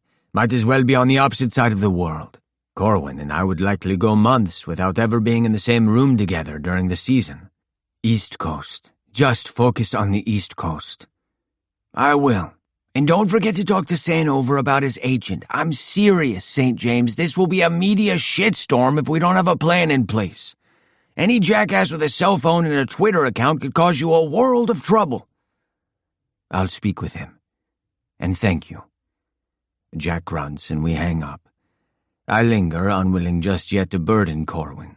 The possibility of a long-distance relationship is a conversation we need to have. Hell, it's a conversation we probably should have had months ago. Standing up, I key myself back into my room. Corwin has removed his shoes and shed much of his suit. He's sitting at the head of the bed, reading a book he must have pulled out of his carry-on while waiting for me. He smiles when I walk back into the room, closing the book and resting it on the side table. Everything good? Well, I guess that depends on your definition of good, I say, toeing off my own shoes and scooting in next to him. First off, I'm sorry, but I had to tell him about us. I probably should have told him back when we started dating, but I didn't want to out you. Oh. Corwin's eyes widen slightly. Shit, I didn't think of that. I should probably tell Isabel, too. Isabel as in Isabel Frost? She's your agent? He nods and I whistle low. Damn, she's a shark. She is. She's going to be pissed when I tell her I'm gay and seeing a teammate. So is Jack. He wants your agent to call him so they can come up with a game plan for when we are inevitably outed by someone. Corwin flinches and I lay my hand back on his thigh, squeezing gently. Best to plan for the worst-case scenario. Hopefully we won't need it. Hopefully. Was that all he wanted to talk to you about? No. I guess LA has been putting out feelers, I say slowly, and Corwin turns his body to face me more fully. He wraps his fingers around my wrist. You can't go to LA. That's what I told Jack. But he thinks there isn't a high probability of South Carolina extending my contract. His hand tightens around my wrist as though I told him I'm leaving right now. There is real fear in his eyes, and my heart breaks a little to see it. I want to console him, tell him it'll all work out and I'm not going anywhere. But there's a very real possibility that those words would be a lie, and he's smart enough to see through it. What would we do? He asks carefully, speaking as though I'm a wild animal he's trying not to spook. If you had to leave, what would that mean for us? It would mean that I'd be flying back here every time our schedules gave us days off that coincide, and I'd spend the summer in South Carolina, obviously, or wherever you were. It would be tough, but we could make it work if we had to. I sound far more confident than I feel, but the words have the desired effect on Corwin. He relaxes, shoulders loosening and expression moving from panicked to just worried. Like a long-distance relationship, he elaborates. Right. Okay, good. We could do that, if we had to. We could make it work. He nods at me, smiling reassuringly. His tone has me slightly confused. Wait, you didn't think I'd break up with you, did you? If I got traded? It was a possibility. It's also possible to be struck by lightning. But let's not worry about things that are so unlikely, I say, and he snorts a laugh. Moving closer to me on the bed, he wraps an arm over my shoulder. The move is so unlike him that it takes me a few seconds to lean into it. We'll be okay, he tells me. Yeah, we will. Chapter 16. Corwin. The four of us are spread out across Troy's New Jersey hotel room. Nigel and I are sitting on the floor and Lawson is with Troy on the bed when someone knocks on the door. Troy vaults off the bed and is across the room in 2 strides, throwing it open to reveal a smiling Sam. Troy takes a step back and allows him to enter, the door clicking closed behind them as they embrace. I look away, giving them some privacy. Beside me, Nigel leans his shoulder against mine. Hi, guys. Sam says to the room at large, and we respond with a chorus of greetings. Lawson slides off the bed and into the desk chair, swinging his feet up onto the table and leaning back, hands behind his head. "How was the flight?" he asks. "Not bad," Sam replies, taking a seat on the edge of Troy's bed and waiting for Troy to sit beside him before resting a hand on his leg. "How are you feeling?" Lawson grunts, frowning. "I feel fine. I could play." "No," I cut in sharply. "You couldn't.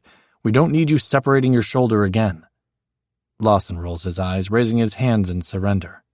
Next to Sam, Troy ducks his head to hide his grin. "I hear we're going to dinner?" Sam says to Nigel and I. Troy beams and Lawson's scowl deepens.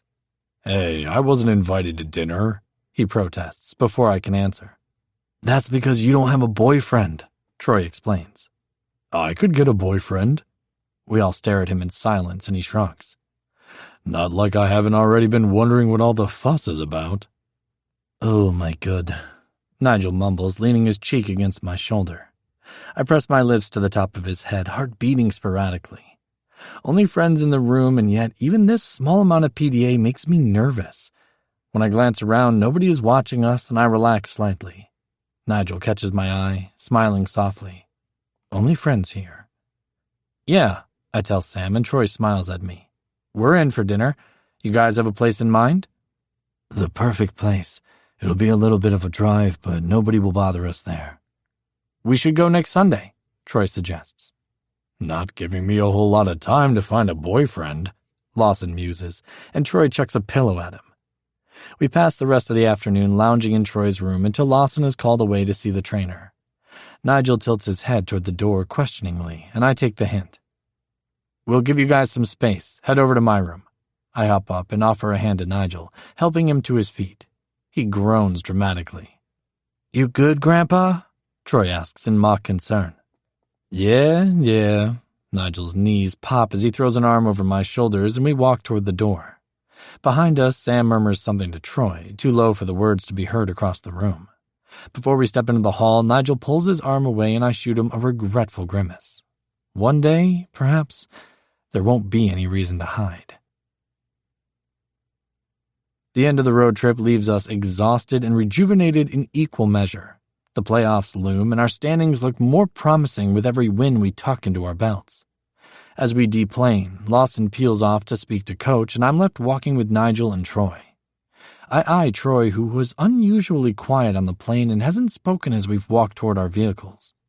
He's biting his lip, eyes forward. "You okay?" I ask, but he doesn't acknowledge the question. I nudge him with my elbow, gently. "Troy, are you all right?" "Oh, yeah, I'm fine," he replies, and Nigel and I exchange a look. He doesn't sound fine. Before he can get into his Jeep, I grip his bicep, holding him back. "Troy." He's drumming the fingers on his other hand against his thigh. "Tell me what's wrong." "Nothing's wrong. I'm just—" He takes a deep breath in, closing his eyes. When he speaks again, it comes out in one breathless rush. "I'm going to ask Sam to marry me." "Holy shit," Nigel smiles, clapping him on the shoulder. "Good for you. Tonight?" "Yes, well, no, I don't know. Should I do it tonight?" Troy's voice rises, and his already fair complexion turns ashen. I adjust my hand so I'm gripping his elbow. He looks like he might faint. "Troy, do you need to sit down?" "No, I'm fine. I'm just nervous. I feel like I might puke. I'm so nervous." "You don't say." Nigel mumbles wryly, eyeing him. "You don't have to be nervous. I can assure you with complete confidence that Sam will say yes." My lips twitch, and I shoot a look at Nigel, who winks at me. Troy rubs a hand through his hair vigorously. "No, I know. I don't know why I'm nervous. We've talked about getting married, and it's Sam. My Sam. But I've been trying to come up with a plan, something special," he explains. "What'd you come up with?" I ask, curiously. I've never once considered how I might ask someone to marry me, but suddenly a vision of Nigel in a tuxedo flashes through my mind. It's an effort not to look over at him. "Not a damn thing." Troy looks at me with wide, beseeching gray eyes. "How do you ask someone to marry you?" "Well," I start slowly. "Maybe it doesn't need to be anything special. Maybe you can just ask him when the timing feels right." "It always feels right," Hell, I thought about asking him when he showed up at the hotel in Jersey. Colwyn is right. You don't need to do something crazy. You just have to ask him in a way that makes him feel loved. It could be at the dinner table, for all it matters, Nigel tells him. Okay. Troy nods so vigorously it looks like it hurts his neck. He's practically vibrating with pent-up energy. I can do this. You can, I confirm firmly. I let go of his arm. I've had a ring for months, but I couldn't decide how to ask him. I need to just do it. He's not going to care if we're just at home when I ask. He looks confident for a few moments before his eyes find mine once more, anxiety creeping back in. Right? Right. You know Sam better than anyone. Trust your gut. My gut absolutely cannot be trusted, Troy says, and we laugh. He grins, blushing, dimples finally making an appearance. His cheeks puff out as he blows out a hard breath. I've got to get going, huh? Definitely. Go get yourself engaged. I can't wait to hear about it tomorrow, Nigel says kindly, and Troy beams at him. Thanks. You'll be together tomorrow, right? He asks, looking between us. We will, I confirm. I'll call you. Let you guys know how it goes, if that's okay. We'll be disappointed if you don't. Troy moves forward and wraps his arms around me. Surprised, it takes me a moment to return the gesture. He's already stepping away when I put my arms around him and pull him back. Holding on seconds longer than I usually would, I try to convey without words how much I love him. When we break away, Troy hugs awaiting Nigel as well, before hopping in his car. We wait, watching as he drives off. Nigel shakes his head, grinning fondly. He is kind of fantastic. The best. Holding open the passenger side door for him, I brush my hand over his lower back as he climbs in. I have to fight the urge to look around the parking lot and verify nobody saw.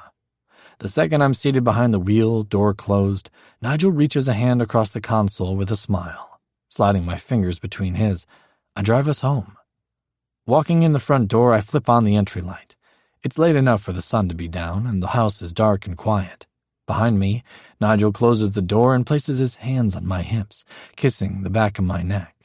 Smiling, I look over my shoulder at him. That was a long road trip, he tells me, squeezing his hands. All-Star Weekend is coming up soon. It'll be nice to have the time off. I turn, putting my hands on his shoulders before sliding them up to cup his neck. Weren't you invited? Nigel asks, surprised. Not this year. I laugh at the annoyed look on his face. Troy was, though. It's okay. I'm actually excited to have the weekend off for once, since you're here. I'm glad, too. I would have hated being left behind with Lawson while you and Troy go have fun in Vegas. Pulling him toward me, I smile into the kiss. Dropping his hands from his neck, Nigel gives me another quick peck, whispering, I love you, against my mouth before he lets go of my hips. Every time he says it, I have to remind myself to breathe. I love you too, I think, as he moves past me toward the kitchen, knowing that's where I'm headed. I follow after him, wishing I had said it back.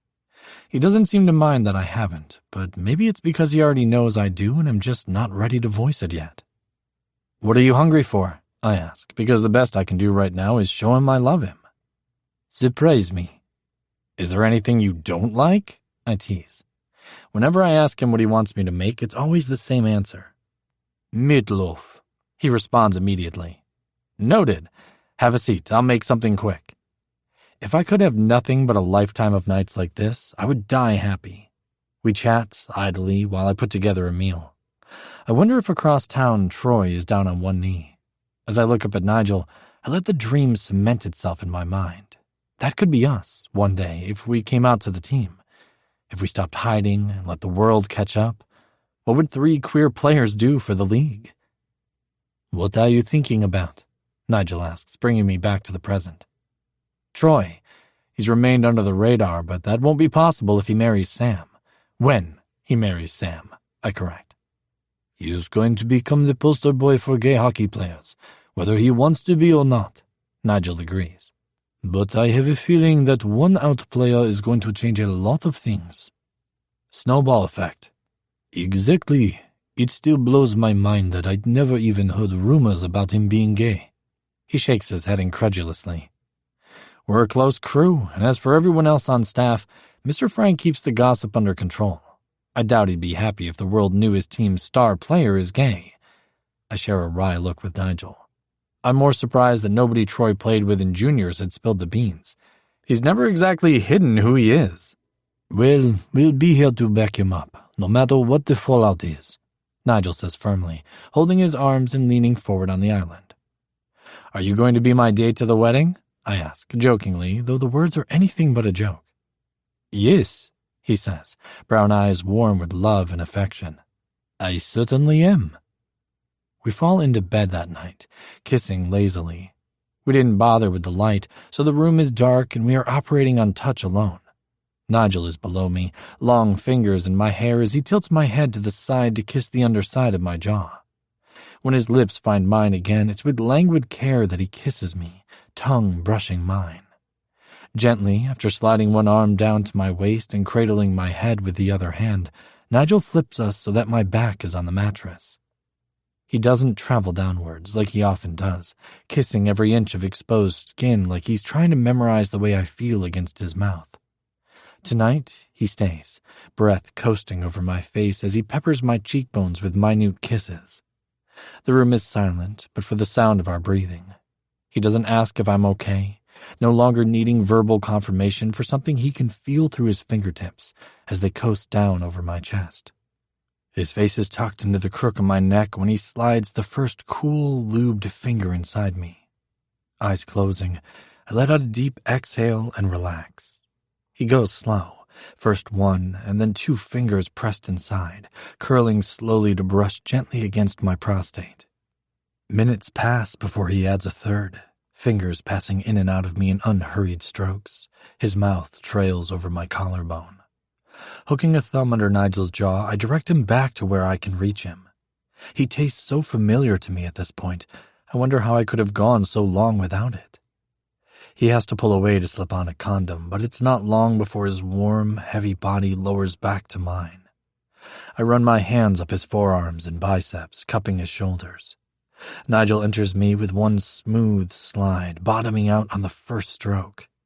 He remains still, both of us panting quietly as we adjust. When he begins rolling his hips, I moan deep in my throat, Nigel catching the sound as his mouth meets mine once more. In direct contrast to the lazy way he's making love to me, both of us are breathing hard and dotted with perspiration. He's murmuring in French, the words musical and seductive when spoken in a dark room over bare skin, regardless of what he's actually saying. When I begin to rock my hips upward to meet his, he groans so deeply in his chest that I can feel it where my fingers are splayed over his back. The tingling in my feet has reached its peak, and I could feel my release building in the base of my spine. Nigel's smooth motion hasn't changed, though his breathing has become erratic and his kisses deeper. The only word I'm able to speak is his name, whispered into the space between our mouths. Every time I do, he moans and kisses me harder, like the sound of his name on my tongue is going to send him over the edge. When we eventually come, we do it together. Neither of us stop moving, hips still in sync as our bodies blindly continue to rock against one another. When he slows, Nigel's chest is stuttering with the effort of evening his breathing. My cum is sticky between us, but when he tucks his face back into my neck and rests on top of me, I decide I don't really care about the mess. Cupping a hand over the nape of his neck, I hold him to me, cognizant of little else beyond how much I adore him. Neither of us speak for a few minutes, content to bask in the post-sex haze. Eventually, he pushes back up onto his elbows and kisses the corner of my mouth, before climbing off the bed to dispose of the condom in the bathroom. He's turned on the bathroom light, leaving the door open, so I turn my head on the mattress and watch the doorway, greedy for a glimpse of him. When he comes back into the room with the washcloth, the sight of all that olive skin dappled in shadows nearly has me ready to go for round 2. I can do that, I offer, when he kneels beside me and wipes the cloth gingerly across my abdomen. I reach for it, but he holds me back with his other hand, fingers wrapped around my wrist. Non, mon amour, laissez-moi. I settle back down, able to understand this without his assistance. Arm behind my head, I prop my face up so I can see him better. When he finishes cleaning my stomach, he leans down and kisses it, sending shivers skittering across my belly. Instead of tossing the washcloth onto the bathroom floor, he gets up and puts it in the laundry hamper, shutting off the bathroom light as he does and plunging the room back into darkness. He pads back across the room softly, climbing over me to get to his side of the bed. "Don't go far," I whisper before he can get settled. Turning on my side to face him, he lays down close enough that I can sling an arm over his waist and feel his breath on my cheek. "Do you want to get dressed?" Nigel asks, fingertips coasting over the side of my bare upper thigh and hip. I'm all right, and surprisingly, I am. I inch closer. "But you'll have to keep me warm." He huffs a soft laugh, sliding his face closer to mine on the pillow. His fingers are still tracing over my side, the touch feather-light. Eventually, he wraps the arm more firmly around me and drifts off. I stay awake for longer, listening to the cadence of his breathing as it shallows. "I love you too," I whisper, before following him into sleep. Chapter 17. Nigel. The locker room is dead silent. Beside me, Troy's leg is bouncing enough to jar mine, but I don't bother telling him to stop. It's Game 7 in the third round of the Stanley Cup playoffs, and whoever wins tonight will be advancing to the final round. We have home ice advantage, but you wouldn't know it by the tension in the room. Losing Lawson during the second period of the last game due to injury had shaken everyone enough that we were handed our worst loss of the playoffs. Across from me, Simmons has his forearms resting on his thighs and his head hanging low. He could be praying or performing some pre-game goalie ritual, but if I had to bet, I'd say he's reliving every goal he let in after Lawson was pulled. Not your fault, I think. We were all to blame for our shitty performance, and tonight is our chance to right it. When the time comes for us to head down the chute and onto the ice, it feels both too soon and like we've been waiting for hours. The roar of the crowd is nearly deafening when the teams take the ice. It's a sea of blue, with South Carolina support strong on home ice. Scattered about is the black and yellow of the opposing team, the West Coast fans who made the journey. I look over at Corwin, always cognizant of where he is, and his gaze meets mine. Troy is still beside me, and I pat the gloved hand on his head without breaking eye contact with Corwin. "Let's kick their ass," I tell Troy, who smiles swiftly, before turning in a circle and scanning the crowd. Somewhere up there is Sam and his parents. From the moment the puck drops, the game is ruthless. Both our offense and defense are putting up a near-perfect show, even without our starting goalie. By the end of the second, the score is tied at 2, where it had remained unchanged for the entirety of the period. The start of the third has both teams fighting mercilessly for the advantage, and with 5 minutes left on the clock, we finally get it. It's Monroe who earns the assist, sending the puck to Troy, who immediately taps it back before moving into position and taking a return pass. When he puts it into the back of the net through the 5-hole, the stadium damn near explodes as the lamp lights up and the fans go wild. We don't celebrate for long. Every single person hyper-aware of the fact that 5 minutes remain and the 1-point lead is hardly a lead at all. My line is on the bench when they score, Simmons misreading the opposing forward and covering the wrong side of the net. Looking up, I see the clock sitting at just over a minute. Coach sends us back in, even though we just came off of a nearly 2-minute shift, and Corwin skates forward to face off. The referee tosses him, so I move in and take the drop. I lose, but Troy somehow ends up with the puck and we rush the opposing net. In the end, it's Corwin who turns it over, giving the other team a breakaway chance.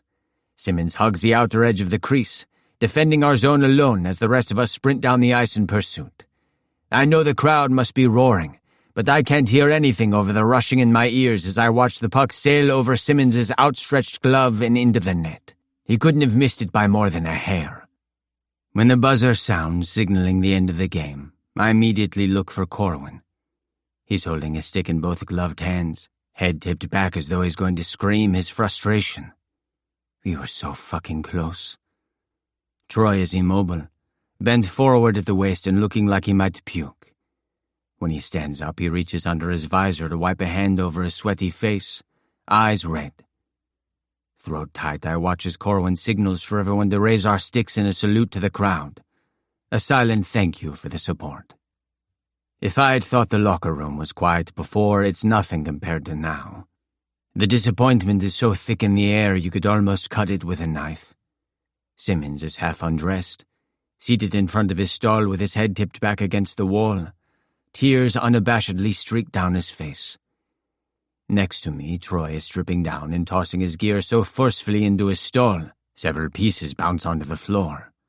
I sit there staring at an elbow pad that landed near my feet and try to muster the strength to take off my own gear. I feel like an uncomfortable something is sitting on my chest, making it hard to breathe. I've had a long career, and this is by no means my first disappointing loss. It feels different, though. I feel like I'm seated at a funeral, not in a locker room. It dawns on me, suddenly, that this is how I imagine it feels after you play your last game. Discomfited, I search for Corwin, eyes scanning the dour faces of my teammates until I find the one I'm looking for. He's facing away from me, pulling his sweater over his head and leaving his sweaty hair a mess. I can't see his face, but there's no need. The straight line of his spine and rigid set of his shoulders tells me everything I need to know. It's not your fault either, I tell him silently, willing him to turn around. He doesn't. Your phone is ringing, Sam tells me, balancing 2 plates of food as he makes his way gingerly to where Troy is seated at the fire next to Corwin. Changing direction, I head back inside where I find 2 missed calls from my agent. As I stare at the notifications, another call comes through. I answer, stepping out the front door and closing it gently behind me. Jack, sorry I missed your calls. I greet him and take a seat on the front step of our porch.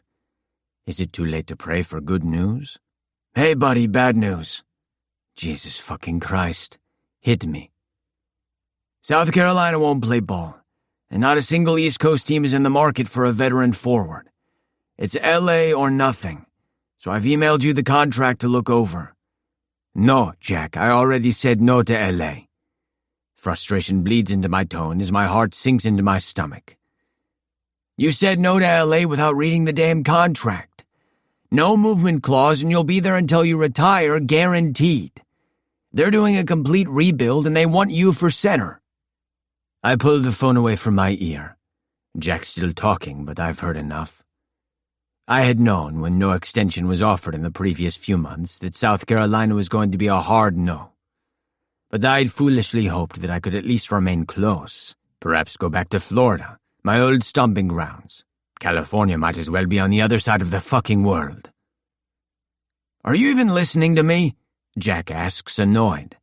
I bring the phone back to my ear. No. He sighs heavily. I don't envy him his job. This isn't a good contract, St. James. It's a great one. This is what we've been looking for your entire NHL career. Did you tell South Carolina I'd take less money?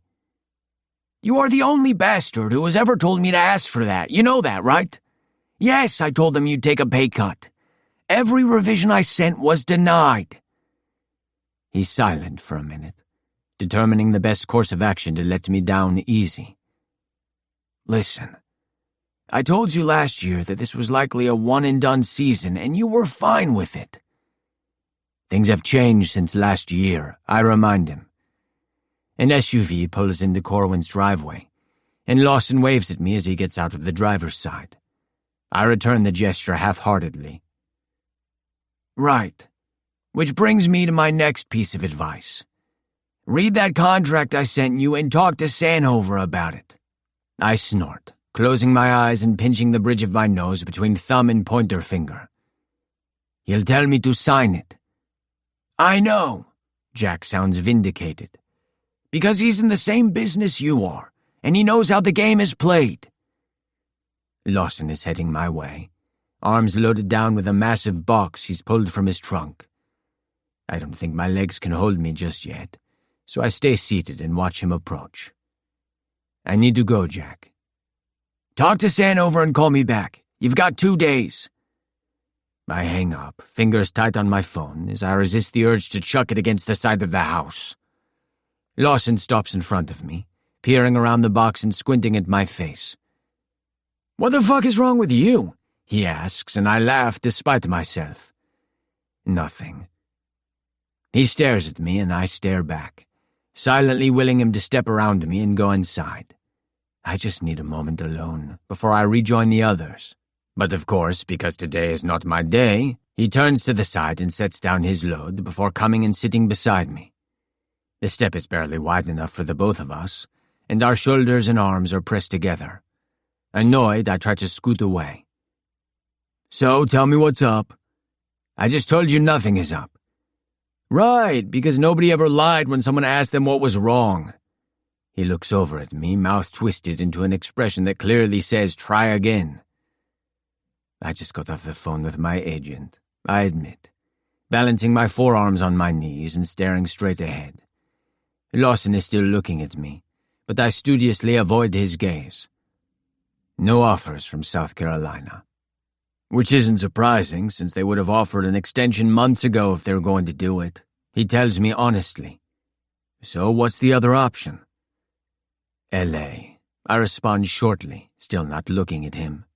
He lets out a low whistle. Not ideal. No wonder you look like someone sucker punched you. So is today the day I have to kick your ass for breaking my best friend's heart?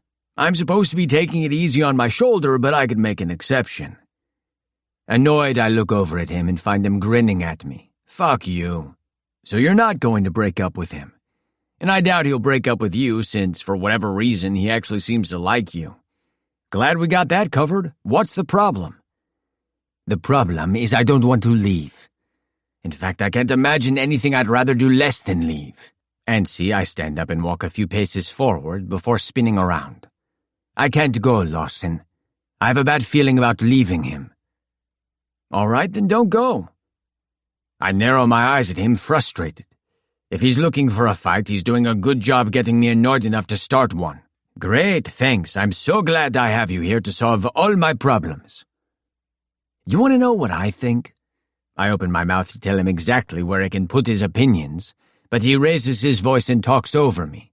You're looking at 3, 4, maybe 5 more years in the NHL if you're lucky. That's a long time, sure. Now, how long do you think you'll be with Corwin? I stare at him, shocked. He waits, perfectly at ease. When I answer him, I have to speak around clenched teeth. The rest of my life. As long as he'll have me. Cor won't ask you to stay, I can tell you that right now. He'd never ask you to give up your career, not when we all know how hard you've worked for it. But he's not going to do well if you leave. Turning away, I pace a few steps away before turning back. Lawson stands, dusting off the back of his pants. He's not telling me anything I don't already know, but hearing it spoken aloud makes me feel ill. I don't think I'd do well either, I admit. You could make it work, the long-distance thing. But if you're both only going to be miserable, is it really worth it? He holds up his hand, shrugging. Just a few things to think about. Behind Lawson, the front door opens and Corwin looks out at us quizzically. Hey, Lawson. I thought I heard you arrive. Everything all right? Are the guests of honor out back? Corwin bends to pick up his box, evading Corwin's question. Yeah, they are. And you shouldn't be lifting that. Give it to me. He tugs the box out of Lawson's hands and looks at me. I offer a consoling smile, which must not be convincing because he frowns. Later, I tell him, with a small shake of my head, and follow the pair of them inside. You're late, Troy calls when Lawson steps through the back door. I know, sorry, I had a stop to make, and it took a little longer than I thought it would. What the hell is in here anyway? Corwin asks, grunting as he slides the box onto the patio table. Encyclopedias? Team stuff I want you guys to sign. I'm going to bring it with me to SCU, give it to the boys. Corwin stops trying to peek into the box and looks up at his friend. Troy has an equally nonplussed look on his face, prompting Sam to ask the question everyone is thinking. Why are you going to be at the university? Doing a favor for a friend. They need coaching help running camps during the off-season, so I said I'd do it. Corwin and I exchange a look behind Lawson's back. He sounds like he's talking about having a dental procedure done, not volunteering his time as a defensive coach. You don't sound excited about it, Sam notes, having picked up on the tone as well. Lawson grunts, shaking his head. No, I am. I've already done a few days, and the players are great. Not a huge fan of the head coach, though. Corwin screws up his face, thinking. Who's the head coach now? They fired the last one, right? Right. Nico McKenzie is running the program now. Lawson moves his shoulder in an agitated motion, like he's trying to dislodge a fly. He's an arrogant, egotistical asshole. Corwin's eyebrows are in danger of disappearing into his hairline. That's a strong impression of someone you've only just met a few days ago. Yeah, well, he's got a strongly dislikable personality. You'll win him over, Troy says confidently. Or dump his body in the ocean, Lawson mutters under his breath. Wait a second, I straighten, realizing why that name sounds familiar. Nico McKenzie, who used to play in the AHL?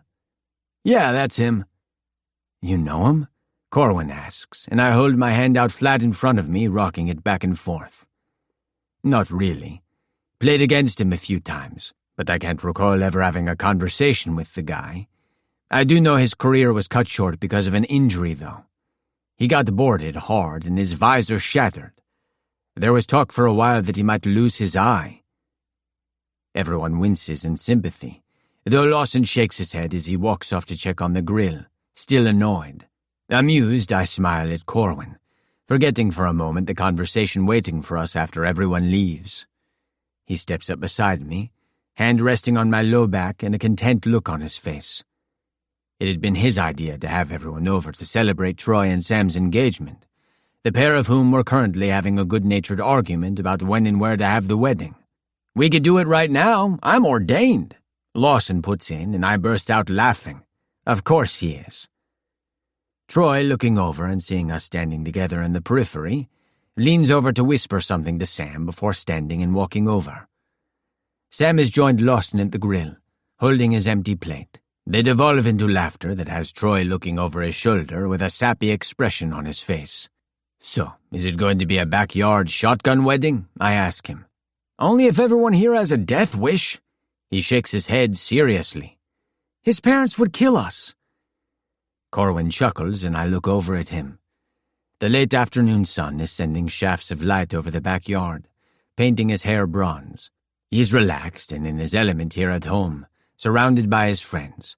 Just this morning, he had rolled over in bed and sleepily asked when we might go to Canada to meet my family, planning our future together as surely as Troy and Sam were doing the same.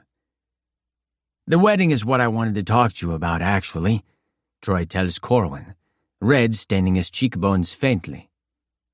Sure. What can I do to help? Pulling his phone out of his pocket, Corwin brings up his notes app in case he needs to jot stuff down. Oh, well, actually. Troy's gaze flicks over to me before settling back on Corwin, who's waiting patiently for instruction. I was wanting to ask if you'd be my best man. Corwin's arms drop to his side, and I reach over to pluck his phone from his hand before it falls on the ground. Really? You're one of my best friends. Troy's voice becomes surer as he gains confidence. You've always been there for me, no matter what I needed or when I needed it. If I could choose my own brother, I would have chosen you. So yeah, you're my best man, if you want to be. Of course I want to be, Corwin tells him, voice cracking slightly. When he steps toward Troy and pulls him into a hug, Troy presses his face into his shoulder and holds on. Thank you, Corwin mutters, running a hand down the back of Troy's untamed hair. You're invited too. Voice muffled by Corwin's shoulder, Troy kicks a leg out and nudges my foot with his. He can't see my face, but I smile at him anyway, charmed. Sam and Lawson head our direction, Sam smiling so wide it looks like his face might split in two. Troy releases Corwin, only for Sam to take his place. I go to stand next to Lawson, who leans his shoulder into mine. He was never a hugger before you came along. He mumbles over the lip of his beer bottle. I send him a knowing look, thinking of our earlier conversation. He raises his voice, including the others. So, Cor is best man, and I'm the officiant. Saint can be the flower girl. "You are not marrying us," Troy tells him. "Sam said I could." Lawson waves his beer bottle at the grill, where he and Sam had been chatting earlier. "Samuel!" Troy looks at his fiancée beseechingly, who laughs and kisses him. Later, much later, I step inside the house after setting the backyard to rights and lock the door behind me. Corwin is in the kitchen, bent over at the waist and trying to make room for all the leftovers in the refrigerator. Hearing me come in, he calls out, "We should have sent more food home with Lawson." "You made enough to feed a small army." I peek over the refrigerator door. "Or enough to feed a hockey team, rather." Sighing, he straightens and closes the door. I look around at the immaculate kitchen, making sure there isn't anything else I need to help him with. The clock on the oven reads 11:48, and I'm tired enough to sleep for days. Sliding my hand into his, I press our palms together and tug him around to face me. He smiles like he's expecting me to pull him in for a kiss, instead of deliver bad news, which is what I'm going to be doing. My agent called earlier. I jump in without preamble. I need to get the words out quickly, like ripping off the Band-Aid. I didn't get an extension for South Carolina, but LA did offer me a contract. Corwin's hand tightens on mine and his face falls. There is an unmistakably desolate look in his eyes when they meet mine. I'd been afraid of that, when we hadn't heard anything before playoffs. "Yeah," I whisper. Needing the contact, I reach out with my free hand and run my fingertips over the crown of his ear, as though tucking the hair behind it. "Is it a good contract?" he asks about LA. "I don't know. I didn't read it." I shrug, repeating the previous motion before resting my hand on his shoulder. "I'm not going to sign with LA. "Were there multiple offers?" I asked him to focus on the East Coast, but apparently LA was the only taker. Corwin's brow furrows in confusion. It's adorable. In fact, every expression he makes beyond the usual vacancy is adorable. "So you are signing with LA, he clarifies. I let go of his hand, running it up his arm until I'm cupping his face. When I trace my thumbs over his jaw, there is a hint of stubble. "No, I'm not going to sign with LA. I'm going to retire." He jolts, eyes widening in surprise. His hands come up to grip my forearms. "You can't be serious." "I'm going to retire," I repeat. Every time I say the words, they sound more right. I love hockey, and I've loved playing. But professional sports are fickle, and my time is running out. I want to end things on my own terms, after playing my final season with this team. "Nigel," Corwin sounds panicked. "You can't retire. You're not old enough to retire." "I just turned 35. "Exactly. Do you have the contract for LA? Let me look at it." "Sherry, I do not want to move to California. I do not want to live anywhere that isn't here with you." He's staring at me hard, and I can practically feel his mind spinning as he tries to come up with something to say. "Do you want me to go?" "Well, I don't want you to retire." He tries to turn his head, but is prevented by my hands on his face. I rub a thumb soothingly over his cheekbone. "Forget about retirement in the NHL or our careers for a moment. If none of those things were a factor, would you still tell me to go?" "No, of course not." He huffs an exaggerated breath like I'm being ridiculous. "But all those things are a factor, and this is your life we're talking about here. You can't make a decision like this based on—" "I love playing hockey, but I also love you, and I know which of those two things I cherish more." "I love you too," he whispers back, and it's the first time he said it out loud to me. If I hadn't already decided to stay, that would have done it. "But we talked about long distance before, remember? We can still do that." Pulling him forward, I kiss him, soft and sweet, and only half the kiss I really want to deliver. When I drop my hands away from his face, it dislodges his grip on my arms, but I don't let him get far. Linking our fingers, I tug him out of the kitchen, turning the light off as we go. It's late and I'm exhausted, and this is a conversation we could be having in bed. When we get upstairs, I leave Corwin standing in the center of the room, staring at me like I've lost my mind. I pull out his pajamas and toss them to him before heading into the bathroom. When I come back out, he's changed and seated on the end of the bed waiting for me. He looks sad, but snaps his expression back to blandness when I re-enter the room. Sorry, pal, you're not fooling anyone. Come on. I fling the sheets back and crawl in, holding them up for him to join me. We lay on our sides, facing one another. I think we need to look at the contract, he starts. Waste of time, since I'm not going to sign it. I adjust my head on the pillow. Okay, fine, retire. What are you going to do if you're not playing hockey? Lawson gave me an idea, actually. I've got quite a few contacts in the AHL and ECHL. I think I might reach out and see if any of the local teams need coaches. Or maybe I'll tag along with him and speak to Mackenzie. Maybe he could use some offensive help as well. Corwin bites his lip, thinking, evidently surprised that I've thought this far ahead. That's a good idea, he admits, and shuffles closer to me on the bed. See? Nothing to worry about. God, but are you sure? What if you regret it? Sure, there's a possibility of that, but I can guarantee I'd regret leaving. I'm not saying it won't be hard, not playing anymore. But if I can get a job with one of these local teams, I'll be okay. It's not as if I'll never touch a hockey stick again. Corwin is silent for a minute, blue eyes intent on mine. It would be easier to come out as a couple if we were no longer teammates, he finally says softly. Yes, it would. I smile at him and he returns it.